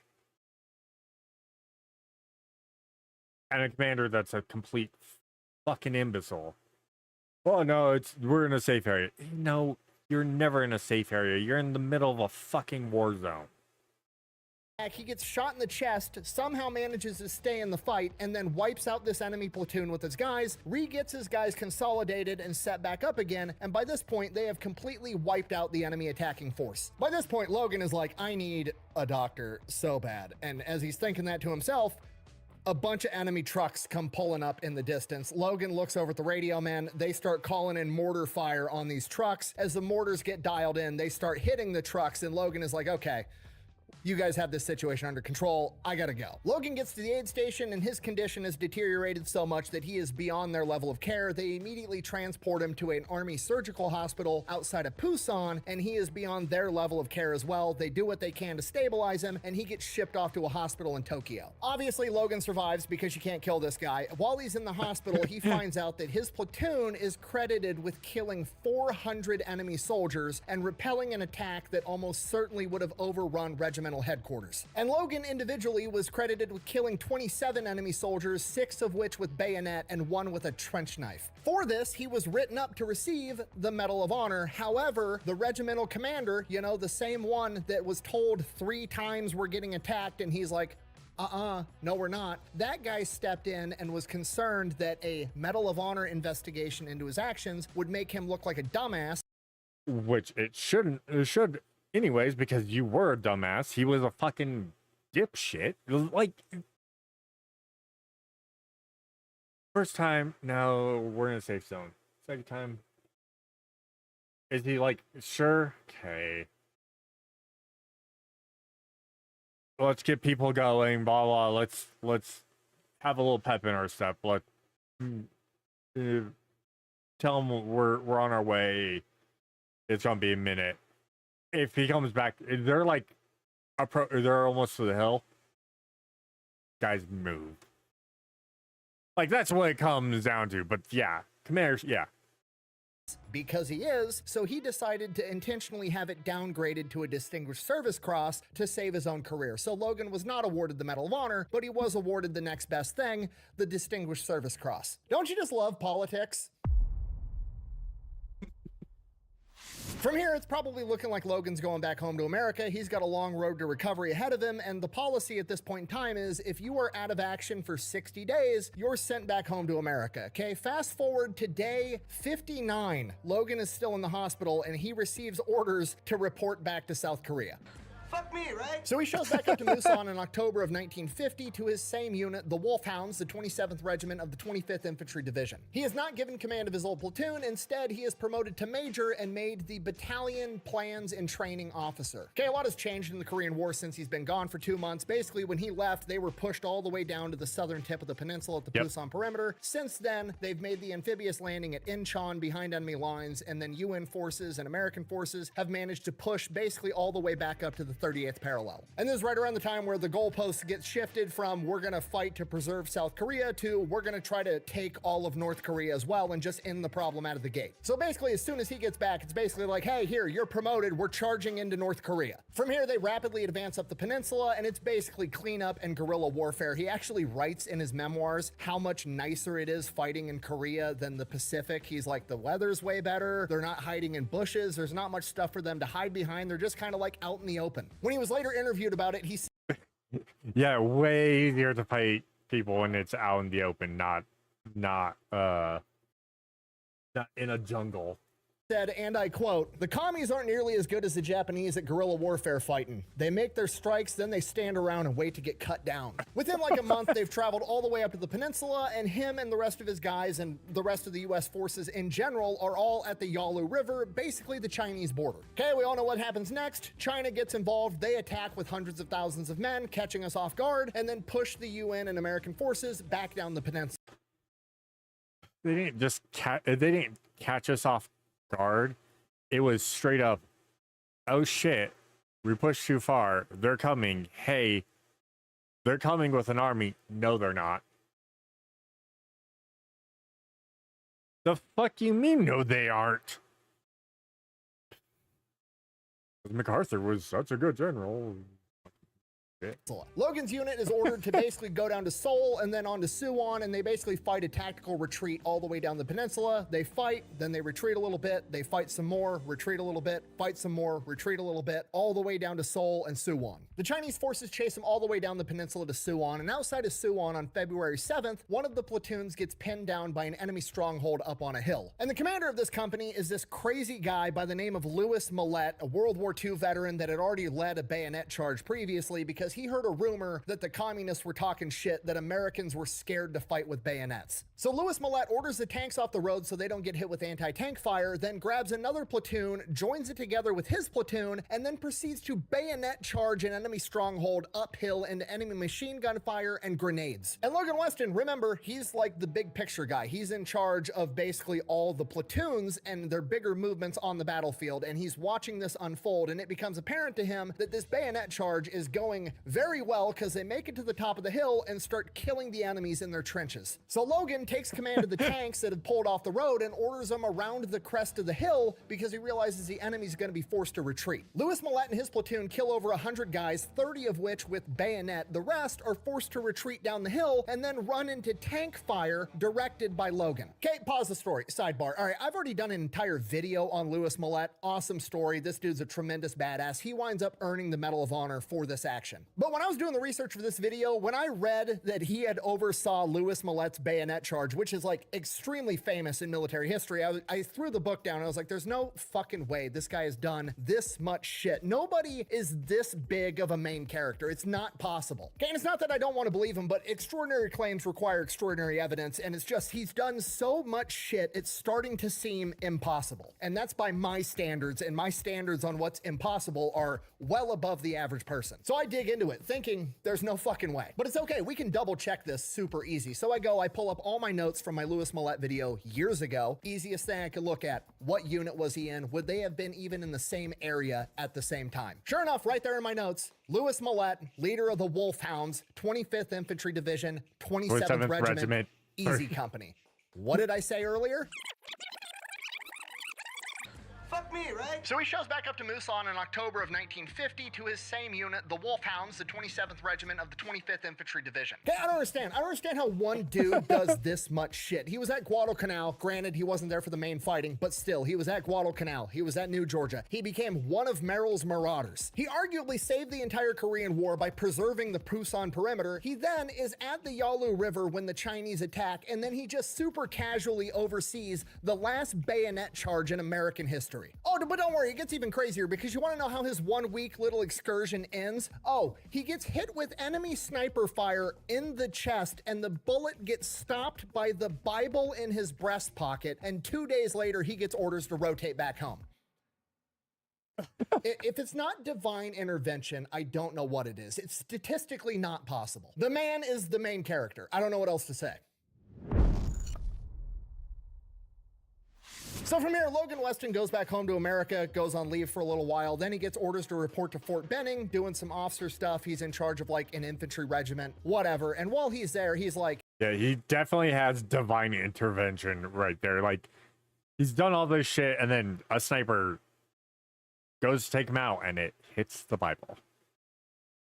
Let's not forget, left a coal mine. Quit coal mine job to give his best friend a job. Accident happens. Working at a sawmill. Quits again, lets his best friend take the job.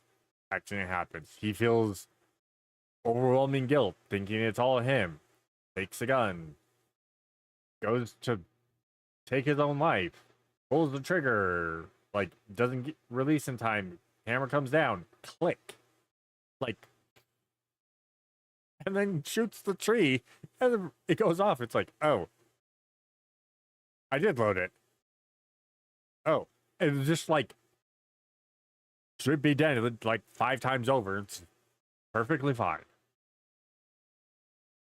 I'm in my 40s, but I'm sick of walking everywhere all the time. I want to become a paratrooper. So he goes, gets his jump wings, becomes airborne in his 40s. Okay, I need you to appreciate how truly insane this is. This man is 40 years old, and when you jump out of a plane for the Army on a static line jump, you're hitting the ground at like 18 miles an hour, okay? It hurts, airborne yes. troops end up literally getting 1 to 2 inches shorter from the compression of their spine and hips over doing jumps, and he's doing this shit at 40. I'm 32, and when I watch my 3-year-old jump off the couch in my living room, I'm like, that seems like risky behavior. And he's out here jumping out of fucking planes. He finishes up his rotation at Fort Benning, then he gets sent to the Pentagon doing like high-level officer shit, admin stuff, policy, training tactics, yada, yada, yada. Hates it the entire time. While he's there, he hits 20 years in service, and they're like, hey, you can either retire or take a new assignment. He's like, I'll take a new assignment. So he goes and becomes a battle group commander overseeing 3,000 men at the 82nd Airborne Division. He's there for 4 months, and they're like, hey, did you want to become a Green Beret at the age of 46? And he's like, sure, why not? Which he manages to accomplish because obviously at this point, so he becomes a Green Beret, then he gets put in charge of teaching all the other Green Berets anti-guerrilla counterinsurgency tactics. Then the Vietnam War pops off, he gets sent overseas for a year or two, and I quote, train Laotian fighters. Right. Because Laos and Cambodia definitely aren't the 2 neutral nations bordering Vietnam that Mac v. Sog was waging a shadow war in under the guise of training local militants. The he monkey. Finishes up his 9 months of being a training director, and then he has the option of like, okay, you can go back home now, or you can extend for 36 months and bring your family over here. He chooses to extend for 36 more months and bring his family over. Now, put yourself in his shoes. What do you do when you're bringing your family away from America over to Southeast Asia during the Vietnam War so you can train the locals? You got to make it up to him somehow, right? I mean, what do you do? What do you do with the kid? You buy him a dog, you buy him a pony. Well, you're in Asia now, so you buy your kids a pet monkey and you name it Spunky. Spunky the monkey, because that's the one thing this story was missing, apparently. Okay, I don't even know what's happening anymore. This story started in 1914 in a cabin in the woods in Pennsylvania, and now we're in Southeast Asia buying monkeys. Sorry, I'm getting sidetracked. Anyways, the family's living there for a while Dad's doing whatever Dad's doing. Can't take no pictures lying down there, Sonny. Eventually, one of his kids winds up getting really sick. They can't get him the level of care that they need, so they fly him back home to Texas to Fort Sam Houston, one of the biggest medical systems in the U.S. military. He comes with, that's where he gets stationed, gets new orders, starts working there, while his kid gets treatment. Luckily, his daughter Sherry winds up recovering. He continues to work at Fort Sam Houston for the rest of his career when he retired in 1968 after 28 years in. Look at all those medals.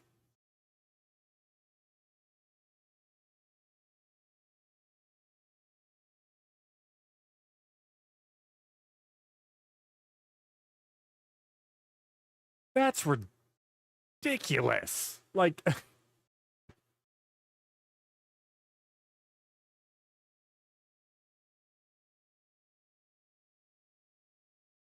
yeah, Fort Sam Houston's pretty good. Service. After that, he goes on to become the coordinator of campus religious life at Texas A&M for 13 years before retiring from that job and retiring as a whole, and would eventually live happily ever after, passing away at the age of 89. And that is the story of Logan Weston, aka the Fighting Preacher. Thank you for watching. Best way to support the channel is go buy some merch, maybe drink some Echelon. Links for that's over at thefatelectrician.com. Quack bang out. Dude, that is ridiculous. This might be the craziest story I've ever done. It just keeps going and going and going. Like, the dude did so much stuff. Damn.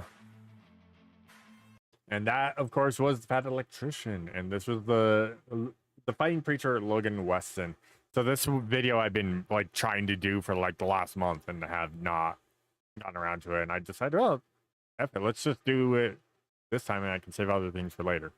But that was that one, guys. Go check out the Fat Electrician. If you guys don't know who he is, he's awesome. He does a lot of history just on like specific people usually.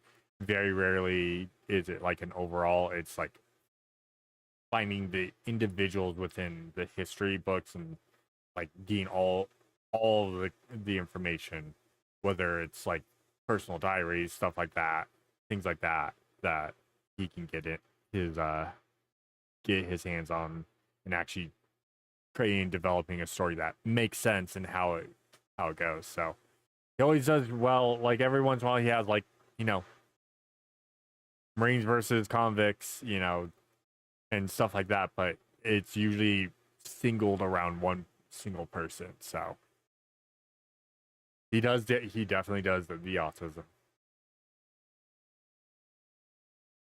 Oh, all right. Yep, I even stated it wasn't going to be a long stream today. I did want to try and keep it to 4 hours. It's a little over 4 hours, but yeah, I wanted to try and keep it close to 4 hours today. So, yes, I am going to go ahead and call it for the night, everyone. I will be back on Wednesday. We'll be doing some more reacts. We're going to be doing some cup stuff. We're going to be doing crime. By the way, Sub-a-thon's still going. We were down to 13 hours, so you guys add in more time, or will we kill it off this week? We'll see. I'll pause it for now, but yeah, we're going to head off. I'm going to find someone to raid off to before I finish up some stuff, chill, and pass out. So let's see. Let's go to...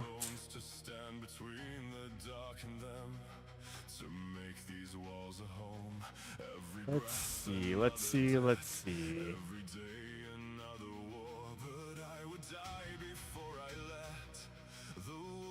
But zombie tonight. He's feeling better, so we'll raid off to zombie.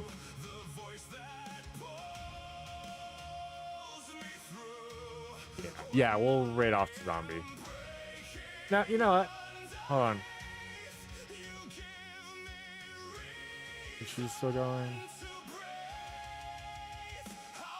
Oh yeah, she's still going. We'll raid off to Ember. Okay. I gotta return it eventually. I know it's not a lot of people, but everyone go give Ember Paradox some love and support. She's awesome. She yaps like I do. She yaps more than I do. We need to fix that. But anyways, everyone, go give Ember some love and support. I am hanging off. I will see you guys all Wednesday. Thanks everyone for swinging by, and I will catch you guys all later. Till next time, everyone. Take care.